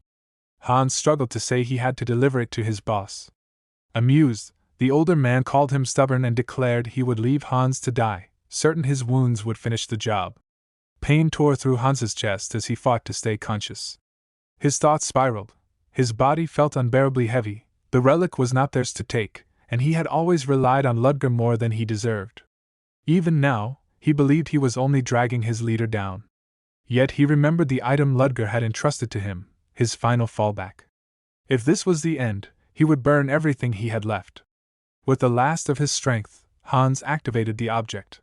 His body convulsed as a monstrous transformation overtook him, his scream twisting into something inhuman. The two intruders recoiled as a bestial shadow lunged toward them, its ferocity overwhelming. They shouted in shock at the terrifying creature Hans had become. Through the chaos, Ludger arrived, calm yet bearing glowing blue eyes, the reflection of the destruction inside. Outside, soldiers gathered near a transport vehicle. Phantos felt a surge of power emanating from the building they had left and froze, sensing something far beyond ordinary threats. He compared it to only a handful of monsters he had encountered in his life, perhaps even greater than all of them. Alex immediately connected the sensation to their earlier discussion. He recalled asking Ludger who ranked first in their team's combat power after being told Phantos was second. Ludger had excluded himself from the list and told Alex he was only third. When Alex asked who surpassed even Phantos, the answer had been simple: Hans. Back at the ruins, Evan panicked as his auction house collapsed around him. The loss of the goods, the destruction of the hall, and the uncertain status of the princess pushed him toward hysteria. Before he could issue more frantic orders, the ground split, and a colossal skeletal beast with horns and burning red eyes emerged, its clawed shadow stretching over the soldiers. They stared in disbelief, unable to understand what new nightmare had arisen in the middle of the chaos.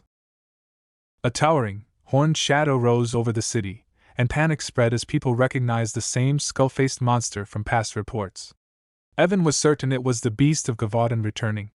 The clockwork order arrived on horseback, the commander directing civilians to evacuate, while the knights tried to stay focused despite rumors about attackers at the auction house. They quickly realized the creature's speed didn't match its size, and the collapsing surroundings warned them how dangerous it truly was.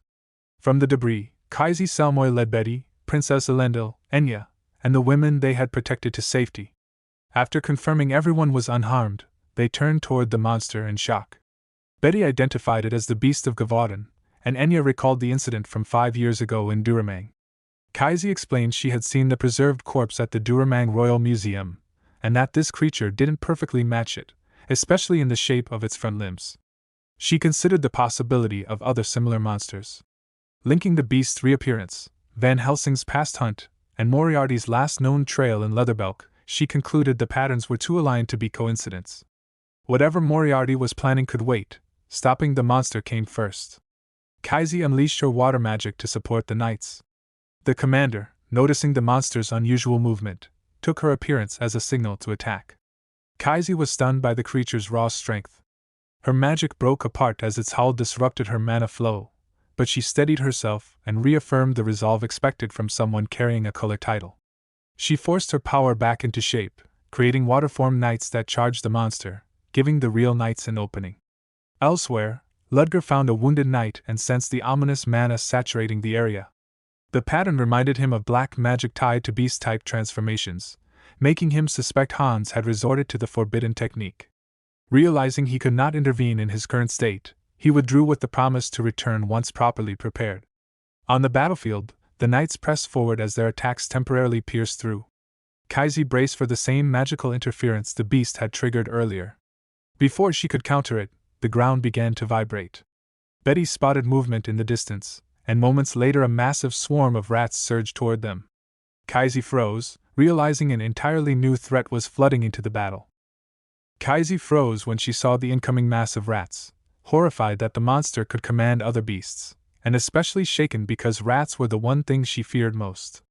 She quickly raised a wall of water, but the swarm began climbing over it. Elendil and Betty rushed to reinforce her until the wall held. The commander noticed the rats gathering into a single shape, and warned his knights just as he realized what was happening. The monster's severed head and the swarm fused together into a new creature. The sight made him conclude that this technique was the same one responsible for the sudden appearance of cryptids during the Night of Blood, and he ordered everyone to eliminate them before more emerged to avoid a repeat of that catastrophe. Kaisi saw how quickly the cryptids were reforming and understood that she wouldn't even be able to focus on the main monster at this rate. She became distracted by the rats flanking them from multiple angles and panicked when she realized how many beasts had already slipped past her notice.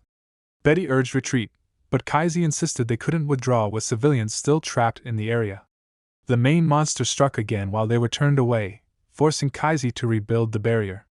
As the rats swarmed her feet and legs, she screamed but reminded herself that holding the monster back mattered more than her own condition.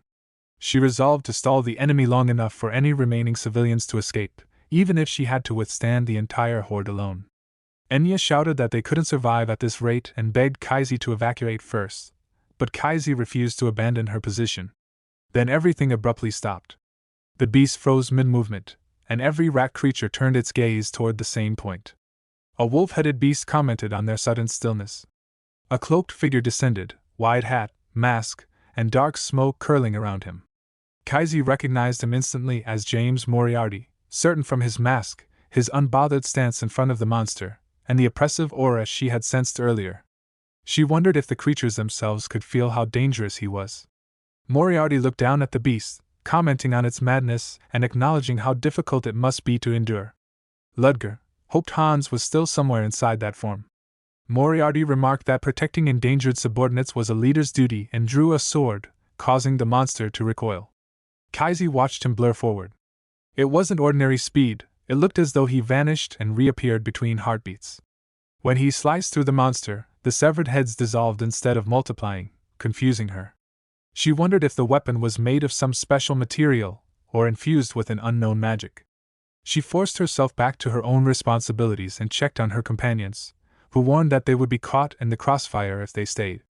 Seeing no other option, Kaizi agreed to fall back and, despite her reluctance, decided to trust Moriarty for now since he clearly intended to destroy the monster. Moriarty quickly overwhelmed the creature. He released a gas that forced the beast to discard its damaged head and grow a new one, and he mocked it for the tactic.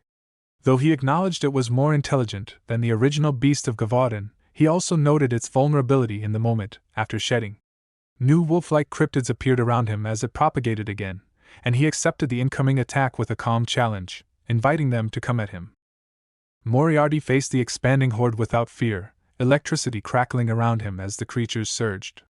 He stated that the battle was ending and that the monster now had no one left to rely on. With complete confidence, he raised his gun toward the main beast, declaring that the body it was using did not belong to it. His shot cut through the monster's cry, abruptly silencing it. Immediately after the impact, a cloaked man leapt onto the fallen creature, injected a substance into it, and escaped. Two more similarly dressed figures arrived, completing the small group. Moriarty acknowledged their timely appearance. He glanced toward a wounded man collapsed nearby, Hans, and prepared to extract him. Kneeling, he pulled a large syringe-like harpoon from Hans's neck while the cloaked subordinates gathered around to help. The Clockwork Knights, still unable to see through the cloud of dust, speculated about the monster's sudden silence. They couldn't confirm anything yet, so their commander ordered them to focus first on securing any civilians who had not yet made it to safety. One of Moriarty's associates worried over Hans's condition, but Moriarty reassured him that Hans's regenerative ability, while transformed, made survival likely. They had also successfully secured an item referred to as Kafka, and Moriarty decided they needed to leave before the knights regained visibility and closed in. Before they could move, Kaizi appeared and blocked their path. She confronted Moriarty directly, certain of his identity. Moriarty acknowledged her persistence and asked if she had been searching for him all this time. She stated plainly that she had always believed he survived their previous encounter. Moriarty warned her that recognizing him was a dangerous mistake and implied she would have been safer pretending not to know. Kaizi, unfazed, accused him of underestimating her and listed the personas she had deduced he had used in the past: Van Helsing, Arsène Lupin, Machiavelli, challenging him to reveal who he was pretending to be in the current city. She declared that running would be pointless, because she would pursue him anywhere. Her deductions amused him, and he admitted that he had underestimated how thoroughly she had investigated his past. He briefly considered killing her, since letting her walk away with this knowledge would make his work much more difficult. Kaizi pushed further, identifying him as the one responsible, along with his organization, for the chaos in the Empire. She named the group directly as Black Dawn. Her accusation momentarily shook him, confirming for her that she had struck the truth. Recovering quickly, he praised her insight but reminded her of the civilians and terrorists still trapped inside the auction house, implying that capturing him now would endanger all of them. She asked if he was threatening their lives, and he responded with evasive indifference, making it clear that taking him prisoner would not guarantee their safety. She cursed him while silently conceding that he was too capable to discard. She resolved instead to use him against the very organization he belonged to.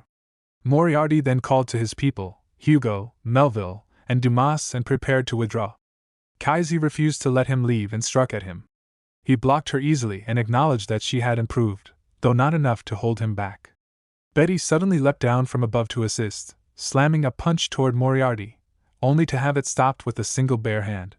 Shocked, Betty switched to using her sting sword, but Moriarty blocked that attack as well, moving as though he already knew what she intended before she acted. Another cloaked ally, Poppins, materialized nearby, surrounded by swirling green magic. Moriarty recognized that the arrival of a clockwork knight meant their time was up. He ordered his group to move immediately.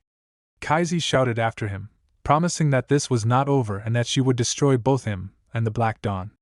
Moriarty gave her a calm, chilling farewell, expressing anticipation for their next encounter before disappearing with his subordinates. A memory struck Kaisi. She once stood before James Moriarty, demanding to know why he had done such things. He showed no remorse, telling her he expected her to understand that living among ordinary people had made her forget that they were beneath them. The world bored him, people were insignificant, and he felt suffocated by it all. Hurt and horrified, Kaisi asked if that was why he killed the child, only to provoke her. Moriarty answered coldly, insisting she heard the same inner voice he did. Her disappointment deepened. She had once hoped he wasn't truly evil, that everything could be resolved with a simple misunderstanding. But realizing she had been wrong, she declared she would arrest him. The memory faded. Later, Kaisi stood at a crime scene. A man reported that the emergency investigation was complete and the bomb recovered. She thanked him, saying his help saved them a lot of work, and told him she would handle the analysis. Once he left, she studied the evidence. Gunpowder worked even where fire's silence didn't. The Liberation Army had neither the knowledge nor the ability to create something so dangerous. The clearest suspect was Black Dawn, Moriarty's group. His subordinates had appeared right after the beast vanished. Perhaps the entire incident had been their experiment. She decided to start with the collected gunpowder.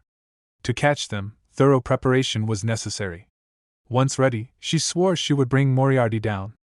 Meanwhile, Hans woke up in shock. Ludger sat beside him, asking if anything hurt. Hans asked what had happened. Ludger asked if he remembered transforming into a monster. Hans recalled it dimly and was relieved he didn't die. Ludger told him to hand over what he had recovered. Panicking, Hans tried to explain he hadn't gotten the item yet, but Ludger told him to check his right hand. Hans stared at the glowing stone he was inexplicably holding. Ludger explained that Hans wouldn't let go no matter what, so he waited for him to wake. Embarrassed, Hans handed it over. Ludger told him to get dressed and come downstairs for a meeting. Gathered together, Ludger addressed his people. The operation had its unexpected moments, but they succeeded thanks to everyone's efforts. Someone noted that with Kunst ruined, their involvement wouldn't be exposed immediately. Another said the stolen valuables would take time to sort out. Ludger reminded them they had now seen the abilities of the colleagues they'd work alongside. Alex admitted he was shocked to see a human transform into such a massive beast. It was his first time witnessing such a thing. Phantos commented on Alex's unique swordsmanship and asked if he was a knight. Alex said he was only an aspirant. Phantos found it surprising he could fight close to the level of a Nightcrawler knight. Alex quickly changed the subject and asked who the young woman from earlier was. Ludger explained she was Kaisi Selmoy, a water mage from a renowned noble family, and recently recognized with the title of Colors. Alex teased that it seemed like they had met before and asked how Ludger knew her. Ludger admitted he had met her long ago. A panicked Elendil called for help because Betty wasn't breathing. Enya confirmed she felt no breath or pulse. Kaisi arrived and calmly stated that Betty had merely fallen asleep. When she began removing Betty's clothes to check, Elendil panicked. They found a mechanical opening in Betty's back. Kaisi explained that Betty wasn't human but an automaton. Enya was amazed, having never heard of a machine so lifelike. Kaisi said Betty was secretly created in Delica as a hidden weapon, so knowledge of her was suppressed. After winding her up, Betty woke in confusion. Kaisi admitted she'd played a small prank. Betty protested, but Kaisi ordered her to get their things. Kaisi explained she was pursuing Moriarty then. She had confronted him in a secret automaton factory when an explosion collapsed the basement. Moriarty escaped, and while trying to follow, she discovered Betty sealed in a capsule between fallen walls, the successful result of an illegal project known as Codename Beta. Back at Ludger's hideout, Alpha confirmed that Betty was also an automaton. Hans admitted he initially thought she was part of a different species. Alpha recognized Betty immediately as another surviving automaton, although he never knew another existed. Ludger was equally surprised. He believed all others had been destroyed. Violetta wondered why Delica created them. Ludger answered simply, for war-disposable steel soldiers. The reason they were mass-produced was obvious. Kaisi, returning to her present retelling, mentioned Betty had awakened shortly after she found her. Betty interrupted, complaining that Kaisi talked too much. Kaisi praised her for arriving and said it was time to leave. Since the place she stayed had collapsed, she needed to find new lodging. Elendil thanked her and promised a reward if they ever met again. Kaisi asked Anya to pass along her greetings to Terina before departing, hoping they'd cross paths once more. Ludger, now settled again as a professor at Soren Academy, reflected on everything. The Kunst auction house incident had already been buried beneath other news. But Kaisi Selmoy had tracked him down all the way here and even uncovered his false identities. He planned to place restrictions on anyone using the Moriarty name. One fortunate surprise was that his earlier suspicion about Black Dawn had been wrong, though perhaps not entirely. Sedina informed him that she had finished organizing the materials. He thanked her. She noted he had been reviewing yesterday's events. Everyone was discussing the monster the Clockwork Knights subdued and their unexpected strength. She believed their evaluations needed updating. Ludger agreed. The one thing he hadn't expected was that James Moriarty had no connection to the Knights. Sedina then mentioned that another group had begun to move because of the incident. When Ludger asked who, she told him, the Bretis Holy Knights. The Bretis Holy Knights resided on an island separate from the continent, serving as the headquarters of the Lamensis religious order devoted to the god of luminance.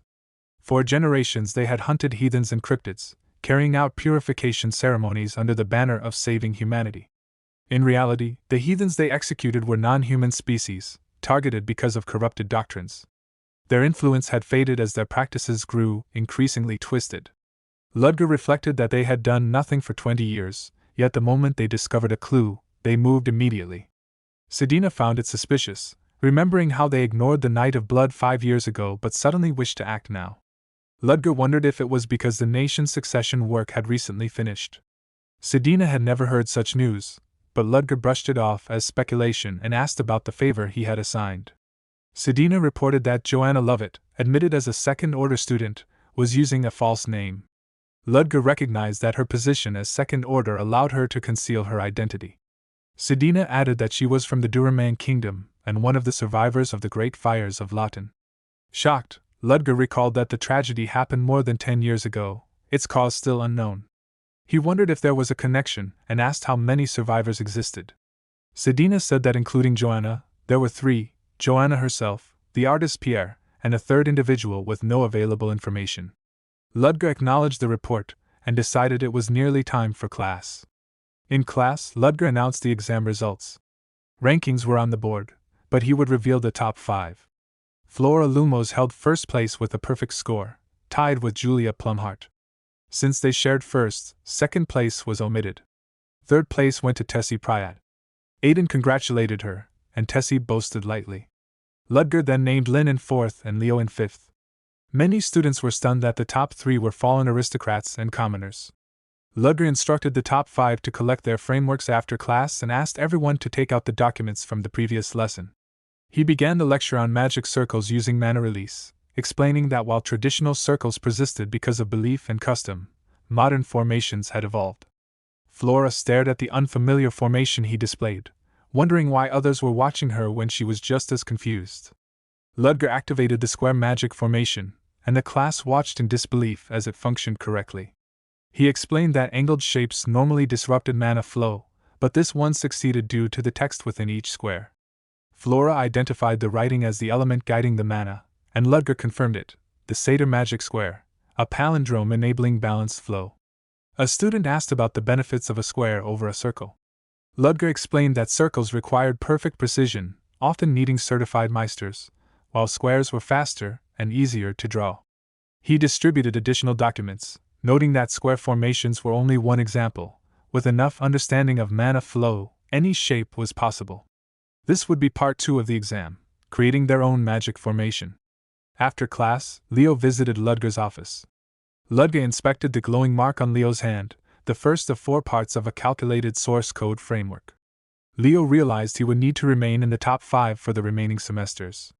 Ludger confirmed this, urging him to work hard. On his way back, Leo thought about the fragmentary framework, incomplete enough to prevent leaks, yet advanced enough that he wondered what kind of person would teach such magic to a student. His thoughts shifted as he overheard aristocrats confronting Iona Ovalle. They told her to remember her social status and behave accordingly. She challenged them, refusing to submit and questioning what they intended to do if she did not comply. Leo realized something was off when he saw Iona surrounded. The aristocrats mocked her until he stepped in, stopping them before things escalated. He reminded them that the professors had been watching their behavior and even mentioned Javon Pelio quitting school. He said he was on his way to Professor Ludger but told them they were free to continue if they didn't care about consequences. The group backed off, warning him not to get overconfident. Leo dismissed them, noting their arrogance came from relying on numbers. Iona asked why he helped, but he insisted she was misunderstanding, since she looked ready to kill them. She claimed she only meant to teach them a lesson, but he didn't buy it. She wondered why he wasn't afraid of her. Leo said only fools would be, since her choice to attend the academy despite tensions between humans and beastmen meant she wanted to learn about the world. She asked how he knew, and he explained he'd heard about the life beastmen live. She called him Pequena Solda, a phrase from her tribe meaning a small yet courageous warrior. He immediately took issue with this small part, but she didn't understand why height mattered when strength of mind was more important, and she said he'd already proven it. He told her to just call him Leo. Aiden arrived with Tessie, introduced himself, and invited both of them to lunch. Tessie tried to object, but Iona accepted without hesitation. Elsewhere, Lynn felt disappointed that her task had been too simple and that she hadn't even gotten to ask her questions. Elendil approached and asked her to eat with her, but Lynn apologized because she already had plans. Elendil accepted, and Lynn reassured her they could have lunch tomorrow. Lynn worried she might have upset her, while Elendil wondered whom Lynn was meeting and grew suspicious she might be seeing a boy. She followed Lynn into the forest to check. Elendil arrived to see Fruden sitting with Lynn on the lunch mat. She remembered hearing Lynn mention lunch plans and was surprised the field of flowers had been arranged by Fruden. She asked if it was true, and he questioned why she cared. She couldn't believe someone as cold as him had such a hobby. Fruden brushed off her curiosity and told her to get an unusual hobby herself instead of nitpicking his. Lynn asked why Elendil had come so far in, and Elendil admitted she had been worried. Fruden called it a pathetic excuse and claimed her obsessiveness was why she had no friends. Shocked, Elendil protested, but Lynn shyly admitted she'd also noticed Elendil never hanging out with anyone. Fruden agreed and said the third princess had 0 friends. Lynn insisted Elendil was a good person and simply difficult to approach because of her status, but Fruden explained there were deeper reasons.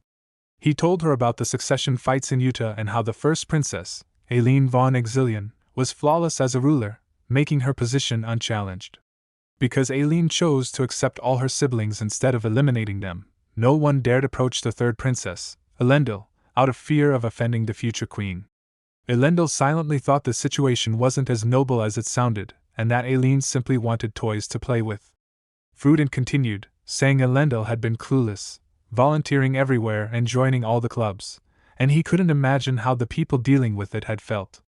Lynn asked if Aileen had always been that impressive, and Fruden said no, she once had no supporters and many who schemed to remove her. Then all those people suddenly disappeared without a trace. A rumor spread afterward, beware the first princess's shadow. After the meal, Elendil thanked Fruden for the food, admitting the Woolberg chef was skilled. Lynn asked again about the beast of Gavaden, and Elendil confirmed she had seen it up close and could hardly believe she survived. Lynn was relieved. Elendil felt a rush of happiness, thinking this was the academy life she wanted, talking, worrying, and caring for each other. Lynn nervously asked if the monster was truly dead. Elendil remembered Cassie's request to keep the truth hidden, that the knights should be credited, since the world wasn't ready for the real story and sometimes a comforting lie was better than an unsettling truth. Elendil assured Lynn that the famed Clockwork Knights of Leatherbelk handled everything. Lynn felt reassured. Elendil then mentioned she thought she'd seen Professor Ludger at the auction, though only from afar. She said he didn't seem like someone who cared about jewels. Fruden silently pondered, trying to recall where he had seen Ludger Kellecy before, feeling a lingering familiarity. The aristocratic faction, led by Professor Hugo, protested the principal's decision to move the magic festival forward without consulting them, treating it as an insult to Soren's tradition and status.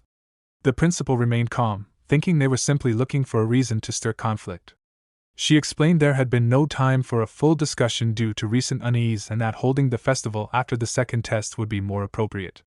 When she asked if Hugo had an alternative, he had none, and Mary Ross pointed that out sharply. Hugo then shifted his stance, pretending to cooperate, and asked if he could at least propose additions to the event. When she allowed it, he suggested introducing a completely new feature to the opening ceremony. Meanwhile, Ludger reflected in his office on the festival being pushed forward. He considered it a timely decision, public morale needed lifting, and Esmeralda would likely use the festival's crowds to strike. He planned to draw her out and let Soren handle the aftermath. Yet a lingering uneasiness tied to the great fires of Lotten bothered him. The existence of 2 more survivors concerned him even more. He decided he needed to visit Lotten as soon as possible.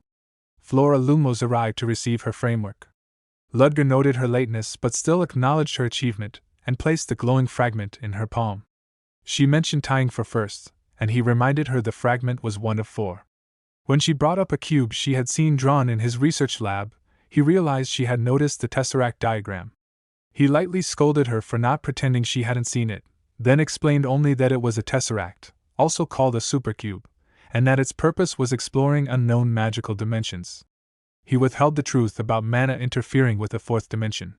Flora accepted his reluctance to elaborate, asked briefly about his health, then changed her mind and excused herself. Later, Ludger and Hans arrived at the burned remains of Lotten, Hans complaining about the long journey and questioning why he had to come. Ludger reminded him he was responsible for gathering information and mentioned a survivor still living nearby. Hans wondered why Ludger didn't simply come alone, but Ludger dismissed the idea, urging him to move before dark.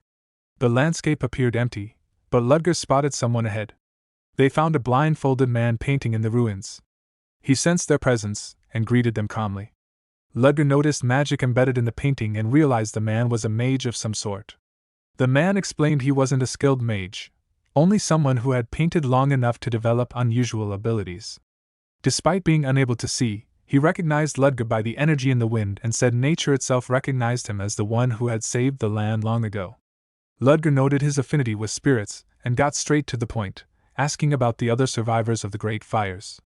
The man introduced himself as Pierre. To explain, Pierre painted the old Lotten, lush, lively, and full of wanderers, before the fire reduced it to ruins. He revealed details of his past. As a talented but frustrated apprentice whose master broke his brushes, he had abandoned magic for painting and eventually settled in Lotten. He admitted he would never have adapted to the unfamiliar place without the help of a certain woman. To show them, he used painting magic to shift the surroundings into a world of painted memory, and led them toward the village's center. He described Lotten as a village wrapped in wind and cherished by travelers, but its greatest pride had been that woman. Ludger couldn't see her face in the painting, and Pierre said it was because he lacked the skill to capture her beauty. She had been cheerful, gentle, and loved by spirits. At last, he revealed her name, Esmeralda, another survivor of the great fires of Lotten. Pierre finally said the name, Esmeralda. Another survivor of the great fires of Lotten, and the one who had helped him settle in the village. He described how Lotten had once been warm and peaceful, always filled with laughter, until that peace was shattered by the arrival of a noble family. The nobleman, charming on the surface, had approached Esmeralda with practiced devotion, offering promises and affection. Being gentle and trusting, she believed him and accepted his proposal. But Pierre revealed the truth behind it. The nobleman wanted her for her affinity with spirits. She was too innocent to see through him, and although the villagers grew uneasy, none dared intervene because opposing a noble meant being branded a traitor. Ludger understood immediately, Duramang's citizens of the past would never risk that. Yet Pierre corrected him. One villager had stepped forward to stop the marriage, and after that, many more joined in. Their resistance triggered a tragedy. The crowd begged Esmeralda not to trust the noble. The noble soldiers silenced them with threats, and when the villagers tried to protect her, the noble lost his patience and ordered their deaths. Pierre described the chaos that unfolded: soldiers lighting torches, buildings set ablaze, villagers cut down without mercy. Ludger and Hans were horrified as Pierre stated what the flames truly were: deliberate, not accidental. That was the hidden truth behind the great fires. Esmeralda herself had pleaded for the villagers' lives, offering obedience in exchange for mercy, but the noble dismissed her desperation. He wanted her to watch everything burn, calling the destruction a lesson for disobedience. When the village collapsed around her and she was dragged toward captivity, the flames around her shifted. The soldiers noticed a spirit forming in the fire. They underestimated it, calling it low rank. But Esmeralda, engulfed in grief and fury, unleashed her hatred. The flames turned violent, soldiers burned, and she vowed to destroy everything that belonged to the noble. She granted her rage to the fire spirit, calling its name, Quasimodo, and commanded it to burn all. The light left her eyes as she turned away from the ruins. Pierre explained that she fled the village. That was the moment he lost his eyesight in the fire. Ludger pointed out that he had survived regardless, and Pierre admitted he owed his life to a child who had pulled him from the flames. He recalled waking to a young girl leaning over him. She brushed off his gratitude, saying she only managed to save him when she couldn't save anyone else. She recognized him from before, calling him foolish, and bluntly pointed out how serious his injuries were. Even then, Pierre had been grateful to be alive, but she confessed she couldn't feel the same. She spoke of the noble's cruelty without emotion, every villager killed simply because they had opposed him, and said she could never forgive what happened. She left before giving her name. Pierre remained in the ruins afterward, unable to abandon the place that had accepted him. Over time, he learned to infuse magic into his brushes, eventually regaining the ability to paint even without sight. He ended his story there. Ludger asked why Pierre trusted him with such a painful confession. Pierre explained that in his painted world, he could sense emotions, sympathy, outrage, sorrow, and those feelings told him Ludger wasn't someone with malicious intent.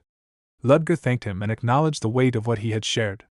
Pierre then made his request, to help both Esmeralda and the unnamed child, who might still be struggling somewhere in the world. Ludger considered how the kingdom had tried to cover up the truth of the great fires, how resentment among the commoners had grown, and how Duremang's downfall became inevitable after the Night of Blood. He understood why many nobles fled. Hans seemed discouraged, thinking they had gained nothing, but Ludger disagreed. They had uncovered the truth and now had a direction. He instructed Hans to investigate the noble, Duremang born, blonde, early 30s.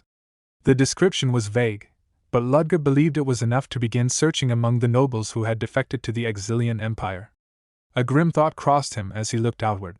The man they sought might already be closer than either of them expected. On the day of the second test at Soren Academy, the instructor announced that the test would commence and called students forward as their numbers were called. Ludger, acting as a stern professor, criticized a student who had written the shape of the magic form as a square and only considered the number inside the magic circle. He questioned whether the student had chosen to play it safe without challenging themselves and reminded them why he taught magic forms, ultimately giving them AD before moving on. Leo remarked on the tense atmosphere, comparing it to being dragged to a slaughterhouse. When Ludger called the next student, number 13, Aiden reacted with surprise, and Leo urged him to hurry. Ludger praised the student for boldly pairing an existing magic circle with a new magic form, noting that the use of stability prevented magic power from going astray. The adjustment offset the flow limitation in Ludger's original form, earning the student commendation. However, Ludger pointed out that relying on a circle diluted the importance of learning magic forms and noted another lacking element, assigning a B+ despite the cleverness of the execution. Other students murmured their discontent, noting that another commoner had received a better grade than a noble, showing frustration at the merit-based evaluation.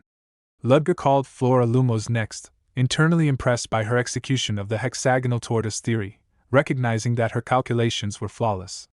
The instructor awarded her an A+, and Ludger nodded in approval, acknowledging the perfection of her technique. After calling the last student, Lin, Ludger noticed she had not brought the parchment with the magic circle drawn, surprising other students with her boldness. He questioned her preparation, and Lin explained that she had a magic form but it was too vague to draw on parchment, asking to demonstrate it directly. Ludger allowed her to proceed.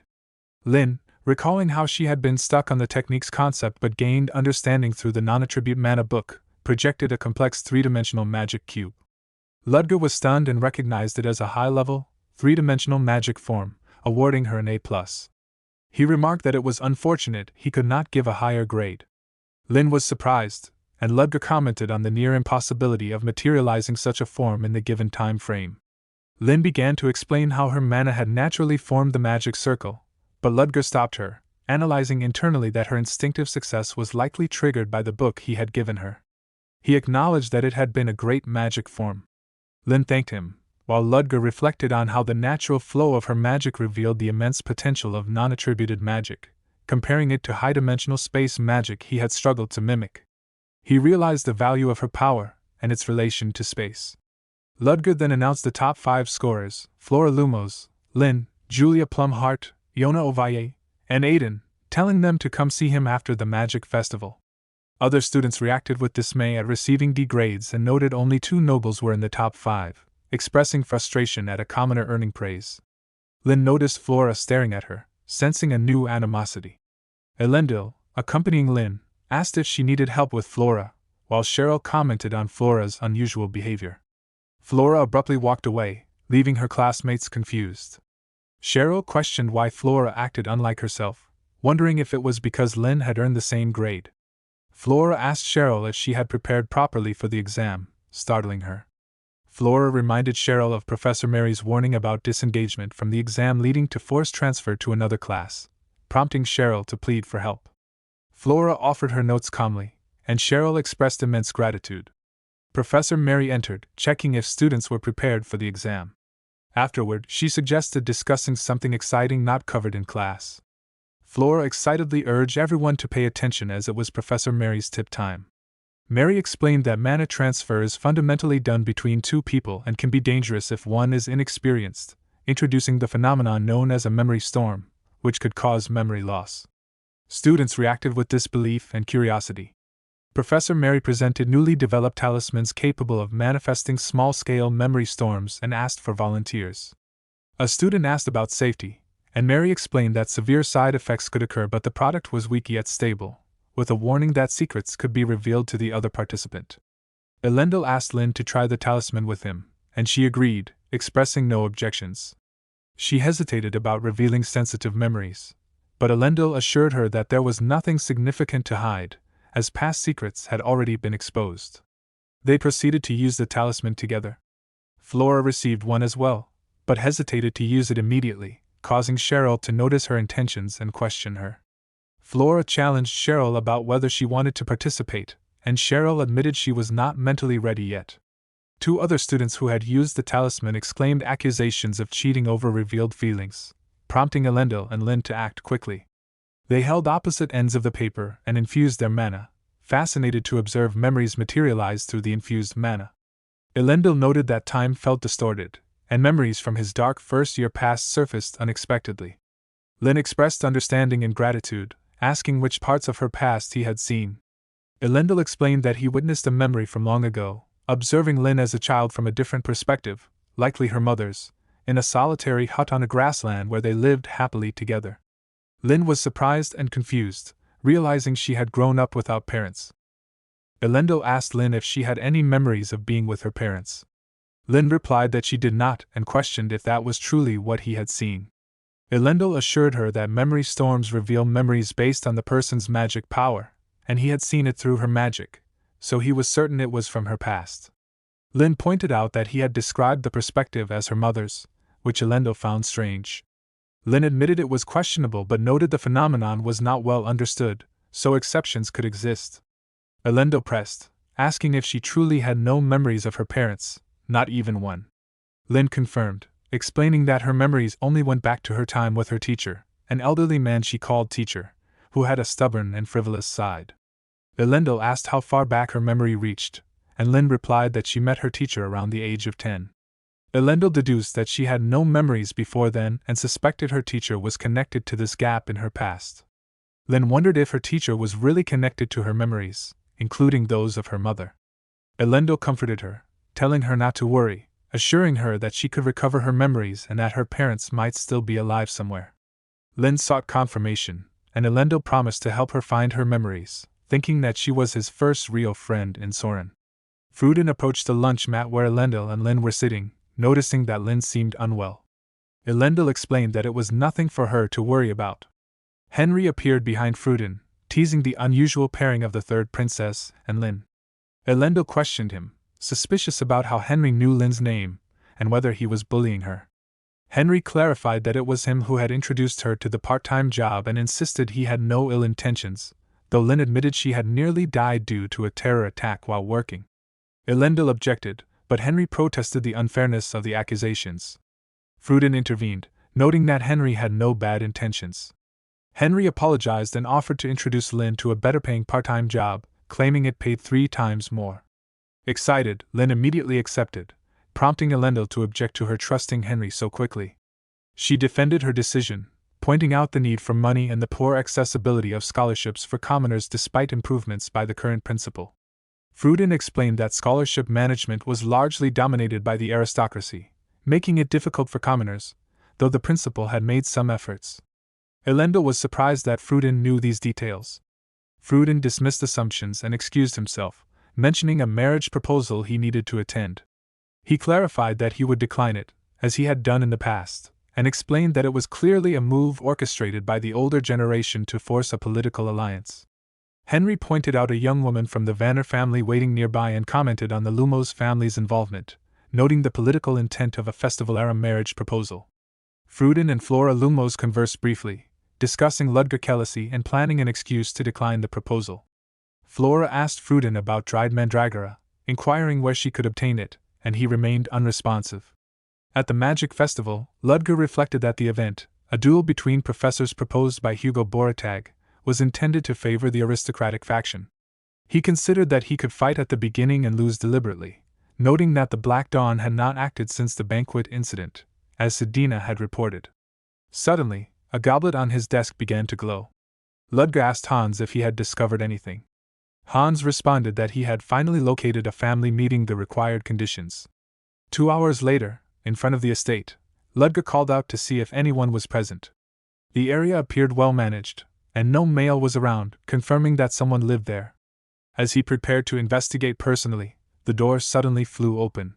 Ludger was pushed back, surprised by an apparent magical attack. He defended himself, dropping the person who had approached him. He demanded that they not cause a scene, questioning if they intended to reveal his presence. The person, startled, demanded to know who he was, accusing him of being sent by a devil to kill them. Ludger dismissed the accusation and stated that the sender did not matter if he had wanted to kill them, he would have done so already. He identified the person as Professor Kralophobius, or rather, the murderer responsible for the great fires of Lawton. A flashback stirred in Ludger's mind as the goblet's glow reflected off his eyes. He had just received Hans's call. The Phoebius ducal family, an unfamiliar name, one not mentioned in the chronicles of the Duramang kingdom. Hans explained casually that it was no surprise. The family had long vanished from the kingdom's records. Ludger recalled the bloody night when the Duramang nobles were exiled. Yet, the ducal family's disappearance seemed to precede it.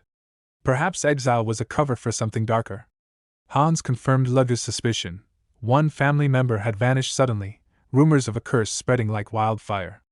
Not long ago, a figure had spontaneously combusted, the previous head of the family reduced to ash.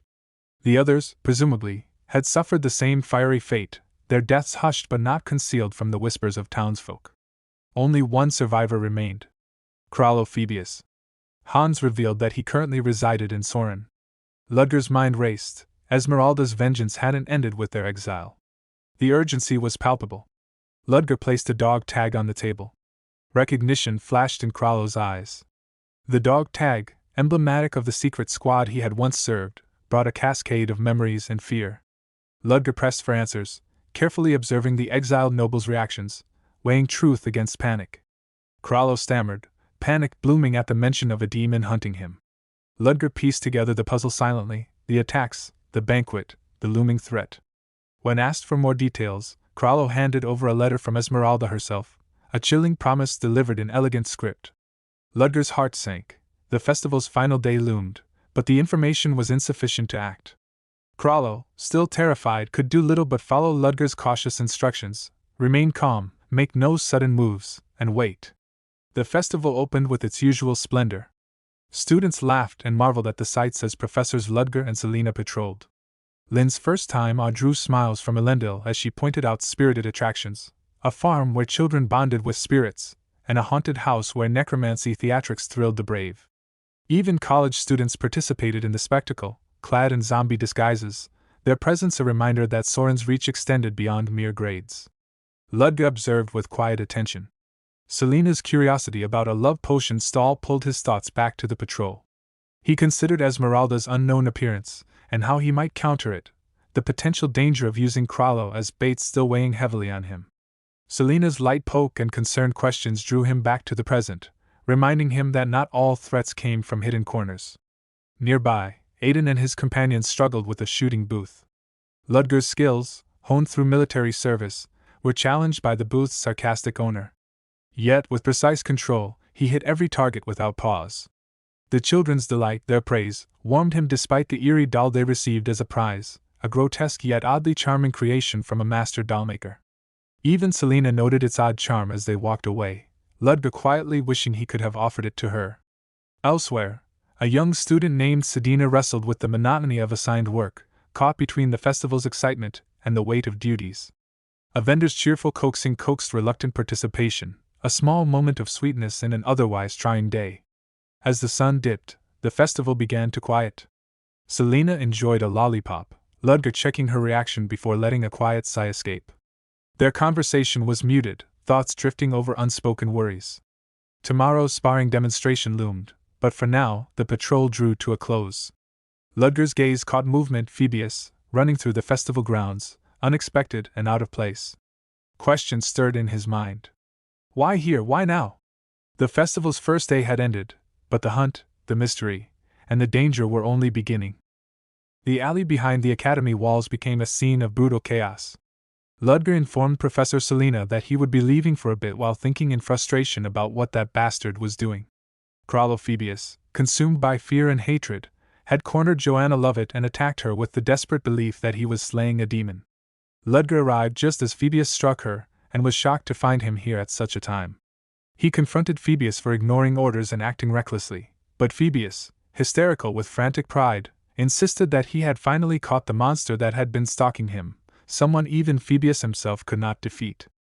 Ludger watched Joanna collapse, thinking in disbelief whether Phoebus truly managed this when Joanna was someone far beyond his skill, but before he could focus, Selena suddenly fainted from the shock of the violent scene.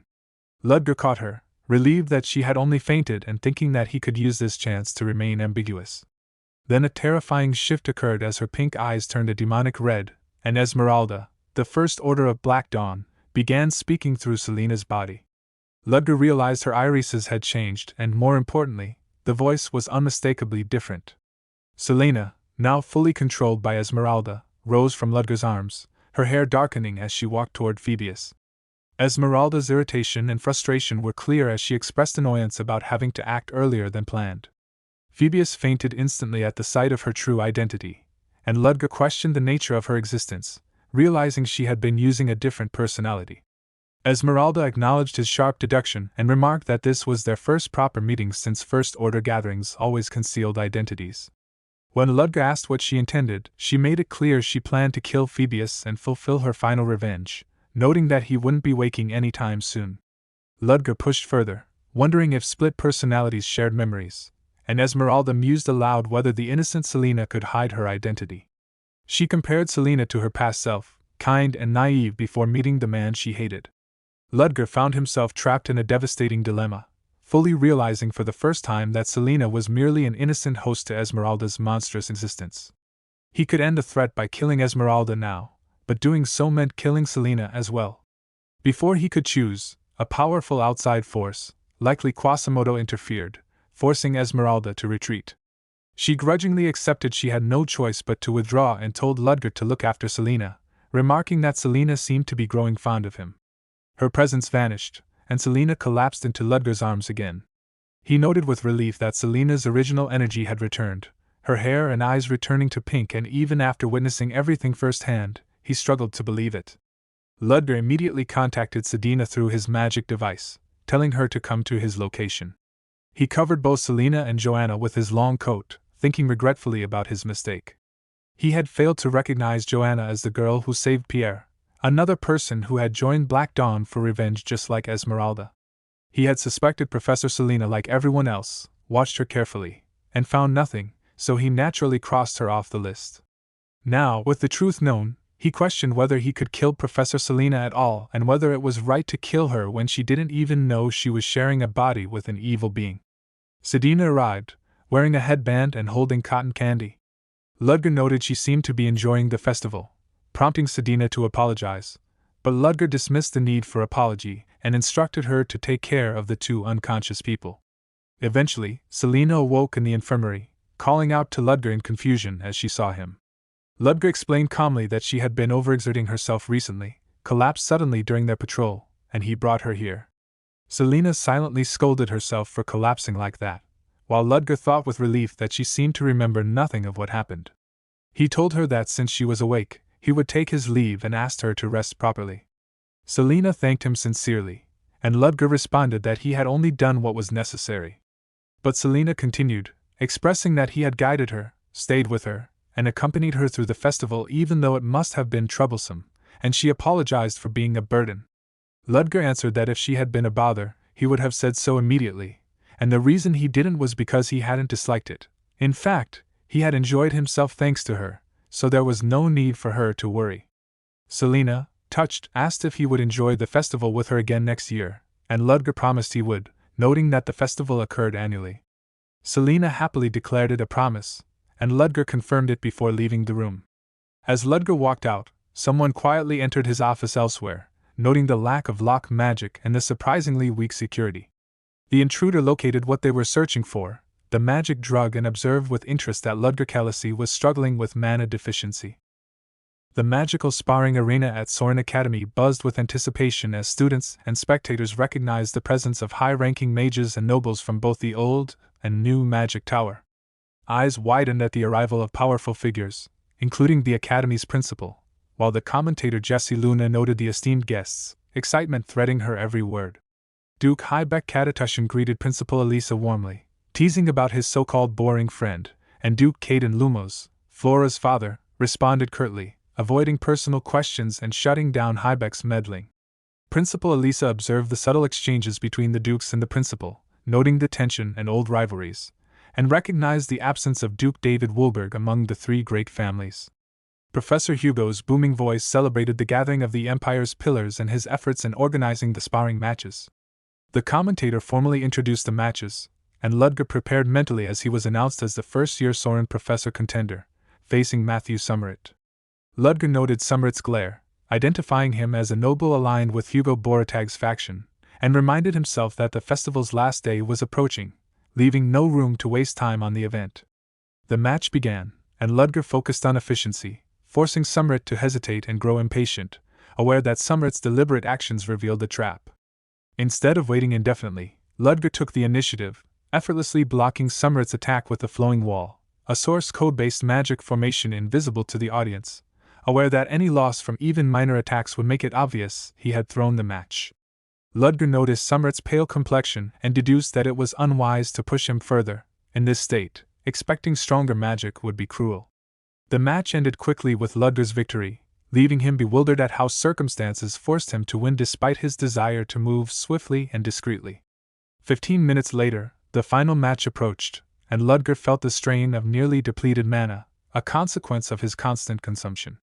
Returning to his office, he realized that his mana replenishment medicine was missing, indicating a deliberate theft, yet he resolved to return to the arena and complete the spar despite the risk. The next match was announced. Professor Devian Boratag, a member of the Boratag family and second-year practical magic instructor, would face Ludger. Recognizing Devian as part of Hugo Boratag's faction, Ludger resolved to finish the match as quickly as possible, knowing winning was unlikely. Devian confronted him, revealing Ludger's stolen medicine, and Ludger realized the prior ineffective opponents had all been set up. He demanded Devian forfeit and return the medicine, warning that this was his last chance while he still retained mana. The psychological standoff ended as the match finally began, with Devian casting a specialized rank 4 defense magic, designed to block nearly all attacks, assuming Ludger could not respond. Ludger, however, was prepared, aware that Devian's assumptions left openings. He countered cautiously, mindful that overusing mana with Ether Nocturnus could be disastrous, and began plotting a homing magic counterattack. Devian taunted, claiming his magical beast rendered all attacks useless, forcing Ludger to confront his dwindling mana reserves. Spectators grew confused at Ludger's defensive posture, while Principal Elisa considered pausing the match due to his unusual condition, but Professor Hugo dismissed intervention, trusting the match must proceed. Devian pressured Ludger to attack again, mocking him for appearing weakened, yet a strange anomaly formed in the sky as Ludger's exhaustion reached a critical point. In a sudden surge, Ludger unleashed a hidden, uncontrollable power from deep within his core, a shocking display that left everyone stunned, defying expectations and demonstrating the depth of his latent magical strength. The arena erupted in a blinding flash as raw magic exploded outward, forcing the spectators to shield their eyes in confusion, unable to comprehend what they were witnessing. The brightness consumed everything for a moment, and panicked voices rose from the stands as students struggled to see. Devian, still within the swirling light, felt his heartbeat spike in disbelief as his thoughts spiraled. He recognized the sensation of light element magic but knew all too well that it had never appeared in Ludger's elemental list, making the sudden display incomprehensible. Before he could rationalize it, a black circle formed at the center of the radiance, and shadows seeped out like living creatures crawling into the world. Ludger restrained himself, warning that Devian should have surrendered while he still had the strength to hold back everything threatening to break loose. Devian recoiled in terror as the dark entity pushed forward, desperately begging it to retreat until a silhouette stepped through the shadows and halted its advance. Ludger suppressed the entity with a firm choice, warning it that if Devian suffered further, he would allow another to take advantage instead, leaving the entity to decide whether that outcome was acceptable. The overpowering light abruptly vanished, and the spectators regained their sight just in time to hear the announcement declaring Ludger as the victor. Devian remained frozen in shock, unable to process what had transpired inside the blinding blast. Ludger walked over to him, retrieved a small container from his pocket, swallowed his own medicine, and began to leave the arena as the instructors rushed in. Hugo panicked when he saw Devian still unresponsive, shouting for the doctor and demanding an explanation for why the boy remained catatonic. The doctor examined him anxiously but admitted that nothing was physically wrong, explaining that further tests would be required. Hugo snapped at him in frustration until Ludger entered and calmly stated that Devian's condition resulted from an instantaneous and overwhelming mental shock, something that would fade on its own. Hugo furiously questioned how Ludger had the nerve to appear here, accusing him of going too far in what was supposed to be a simple spar, but Ludger only responded with a quiet challenge, wondering aloud whether Hugo truly believed he had gone too far. Chris Benamor intervened, suggesting they wait and promising to bring a special recovery medicine from his family's infirmary. Hugo agreed and then returned to reprimanding Ludger, vowing to make him take full responsibility for the severity of Devian's state. Before he could continue, Principal Elisa reminded Hugo that he had been the one insisting earlier that anything could happen in a spar, leaving him speechless as he tried and failed to recall ever saying such a thing. Duke Hybeck Katatushin entered with a composed smile, claiming he had heard it as well, causing Hugo to stammer in panic at the unexpected presence of a high noble. The Duke turned to Ludger with polite interest, introducing himself and complimenting the match. Ludger introduced himself in return. The Duke then suggested they not crowd the infirmary room and guided everyone outside.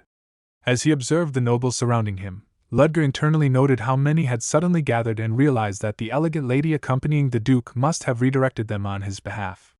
The lady addressed the assembled nobles gracefully, asking for their understanding and ensuring the area cleared.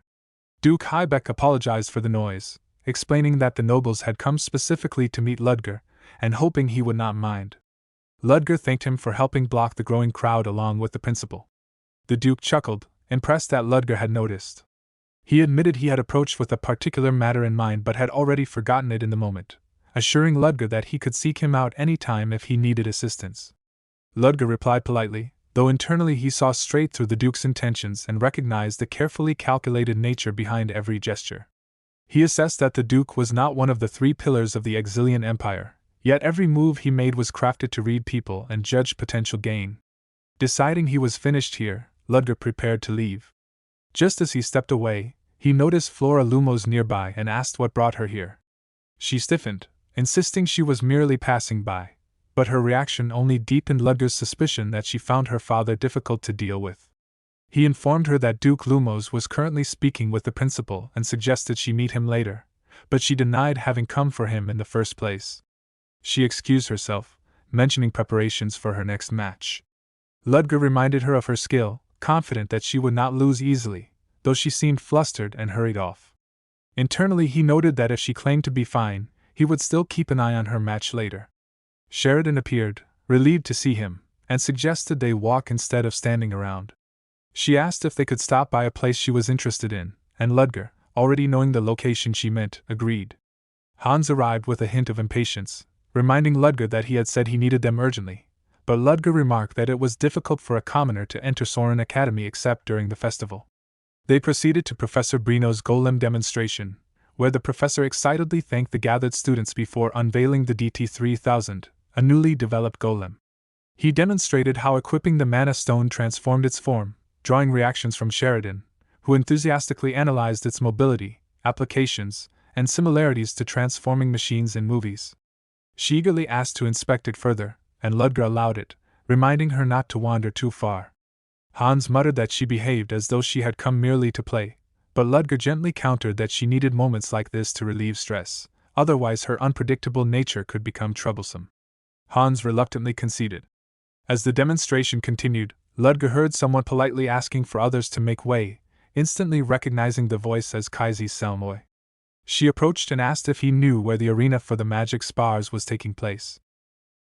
Ludger Kelesi moved quietly through the crowd, maintaining the mannerisms of a professor, even though the pressure of his disguise never fully left his mind. When a young woman with sharp blue eyes and matching hair approached him, he recognized her immediately as Kaisi Selmoy, the detective. She stopped in front of him and asked where she could find the arena where the magic spars were taking place. Ludger forced his heartbeat to steady, reassuring himself that she hadn't recognized him. Light magic could adjust the impression he gave off, so he shifted his posture and expression into one more aloof, one more suited to a detached academic. He raised a hand casually and indicated the direction of the arena, hoping that the slight change in demeanor would keep suspicion away. People rarely recognized others if their mannerisms changed, but with her, he couldn't be entirely sure. Kaisi thanked him and began walking off. Halfway through, she stopped abruptly, turned, and studied him with sharp focus. She asked if they had met before, claiming that he felt familiar. Ludger kept his expression even, replying that it was their first encounter, and that he would take his leave. Hans, in his plainly worn outfit, hurried after him as if he had been waiting for the moment to escape. Before they could get far, Kaisi called out again. Ludger felt the prickle of her analysis magic brushing over him, and for a moment he thought she had uncovered his identity. Instead, she confidently declared that he must be a professor at Soren. Relief washed over him silently. He reminded himself to act naturally, avoiding her too aggressively would only increase suspicion. She continued explaining how she had deduced it. His clothes were high quality but carried no noble crest, eliminating both wealth and noble lineage. He had nothing on him suggesting business or trade. No fallen noble would dress up simply to attend a festival. Thus, by process of elimination, he must be affiliated with the school. She ended her reasoning by asking if he was Ludger Kelesi, commenting on the intensity of his presence. Internally, he wondered how she had derived that much information purely from his outfit. Externally, he simply confirmed it and excused himself. She seemed almost offended by his lack of amazement, remarking that most people were far more impressed when she deduced their identity. As he walked away with Hans, she watched them leave and muttered that only one other person had ever reacted that indifferently, James Moriarty, and she shuddered at the memory. Betty called her over, reminding her that the match was about to begin, and Kaisi hurried off after tossing Ludger a finely crafted business card. Hans eyed the card and admitted he had been worried Ludger had been caught. Ludger slipped it into his pocket with clear irritation, saying that if she had recognized him, she would never have given it to him, she merely wanted to befriend him. The card carried faint magic, and throwing it away carelessly would alert her, so he had no choice but to hold on to it. He warned Hans to be cautious and to discard the outfit he was wearing. Hans protested, but Ludger reminded him how easily Kaisi pieced together truth from the smallest hint. Hans glanced at Sheridan, who was still excitedly talking among other students, and suggested retrieving her. Ludger told him to let her be. There were few moments for Sheridan to enjoy herself like this. Hans commented that Ludger seemed oddly suited to being a professor, smiling as if he genuinely enjoyed watching the children grow. He admitted that such an environment felt foreign and enviable to him, because unlike these students, he hadn't been able to grow up in such comfort. Ludger quietly corrected him, saying that while the children did appear to grow up in a beautiful flower garden, innocence belonged to them by right, and they should smile freely. Hans sighed, saying that coming from Ludger, he had no rebuttal, but pointed out that there was barely an age difference between himself and the students, yet Ludger treated him completely differently. Ludger asked Hans's age, and when Hans answered that he was 24, Ludger finally understood why Hans had been calling him elder brother, and apologized awkwardly. Hans insisted he didn't need an apology, and Ludger apologized again, leading Hans to groan in frustration. Trying to redirect the topic, Ludger asked about the drug analysis from the werewolf incident. Hans realized he was changing the subject but answered anyway, reporting that hallucination-inducing properties had been detected, likely originating from Peluma, a plant that grew only in Voltanum. Ludger said they would investigate after the festival. Hans hesitated, then asked whether Ludger had meant it when he said he was facing the First Order. Ludger confirmed it quietly. Hans asked if he was prepared, pointing out that the man he might have to fight was a professor he was close to. He corrected himself, admitting the question had been foolish, but reassured Ludger that even if things ended horribly, he shouldn't shoulder the guilt alone. In their world, innocence often fell despite all efforts to protect it. A dark memory flickered through Ludger's mind, a voice asking Professor Moriarty to take care of a younger sibling, a blood-covered hand slipping out of sight. He looked at his own hand. He knew. Hans reminded him of the truth: hesitation meant death. Ludger clenched his fist, accepting that in their violent world, death always hovered close. Hans agreed silently. It was the reality either of them could escape. By the third day of the festival, Soren held an outdoor banquet. Duke Heibeck was already enjoying daytime wine, laughing loudly about the pleasures of early drinking. Ludger agreed in tone but wondered internally why the old man clung to him so persistently. Eventually he asked directly what the Duke wanted, but Heibeck simply claimed he sought entertainment, and found Ludger interesting to observe, promising not to step beyond courtesy. Ludger remained skeptical, mentally labeling him a sly old fox. Then he noticed Flora Lumos entering the banquet hall. Her dark blue hair was neatly arranged, though her nerves were visible in her posture. Heibeck recognized her and noted her immense natural talent, adding that it was unfortunate she was ignored by her family because she was illegitimate. Ludger's expression tightened. Flora gathered her courage, reminding herself that she was no longer the timid child they had discarded. She wanted to show her father that she had grown beyond what they ever believed she could become. But before she could approach him, her brother Kamal noticed her and openly mocked her, calling her a half-breed. Katrina joined in with sharp cruelty, telling her not to speak their names with her supposedly tainted blood. Kamal called over their father, Duke Caden Lumos, who responded without interest. Flora's confidence crumbled as memories and insecurities crushed her attempt at bravery. She wanted to speak but the words refused to come, and the purpose that had brought her there slipped from her grasp. Just as she faltered, Ludger stepped forward, placing a steady hand on her shoulder. His tone hardened, protective and unyielding, as he asked whether there was a problem with his student. The Lamensis Church oppressed demi-humans under the monotheistic god Lamensis, adhering to a strict pro-human doctrine. They did not merely shun subhumans, their hierarchy divided the world clearly. High-ranking humans and legitimate children were favored, while subhumans and illegitimate children were treated as lowly citizens, burdened by prejudice from birth. Everything was split into rigid categories, leaving little room for mercy. Duke Heibeck remarked quietly to himself that Flora had been born into a family who followed such harsh rules. Had she been born elsewhere, her life might have been very different. Ludger's mind wandered to why she clung so desperately to her grades. She believed that by excelling, she could earn recognition from her family. Yet even if she achieved it, would it really matter? As Ludger approached the Lumos family, a sense of unease settled over him. Nothing good would come from his interference, and even if he acted, Flora's circumstances would remain unchanged. Still, he could not ignore her struggle. He could not simply walk away. The Lumos siblings' gazes sharpened as he drew near. Flora flinched at his presence, uncertain and fearful. Duke Caden Lumos dismissed him coldly, insisting it was a simple family matter and that Ludger should not interfere. Ludger's expression stiffened. The matter appeared far too serious to be brushed off as a trivial domestic dispute. As a professor, he could not stand idly by. Katrina Lumos, sharp-tongued and haughty, stepped forward to mock him, flaunting her achievements and questioning his evaluation of magic. She conjured 4 sharp icicles in her hand, daring him to assess her skills.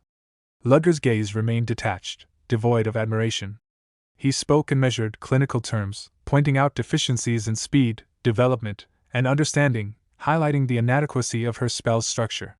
Shock and fury flashed across her face, and tears gathered at the corners of her eyes. Duke Caden intervened, urging Ludger to forgive her ignorance.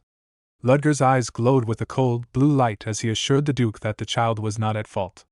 The stern atmosphere was briefly relieved, though Duke Caden muttered that the moment's fun was gone.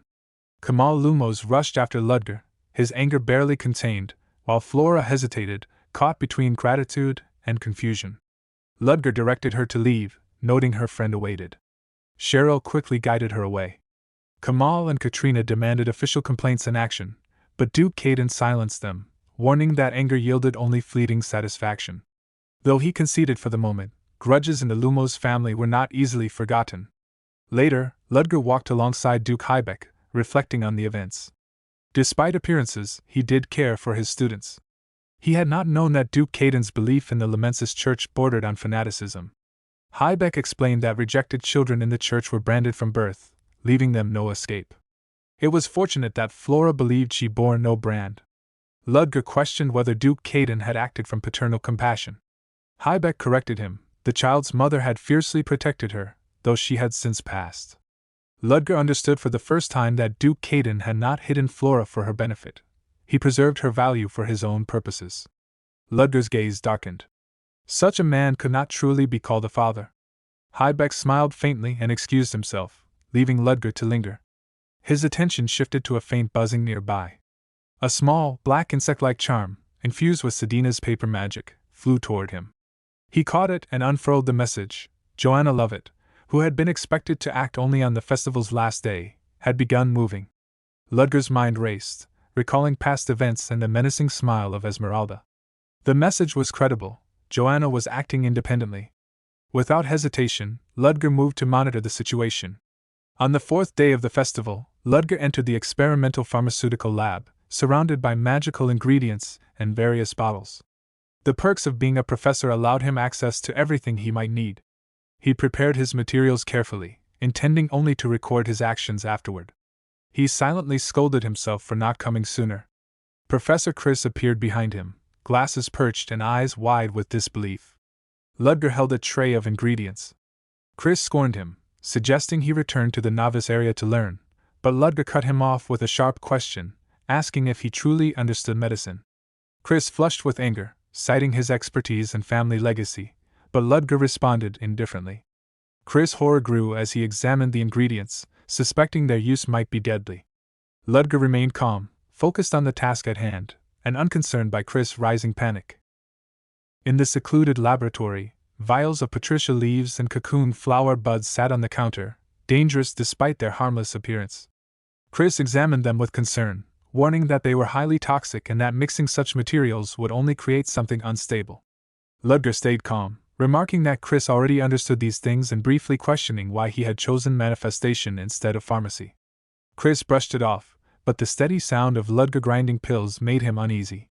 Ludger worked efficiently, producing a large number of pills without a single failed reaction, and Chris could hardly believe it. He wondered if these were mana recovery pills and asked Ludger what he intended to do with so many. Ludger responded casually, and Chris, noticing the difference from the pills used before, asked what illness required such a dose. Ludger admitted that Chris had uncovered more than he intended. Chris sighed and confessed that he had never meant for his past actions to cause harm. He had only wanted Ludger embarrassed, not damaged. He accepted that his excuses were meaningless and apologized. He then explained that Ludger's drug was dangerous, negating normal mana recovery, and that any mistake could damage his mana system. He pushed a vial of purple liquid toward Ludger, saying it would stabilize the drug. Ludger was surprised, and Chris told him that personal feelings did not matter when a patient needed help. Ludger seemed unprepared for this sincerity but accepted it. When Chris noticed Ludger holding the powder made from the poison-absorbing plant, he asked what Ludger planned to do with it. Ludger simply said it was too valuable to waste and poured it into a silver flask. Later, holding a small object, Ludger contacted Hans and asked about Krallo-Phoebius. Hearing that Krallo was staying in his room, Ludger told him to continue watching. He reviewed his plans, certain that if Joanna Lovett acted on her own, then the enemy had split into two groups. On the final day he would face Esmeralda, meaning Joanna also had to be handled.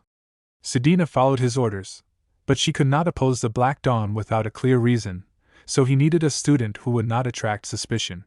At the dormitory, a dark packet lay in front of Aiden's door. Aiden picked it up, confused, while Ludger watched from afar, satisfied that the message had reached him. Ludger disliked involving students but knew Joanna would be less wary of another student. Aiden would treat the warning seriously, and even if a fight broke out, he would not lose. But Aiden tended to rush alone, so Ludger added a safety net by leaving similar packets for Tessie and Iona. He reasoned that if Aiden stayed with friends, he would make better decisions. With this, Ludger finished his preparations and instructed Hans to survey one last area. The message warned that rebels were hiding inside Soren and ordered the reader to find Joanna Lovett on the last day of the festival. Leo sat on his bed reading the same message. He recognized that it was too detailed to be a joke and wondered who had sent it. A sudden worry struck him. Perhaps his status as an informant for the Liberation Army had been discovered and someone was using this knowledge to pressure him. He never wanted to join the Liberation Army, but overthinking would change nothing. He decided to deal with the issue himself and rushed out. Aiden soon found him and reported that he and the others had received the same message. Leo was shocked to see that everyone had been targeted.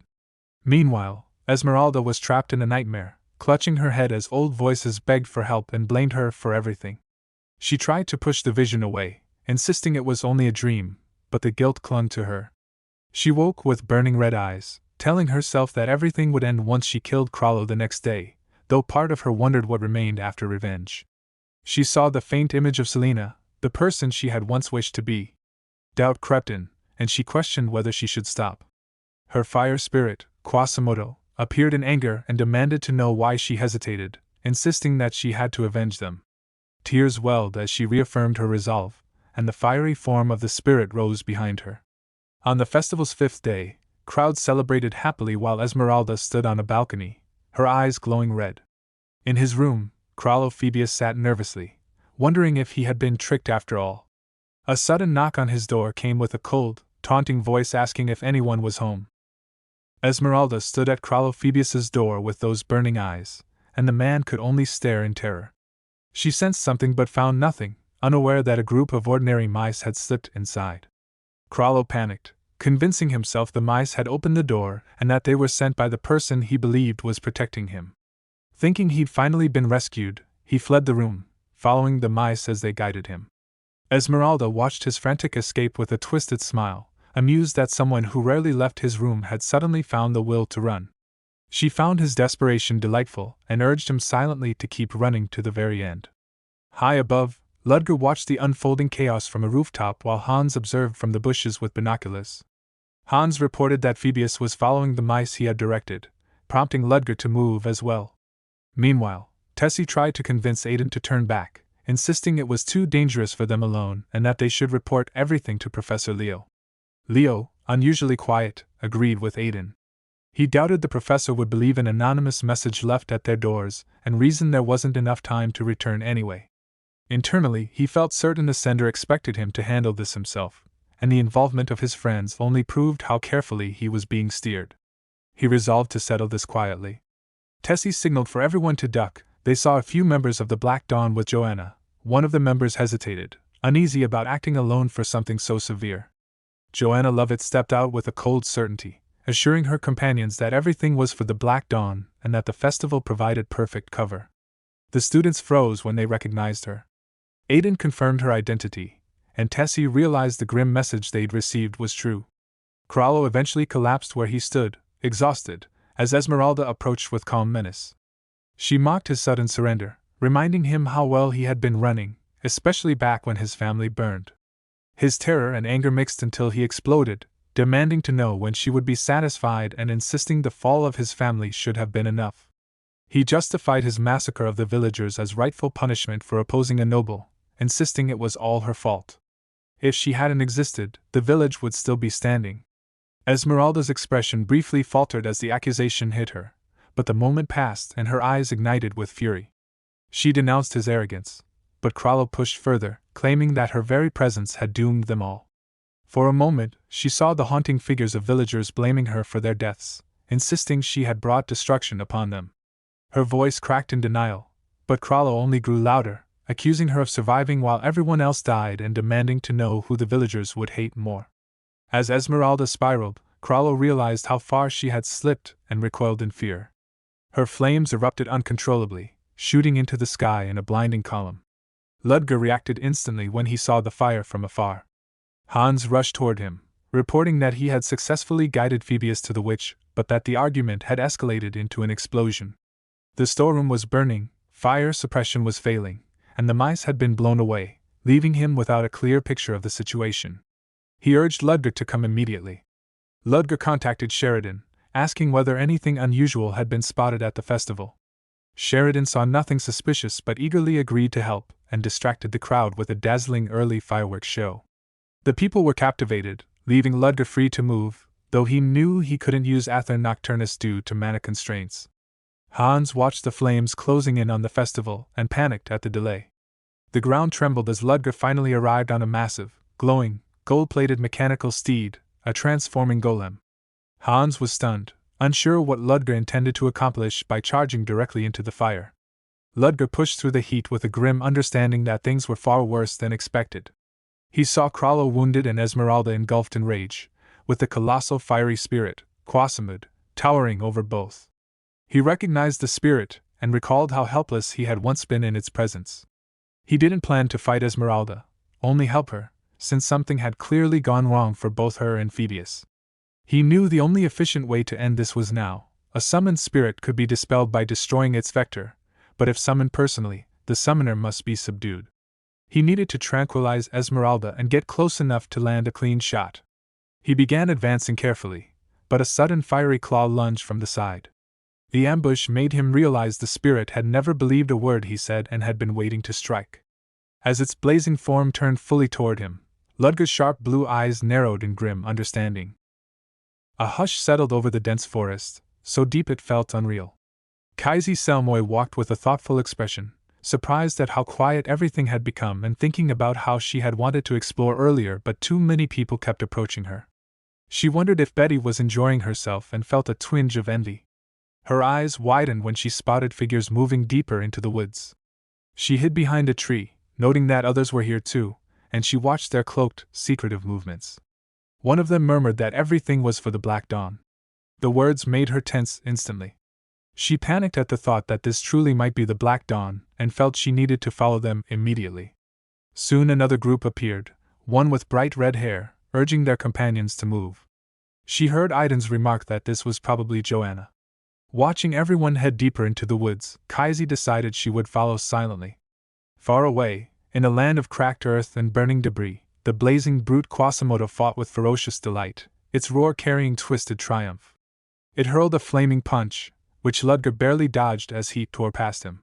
He clicked his tongue, realizing the creature had blocked his view of Esmeralda, and noted with frustration that it was moving autonomously, proof of the dangerous power of a Black Dawn First Order.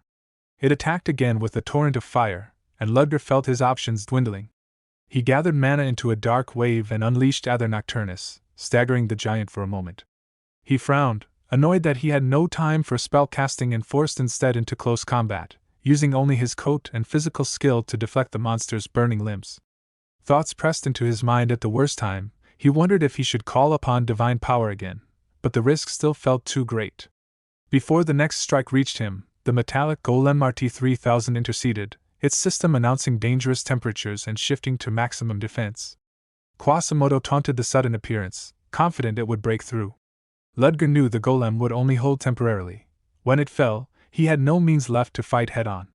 He pulled out a small ornate pipe containing a dangerous byproduct from a medicine he had created. He remembered the elf's warning that consuming the released mana would damage his mana circuit, and that the poison inside the byproduct was extremely hazardous. He had dismissed those fears back then and trusted the anti-poison Black Sea essence he had developed. He prepared the substance, letting dark blue energy spark around him, and challenged Quasimodo directly.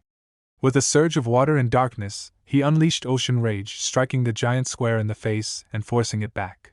He grimaced as he pushed his limits, knowing he could only cast 2 more high-rank spells with the mana from the byproduct, and that the golem would not last long.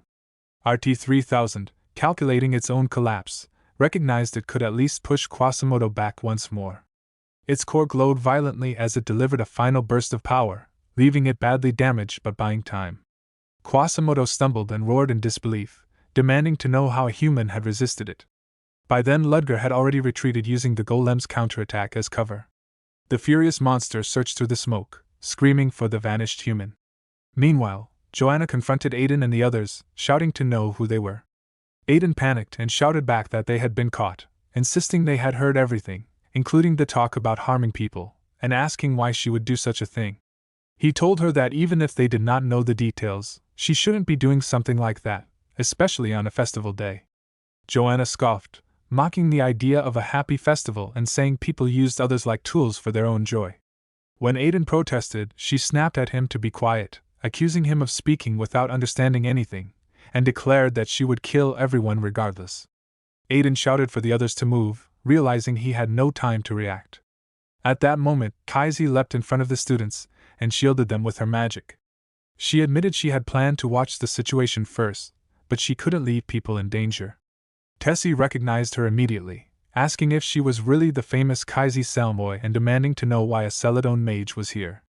Kaizi cheerfully acknowledged the recognition and said she had many questions, but they should handle the situation first. She added that she had business with the cloaked group and asked if they were members of the Black Dawn. Back on the battlefield, Quasimodo continued screaming that the human had disappeared, demanding to know where he had gone. A calm voice answered from above. Ludger stood on a massive vessel of shimmering blue water magic, floating high in the air, telling the creature to try withstanding what came next as he prepared to unleash his final spell. Joanna's men collapsed one after another until only Kaizi remained standing before her. Kaizi demanded to know whether Joanna would surrender. Before Kaizi could react, Tessie urged everyone to look up at the sky. A massive water-like vessel floated overhead, and the students whispered in disbelief, wondering who could cast such magic. Joanna recognized the direction of the spell and rushed toward it, and Kaizi immediately ran after her, calling for her to stop. While running, Kaizi wondered if Joanna was heading toward the place where the remnants of Black Dawn would descend. Whether that was her goal or not no longer mattered. The magic overhead was clearly heading toward Soren, and if Kaizi was correct, the spell forming there was the same one she had read about in a book, an ocean-type magic invented by the adventurer mage Lexler. Ludger was activating rank 6 oceanic icebreaker. Quasimodo raged at him, furious that Ludger Kelisi dared push him this far. Ludger held Esmeralda securely in his arms, noting privately that the tranquilizer would keep her in a deep sleep. Since spirits were directly tied to their summoners' minds, Quasimodo would soon be recalled, but once Esmeralda regained consciousness, the spirit would return with full force. If he wanted to eliminate it completely, he would need to seal it, and sealing required the soul of a living being.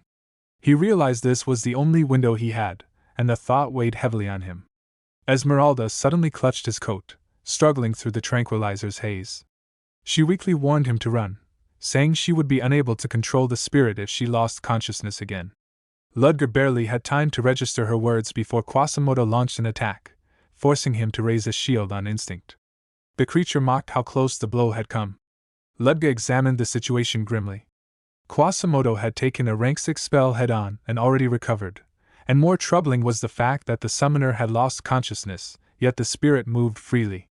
As he observed more closely, he noticed a red string that connected Esmeralda to the spirit. Memories flowed across it straight into him, a memory storm.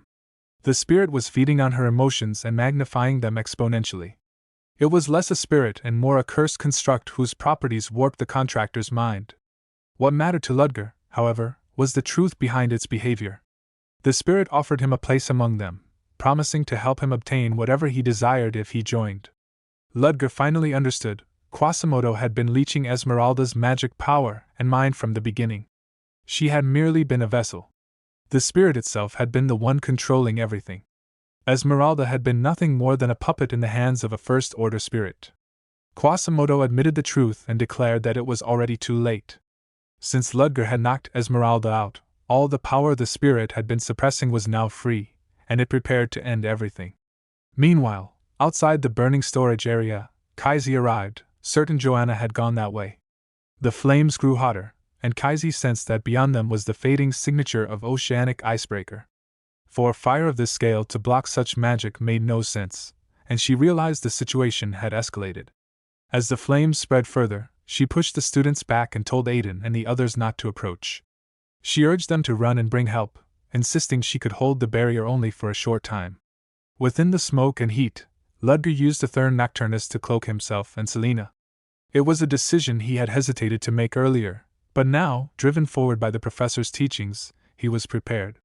He whispered internally that whether this was a nightmare or not, Selena needed to wake up. Quasimodo searched furiously for him, unaware of his position. Suddenly, the spirits connected to Selena arrived, drawn by the danger she was in. Ludger felt relief at their timing and asked them to distract Quasimodo long enough for him to finish what he needed to do. The spirit mocked the newcomers, calling them insignificant and insisting Ludger was out of plans. Behind Ludger, a massive luminous tree appeared, its presence overwhelming. It was the 9th path of the Sephiroth tree, a manifestation of pure devotion, a balanced and elevated force, a cleansing release, the last living omnipotence. Quasimodo panicked and tried to flee, shoving the lesser spirits aside in desperation. Ludger summoned the 9th Sapphira, Yesid. With its power unleashed, he struck Quasimodo with the full force of the spell. The ground was torn open by the earlier blast, smoke drifting from the massive fissure. Ludger stood at its edge, breath unsteady, his coat fluttering in the heat. He checked the ruins below, and wondered if the creature had finally died. A cough shook him. Extreme magic always drained him, and he knew he had barely kept the god's power in check. Esmeralda knelt nearby, exhausted and shaken. She asked why he had saved her, and he brushed her off, telling her he only acted because he disliked being looked down on. She smiled bitterly, doubting his excuse. Before she could say more, a molten, golden hand burst from the pit and lunged for her.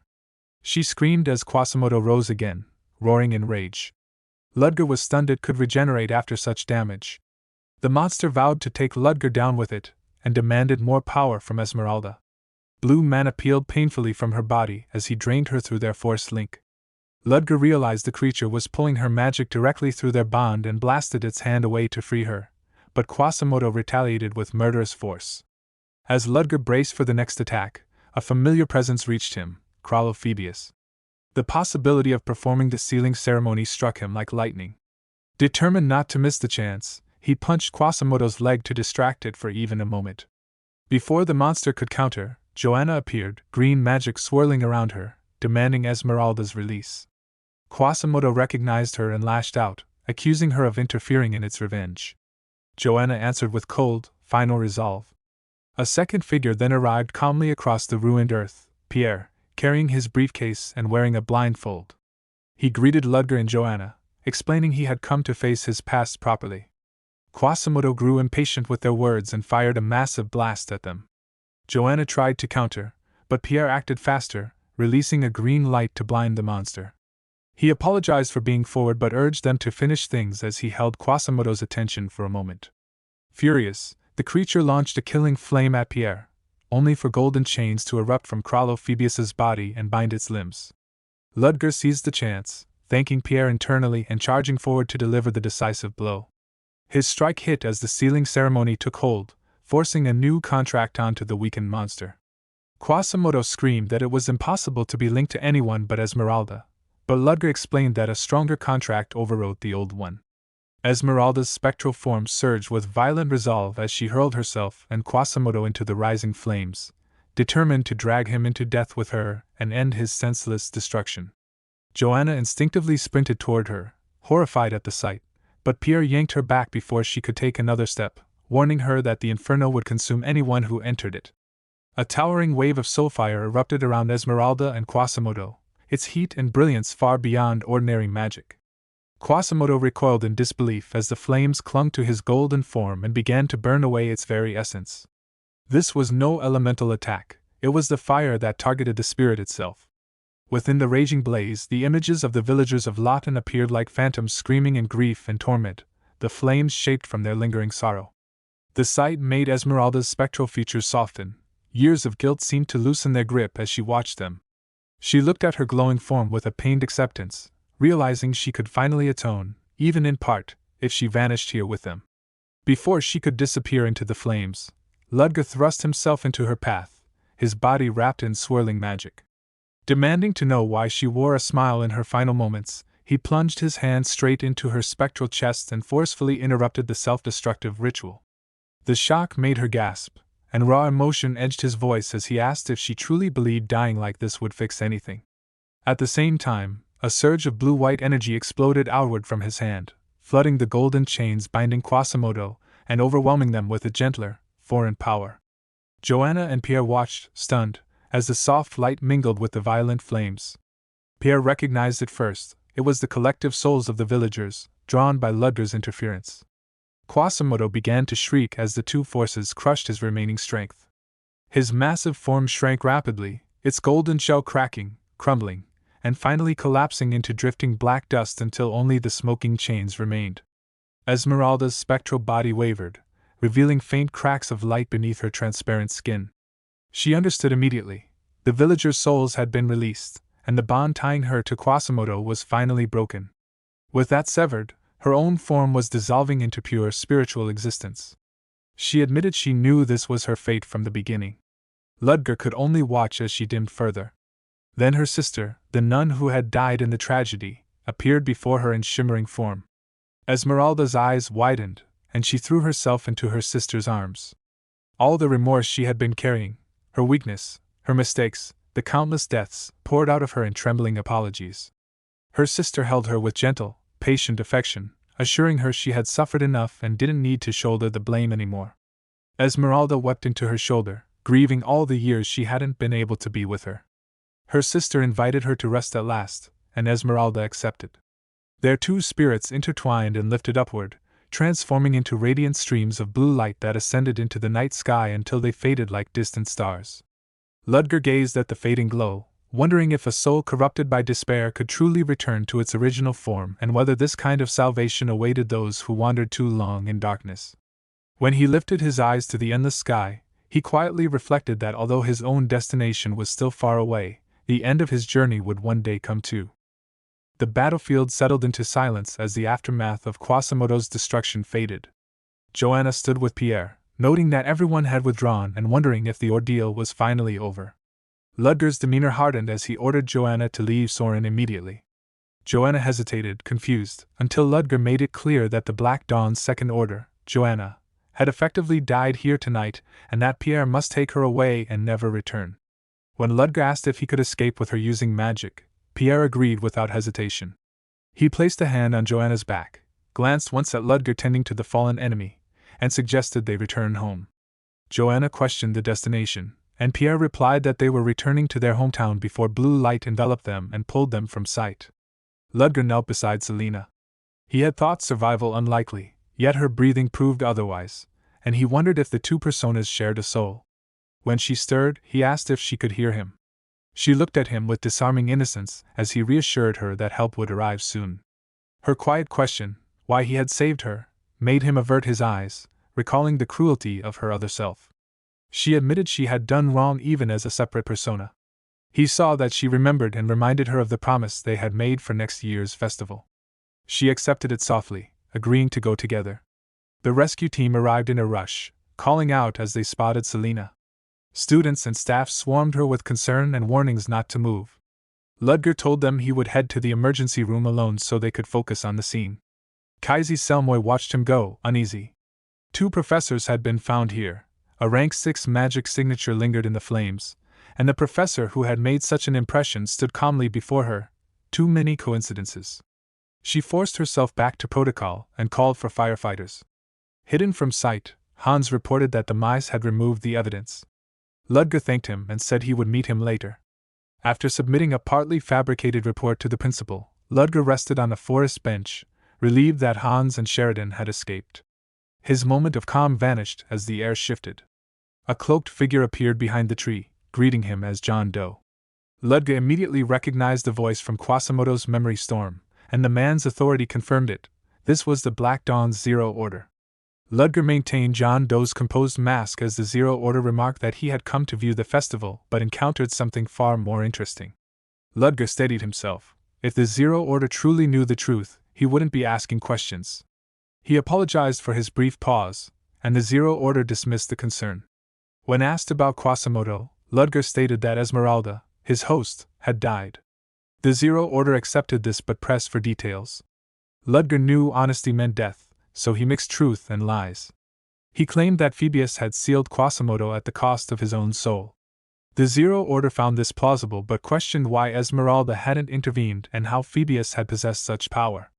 Ludger pushed through, describing how he had found Phoebus being chased by Esmeralda and Quasimodo, and how he had followed to prevent their recklessness from exposing the organization. He projected a fabricated memory of Phoebus performing the sealing ritual and explained that Esmeralda's soul had been drawn in with Quasimodo's. Bowing, he blamed himself for not stopping it out of fear of exposure. The Zero Order considered it, then asked how Ludger had escaped. Ludger said he found Esmeralda alive and, when she awoke as Selena, used that to flee under the guise of rescuing her. The Zero Order noted the unusual soul separation but asked whether she retained memories. Ludger said she did not, though he offered to deal with her if ordered. The Zero Order dismissed the need, saying she had no means to act even if she remembered.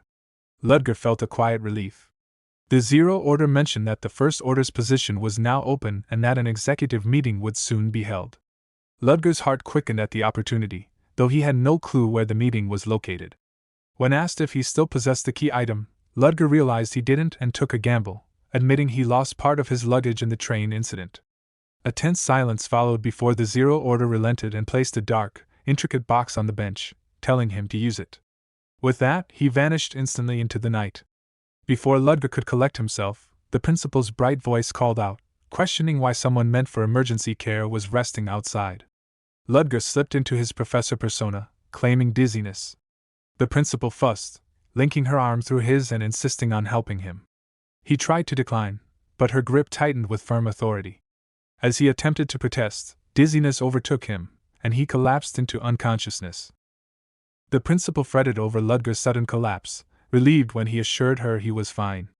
She was still shaken by Professor Krallo's betrayal and the involvement of several students. Ludger confirmed that the earlier banquet incident was also orchestrated by Krallo and Joanna. When she brought up the all-powerful stone case, Ludger remembered it immediately, and she explained that Krallo and Joanna were tied to the group attempting to export the stone.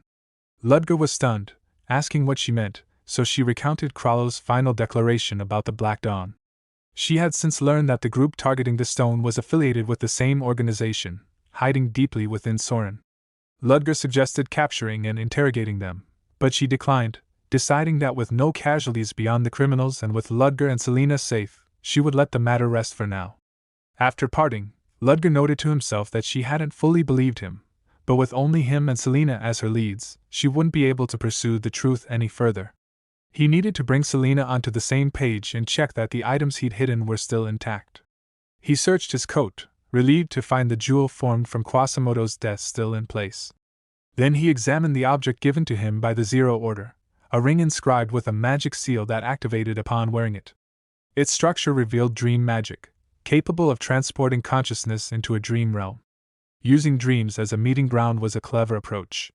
With Quasimodo gone, 6 individuals were now counted among the First Order, excluding Ludger himself. 5 remained, including Victor Dreadpool. If all went well, the gathering would reveal more about the others. Meanwhile, the principal met with Kaisi Selmani, thanking her for containing the scene and for providing locations of suspicious individuals.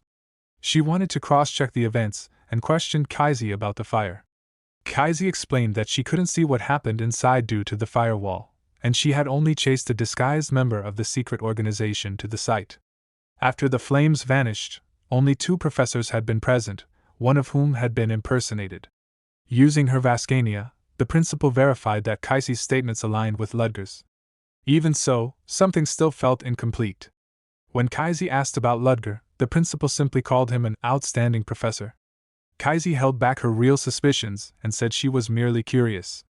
With no contradictions to Ludger's account, the principal decided she had no choice but to rely on it. Kaisi then requested permission to personally interrogate the infiltrators within Soren, insisting she had her own target among them. At the infirmary, Ludger slid the divider between his bed and Selena's, gently reminding the visiting students not to disturb other patients. After they apologized and left, he told Selena she didn't need to answer every student's request. Selena felt guilty for troubling him, but he reassured her that he'd chosen his actions willingly. Flora and Cheryl then entered, and Flora began to ask about his injuries before Aiden burst into the room calling out to Ludger. Leo scolded him for shouting, while Iona and Tessie followed behind. Flora looked at them, unable to figure out who they were. Lynn and Elendil arrived next and stepped inside, finding the room already crowded. Ludger inwardly sighed at the chaos, yet he couldn't deny that moments like these made his time as a professor feel meaningful. Then Fruden Woolberg appeared, shocking Flora and Leo. Elendil whispered to Lynn that Fruden always stood out, but Lynn replied that he simply wanted to come along. Fruden greeted Ludger, though all students were soon ushered out. Outside, Elendil expressed relief that Ludger and Selena were fine, and Lynn agreed. When she realized Fruden was missing, Elendil explained that he'd left on his own. In the earlier flashback inside the infirmary, Ludger had told Fruden he didn't recall ever speaking with him before. Fruden admitted he might have mistaken him for someone else. Now, Elendil wondered what Fruden was thinking, frustrated by how he stirred curiosity only to brush it aside. Aiden approached Elendil nervously, wanting to talk to her but finding her intimidating. Elendil was delighted to be called senior again and insisted he call her sister, startling Aiden. Tessie immediately stepped between them, while Flora quietly brooded. Aiden's interruption had ruined her chance to speak earlier. Her thoughts drifted to Fruden's recent strange behavior, asking about Ludger, claiming familiarity with him, and visiting someone he normally wouldn't. As Ludger walked ahead with Fruden following, Fruden confronted him again. Ludger asked why he was still trailing him, but Fruden pressed on, recalling the day Ludger gave Lynn the non-attributed mana book. Only one person had possessed that book, and that mana, before their death, and afterward only one other carried it. Fruden accused him of showing himself too boldly, and demanded to know his intentions. Ludger regretted not covering his face back then. He hadn't expected Fruden to remember so much. He greeted him as the Woolberg family's pup, remarking on how much he'd grown in 12 years. Fruden ignored the remark, demanding to know why Ludger was in Soren. Ludger questioned why he shouldn't be. Fruden shot back that he was being deliberately obtuse. In his eyes there was only one explanation: Ludger was the murderer who killed Lynn's mother. Fruden demanded an explanation from Ludger, trying to force a response out of him, but Ludger simply dismissed the notion, wondering why he would need to defend himself at all. He told Fruden that the past no longer mattered and that Fruden was misunderstanding the entire situation. He had not come here because of what happened 12 years ago. Fruden pressed him, frustrated and confused, but Ludger replied that Fruden had no right to question him, especially when Fruden himself had stayed silent despite knowing the truth of that day. Fruden insisted that he was different from Ludger, which only made Ludger scoff as he turned to leave, calling it a convenient excuse. Whether Fruden revealed the truth or not was irrelevant, because Ludger already knew he would never be able to. Lynn arrived at that moment, asking why Fruden was still there. Fruden forced a calm tone, saying he had been just about to leave, then asked why she had come back. She said she had forgotten something. Fruden hesitated, intending to tell her something, but the memory of their younger selves flashed through his mind, him standing with Lynn, both kids watching Ludger's back as he walked away.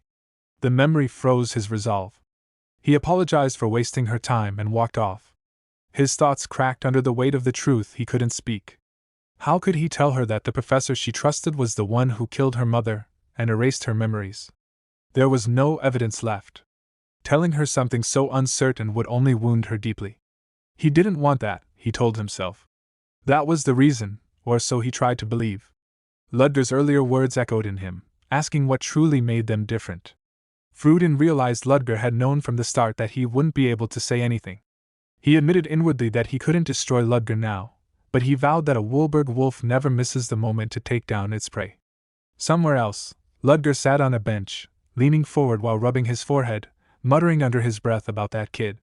He contacted Hans, who immediately noticed something off in Ludger's voice. Ludger brushed it aside and asked for updates. Hans explained that the authorities were covering up the fire incidents by claiming a fireworks malfunction. Ludger suspected as much, especially with Principal Elisa involved.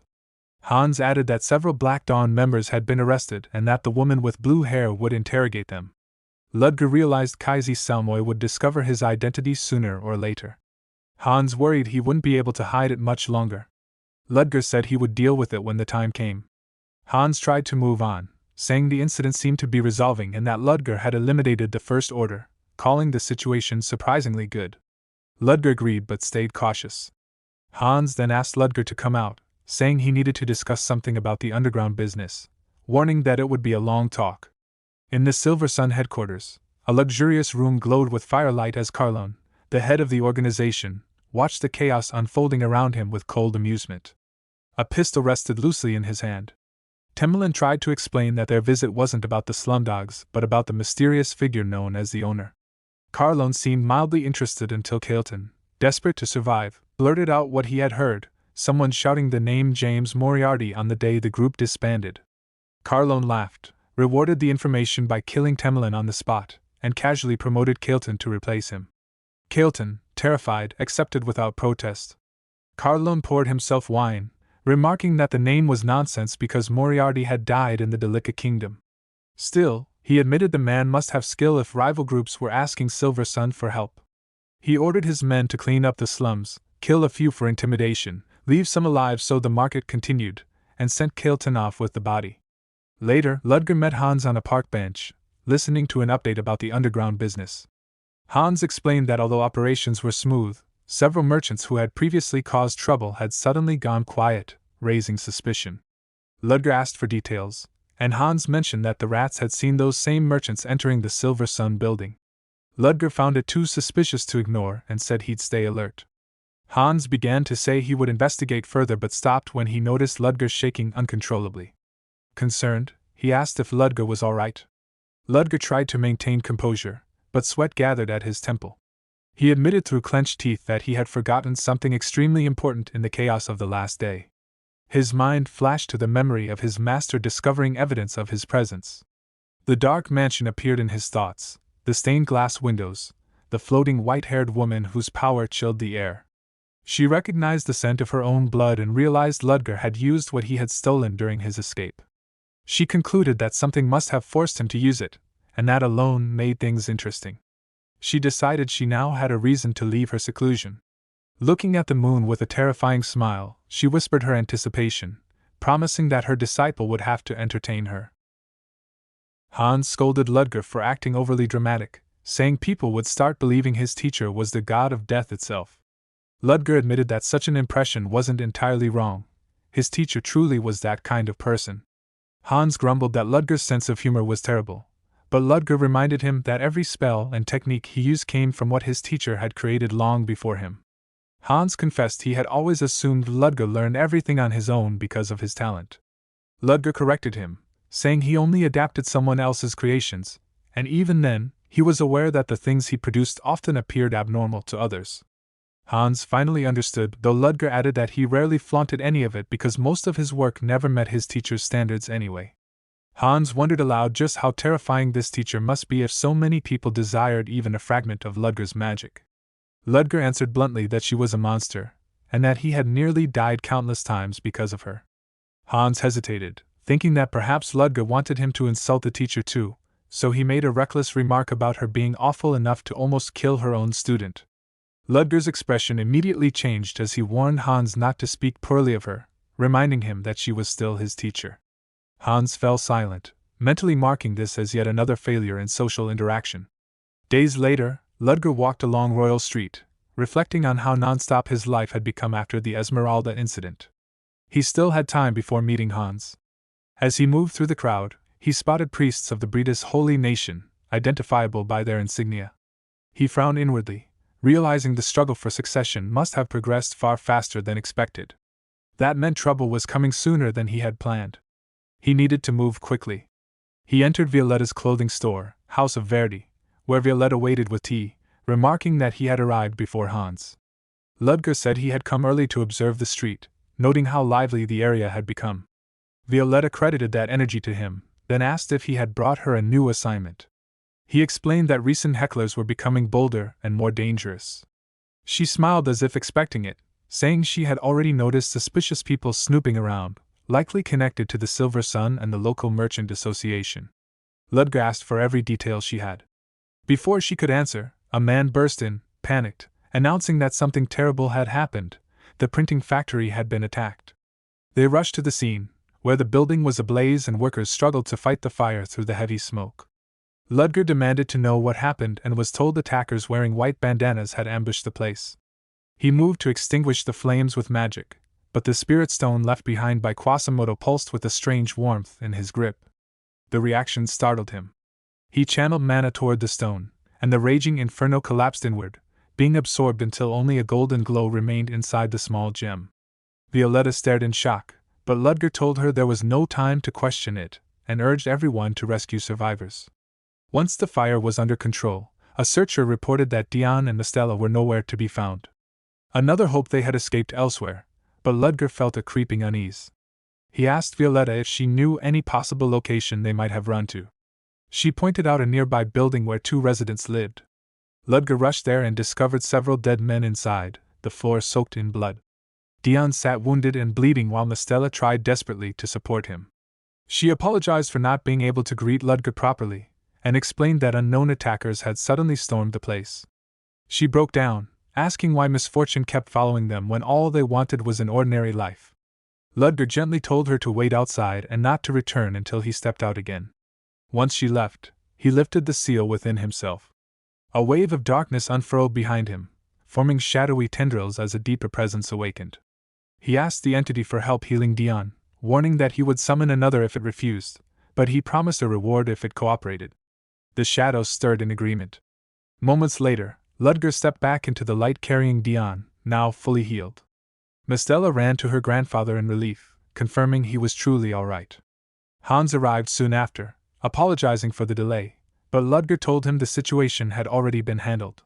He showed Violetta a silver pocket watch shaped like a sun, something he had found at the scene, and asked if she recognized it. She confirmed it was the emblem of the silver sun, and that the people lurking around her shop wore the same mark. Hearing this, Ludger said there would be no mercy moving forward and ordered everyone to stay behind. He would handle the matter alone. He headed to Carlone's estate at the outskirts of Royal Street. 2 guards stood outside, complaining about their shift and discussing where to drink afterward. One saw a silhouette at the end of the path and wondered if it was an animal, but as it drew closer, they realized it was a person. Ludger emerged, cloaked in shifting darkness, and in a flash of blue and black struck the first guard down. The second guard staggered back in shock, demanding to know who he was. Ludger, now disguised under the persona known as Jack, answered with calm finality as he stepped into the estate's shadowed grounds. He entered the luxurious room wearing the mask, stepping over the guards he had already cut down. Their disbelief lingered in the air, their final frantic resistance meaningless. Carlone sat waiting at the far end as if entertained by the carnage, remarking with casual disappointment that the corridor guards he had lost had been quite useful. He gestured for a seat as though greeting an expected guest. Ludger removed his mask and settled calmly, more curious than cautious. Carlone assumed he had come because he knew where responsibility for the morning's incident lay and spoke proudly of the screams at the printing factory, treating it all like a twisted gift. Ludger realized he had sat only to hear what flimsy justification the man might offer, but instead Carlone indulged in provocations that stirred irritation. When Ludger's gaze sharpened, Carlone suddenly felt a crushing pressure, wondering in alarm why a man he thought was a mere pretender radiated such overwhelming force. He tried to maintain composure, claiming that Ludger's supposed bluffing was excessive. But Ludger corrected him, remarking that the arrogance he wielded was built on foolish strategies he couldn't even recognize. Carlone tried to laugh it off, calling it a compliment.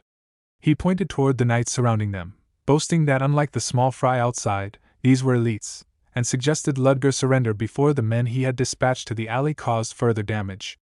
Ludger rose and walked toward him, unmoved, clarifying 2 things. He wasn't relaxed, just appalled by Carlone's low standards, and he had no reason to fear violence, because he and his companions excelled at it. Alex, Phantos, and Sheridan stepped forward with easy confidence, prepared for a fight. The confrontation burst into motion as Carlone confidently claimed this was the entire fighting strength of Silver Sun, and tried to give the order to kill them. But the moment he did, panic twisted his face. The room had changed. He demanded to know when Ludger had done whatever had just happened. Ludger simply stated that he himself had done nothing. From the walls and floor, dark, shadowy tentacles surged outward, wrapping around Carlone's knights as they screamed in terror.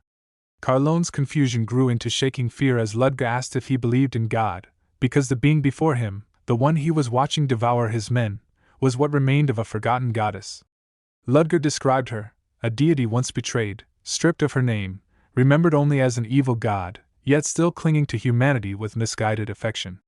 She had formed her new body from living humans and, despite her grotesque form, healed anyone still clinging to life. Ludger had made a deal with her after she saved the dying victim from that morning's attack. Since Carlone and his group had been responsible for that suffering, they themselves would be offered to her. Carlone's disbelief cracked into shrill panic. He demanded Ludger make the being disappear and insisted on his own importance. Ludger reassured him she would not kill him because she cherished humans too deeply. That was the moment Carlone understood the actual horror. He begged for death, pleading to be killed immediately, but the tentacles engulfed him and twisted his body into an unrecognizable shape before taking him completely. When the chaos settled, Alex complained that the fight had barely counted as a warm-up, and Hans commented on the comms that no other enemies were visible. Sheridan insulted him for hiding during reconnaissance, and Hans protested that fighting wasn't his role. Alex wondered aloud if Violetta had predicted the attack, and she admitted their methods made them predictable. Sheridan casually suggested demolishing the already damaged buildings, claiming redevelopment had been planned anyway. Ludger returned with a calm presence and asked if everything was resolved. Alex noted that Ludger had gone alone and come back unharmed. Ludger then asked about Dion, and Violetta reported that he was recovering well, looking healthier than he had earlier. Ludger announced that Silver Sun had been annihilated. Violetta hesitated, shocked that it had happened so quickly. He confirmed he had eliminated every last member and instructed her to take control of the affiliated businesses. She accepted the responsibility quietly. At that moment, the residents of the back alley arrived, shouting threats at first before realizing the fight was already over. Confusion washed over them as they admitted they had rushed in too late. Violetta sighed in relief, noting that even if they had come late, they had still gathered the courage to stand beside her. She remarked that despite Ludger's distant demeanor, he never stopped thinking about them. Speaking as a representative of the abandoned, she thanked him sincerely. He brushed it off as nothing. The next day, far from the alley, Tarina drove along the outskirts of the Royal Street, remarking that the disappearance of every Silver Sun member, including Carlone, within a single day meant that a major event had unfolded while she was away. She asked Enya for her findings, and Enya explained that according to the morning's reports, the location most likely connected to the case was the Leatherbelk slums. The next day, Tarina and Enya left the room they had inspected. It was disturbingly clean, so spotless that Tarina found it hard to believe anything violent had happened there. No blood, no damage, only an unnatural stillness. While searching, they found a glowing blue orb wrapped in cloth. Enya eyed it curiously, and Tarina explained it was a new artifact that analyzed residual mana and reconstructed imprinted memories. Enya was thrilled at the convenience, but Tarina reminded her that mana traces vanished after 36 hours. Even so, it was valuable. Tarina set it to work and asked Enya to continue her report. Enya explained that everyone in the slums referred to a single man as owner. After the enemy society disappeared, he suddenly arrived in Leatherbelk and unified the underground world, becoming the one behind their operations. Tarina found him suspicious and asked for more information, but Enya admitted she had found nothing, not a name, not a past. Tarina considered his motive: if he rebuilt the slums, removing Silver Sun, his biggest obstacle, was plausible. It was a rough assumption, but all they had. She decided she needed to meet him. The artifact dimmed abruptly, its light collapsing into a dull gold before shutting off. Enya was startled, but Tarina explained it deactivated when it detected no mana. Enya realized what that meant and was horrified that an incident involving over 100 guards left no magic behind. Tarina confirmed the base had been active until yesterday, meaning only magic could have erased everything so cleanly. With nothing left to analyze, they had to move on.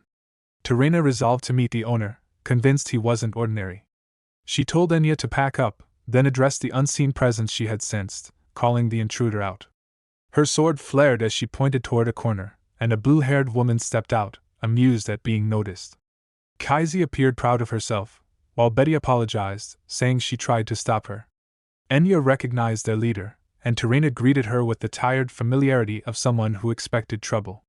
Kaisi happily greeted them, even remembering Enya from the construction. Tarina reminded her that civilians weren't allowed here, but Kaisi declared herself the nation's detective and therefore not a civilian. Tarina told her to get official permission next time, but Kaisi complained the process was slow and the case too tempting. She offered her help, but Tarina declined, saying she couldn't accept unofficial aid. Kaisi admitted she only wanted access to something useful and would explain later. Tarina allowed it, knowing Kaisi would grab it anyway. With that, Kaisi cheerfully vanished. Enya remarked on her sudden disappearance, and Tarina shifted their focus to the slums. Enya went to prepare, while Hans, elsewhere, listened from inside Tarina's office, reporting to Ludger that the knights were heading to the slums and asking if they should send another decoy. Ludger refused, knowing Tarina would see through it, and said he would handle her himself. He opened a drawer, revealing a mask made for him, anticipating this very moment. He instructed Hans to alert Violetta and prepare everything. Later, Tarina and Enya entered the transformed district. The slums looked completely different, enough that Tarina had difficulty believing what she saw.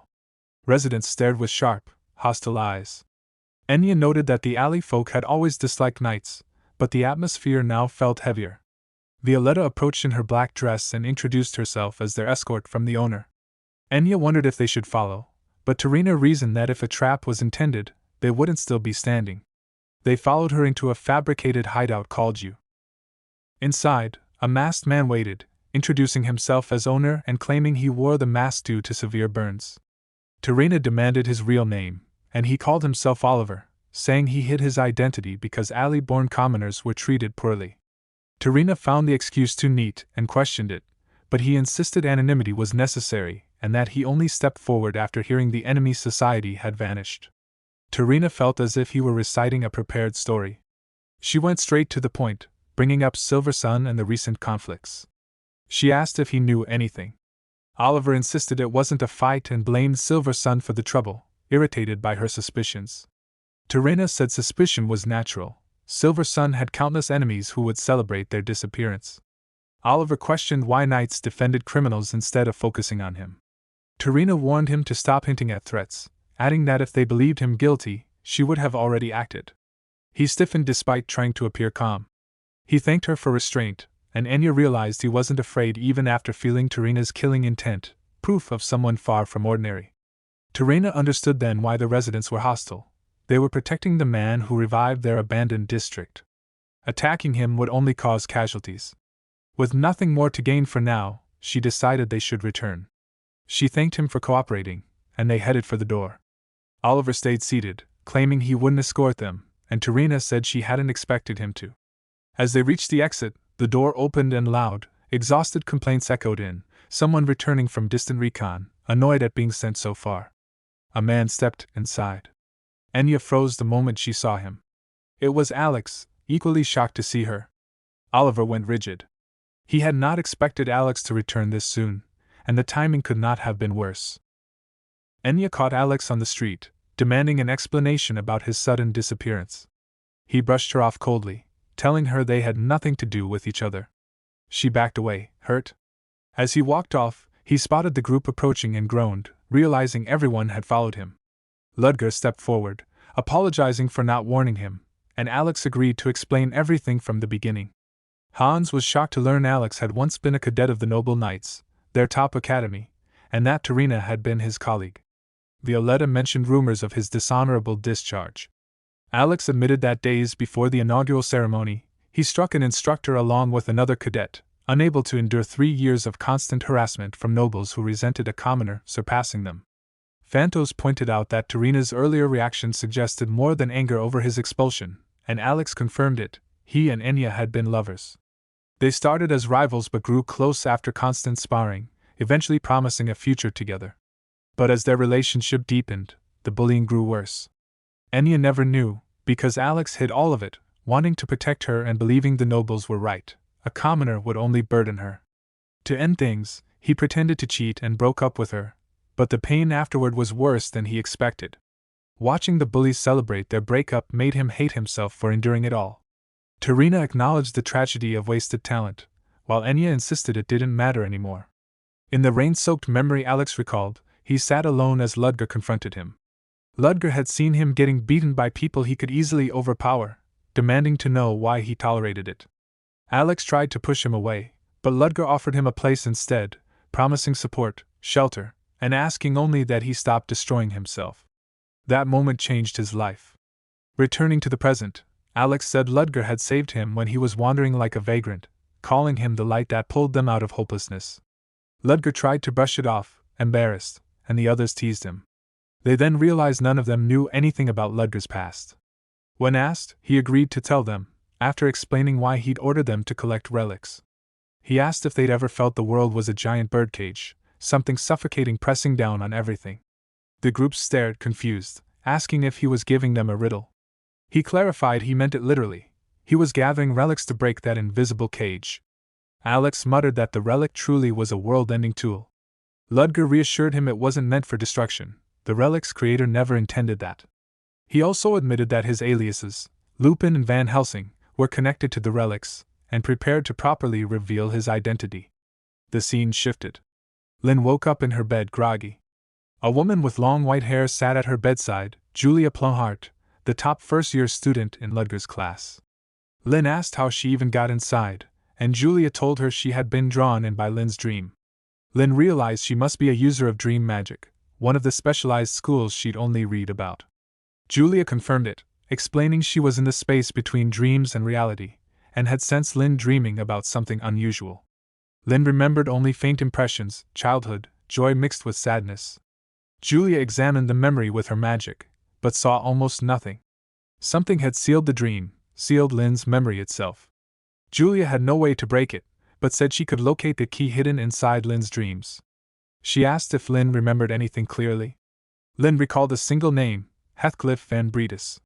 A man appeared in the projection of her memory, a long-haired figure with sharp blue eyes, claiming to be a member of the Breedis royal family and the son of the previous king. Julia considered the name. She had never heard it before, and Lynn admitted she only knew it because the man appeared in her dream. With the memory so faint, Julia said she needed more information. As she prepared to leave, her form flickered. Lynn noticed her body fading, and Julia explained she was waking up. Lynn asked if they could talk again sometime. Julia declined bluntly, saying their conversation had been on a whim. She had no plans to grow close. But if Lynn managed to pique her interest again, she might return. Lynn watched her vanish, wondering how she was supposed to find Heathcliff, when even the Dreamwalker couldn't trace him. Ludger's group returned to their hideout. Alex questioned him about his lineage, assuming his abilities came from the previous emperor's bloodline. Ludger said it wasn't that simple. He had inherited a trait that made possession easier, something none of his relatives shared. Phantos compared it to a blessing, but Ludger called it a curse. When the fight for succession began, that trait made him the least threatening but still a target. His father's failing health had triggered the scramble for the throne, and assassins focused on him immediately. The reason he understood poison so well was because he had survived many. Now that the Breedis kingdom had resumed activity after 20 years, the new interim emperor would kill him the moment they learned he was alive. At that moment, Betty scolded Kaisi about her messy room. While tidying, Kaisi examined a board covered in notes, recent incidents across Leatherbelk, the werewolf case, the factory, Kunst's auction attack, the Beast of Gavaudan, the Black Dawn, the Silver Sun disappearances, and the rapid expansion of the slums. She had assigned Tarina to watch the slums and decided to focus on chasing the Black Dawn. Her only lead came from Soren's underground newspaper office, one suspicious area. She was sure something was hidden in Voltanum and vowed to confront James Moriarty there. At Soren Academy, Sedina delivered filtered letters to Ludger. Among them was an invitation to the Mystical Night, the annual gathering of mages. Sedina celebrated, believing his power was finally recognized. Ludger wasn't interested in the event, but the simultaneous invitations from the Old Magic Tower, the New Magic Tower, and the Scholars Association intrigued him. He explained their positions. The Old Tower upheld elitist tradition, the New Tower pursued magical science, and the Scholars Association stood between both extremes. Supporting one meant offending the others. Sedina suggested he at least inspect the gifts they sent. Ludger decided to accept all of them. Their gifts meant he now held leverage. As Sedina flustered over his comment, Ludger noticed once again how deep her loyalty ran, yet he still couldn't tell whether her devotion was to him or the First Order. A knock interrupted his thoughts.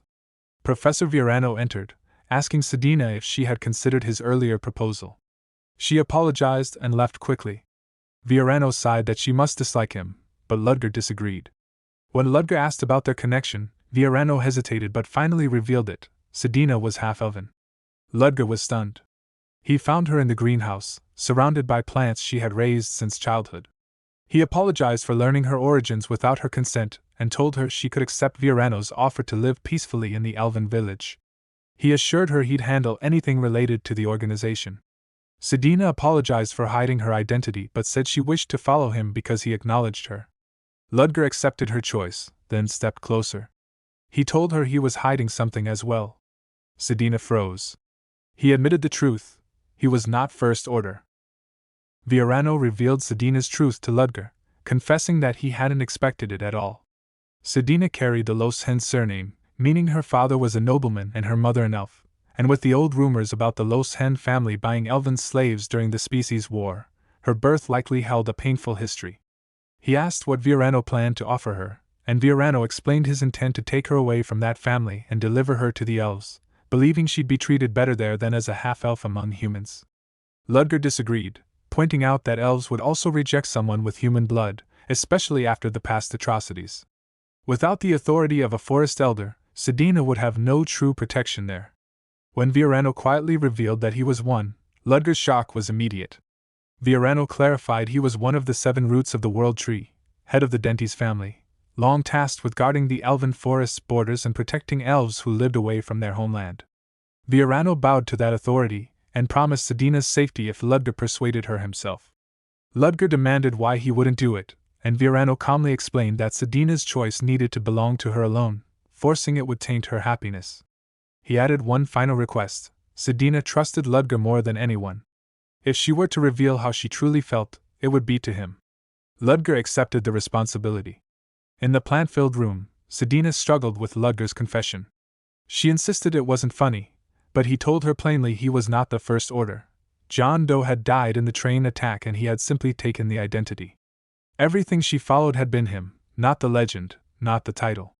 She pulled away from him, shaking with betrayal, demanding why he deceived her and who she had devoted herself to all this time. Ludger apologized and urged her to answer honestly. Had she devoted herself to the First Order, or to him, the man behind the mask? She claimed it was for the Black Dawn, but her hesitation said otherwise. He pointed out she hadn't left, even after hearing the truth, though he could have used her blindly to the end. Instead, he chose honesty and offered her a choice. If she wanted to continue following the Black Dawn, she could walk out that door. He would respect it. Sedina froze, shaken by his sincerity, remembering the moments he had acknowledged her efforts and treated her gently in ways no one from her noble family, or the Black Dawn, ever had. Memories of whispered doubts, condescending stares, and being accepted only because the Loshen name was useful suffocated her. She had approached the First Order to be seen, but this man had been the first to truly see her. Her tears spilled over. Ludger gently touched her back, waiting. When she collected herself, she asked who he really was. He promised to explain later and shared her true name, Sedina Flanty, taken from her late mother. He encouraged her to continue her usual work since both of them were still tied to the Black Dawn, and asked her to bring him more information. His goal was no longer survival within the organization but its eradication. Sedina stiffened, startled, then told him to follow, saying there was someone she wanted him to meet. Outside, Viorano walked alone with conflicted thoughts. He trusted Ludger to speak with her, though he doubted the outcome would match his hopes. Still, he couldn't abandon her after discovering she was the missing daughter of the Flanty family, stolen during the war and born into the Loshen family's cruelty. He cursed those who had treated her like property, and wished she wouldn't view him with such caution, but after the life she endured, he understood why she did. He resolved to trust Ludger's influence, and even considered gifting him rare tea from the elven forest. Ludger soon gathered his group to introduce Sedina, who bowed nervously as their newest member. Some immediately recognized her half-elven nature, while others were surprised to learn she had served as Ludger's informant all along. Hans fretted about overlapping roles, but Sedina greeted him cheerfully, easing the tension. Ludger confirmed he had also come to check their progress on the relic, and after a moment of hesitation about speaking in front of her, the informant relayed the update. 4 fragments existed. 1 had been secured at the Kunst auction house, leaving 3. 1 was likely hidden in the Exilian Empire's Debauch Castle, an area he hadn't been able to investigate. Ludger acknowledged the difficulty and ordered preparations to infiltrate it. When someone wondered how Sedina would manage this while assisting at Soren Academy, Ludger assured them she would handle it with the group's support. With a steady voice, he then announced the real goal: Using their growing network and Sedina's access within Soren, they would start preparing to destroy the Black Dawn entirely. And soon, he planned to move toward Voltanum,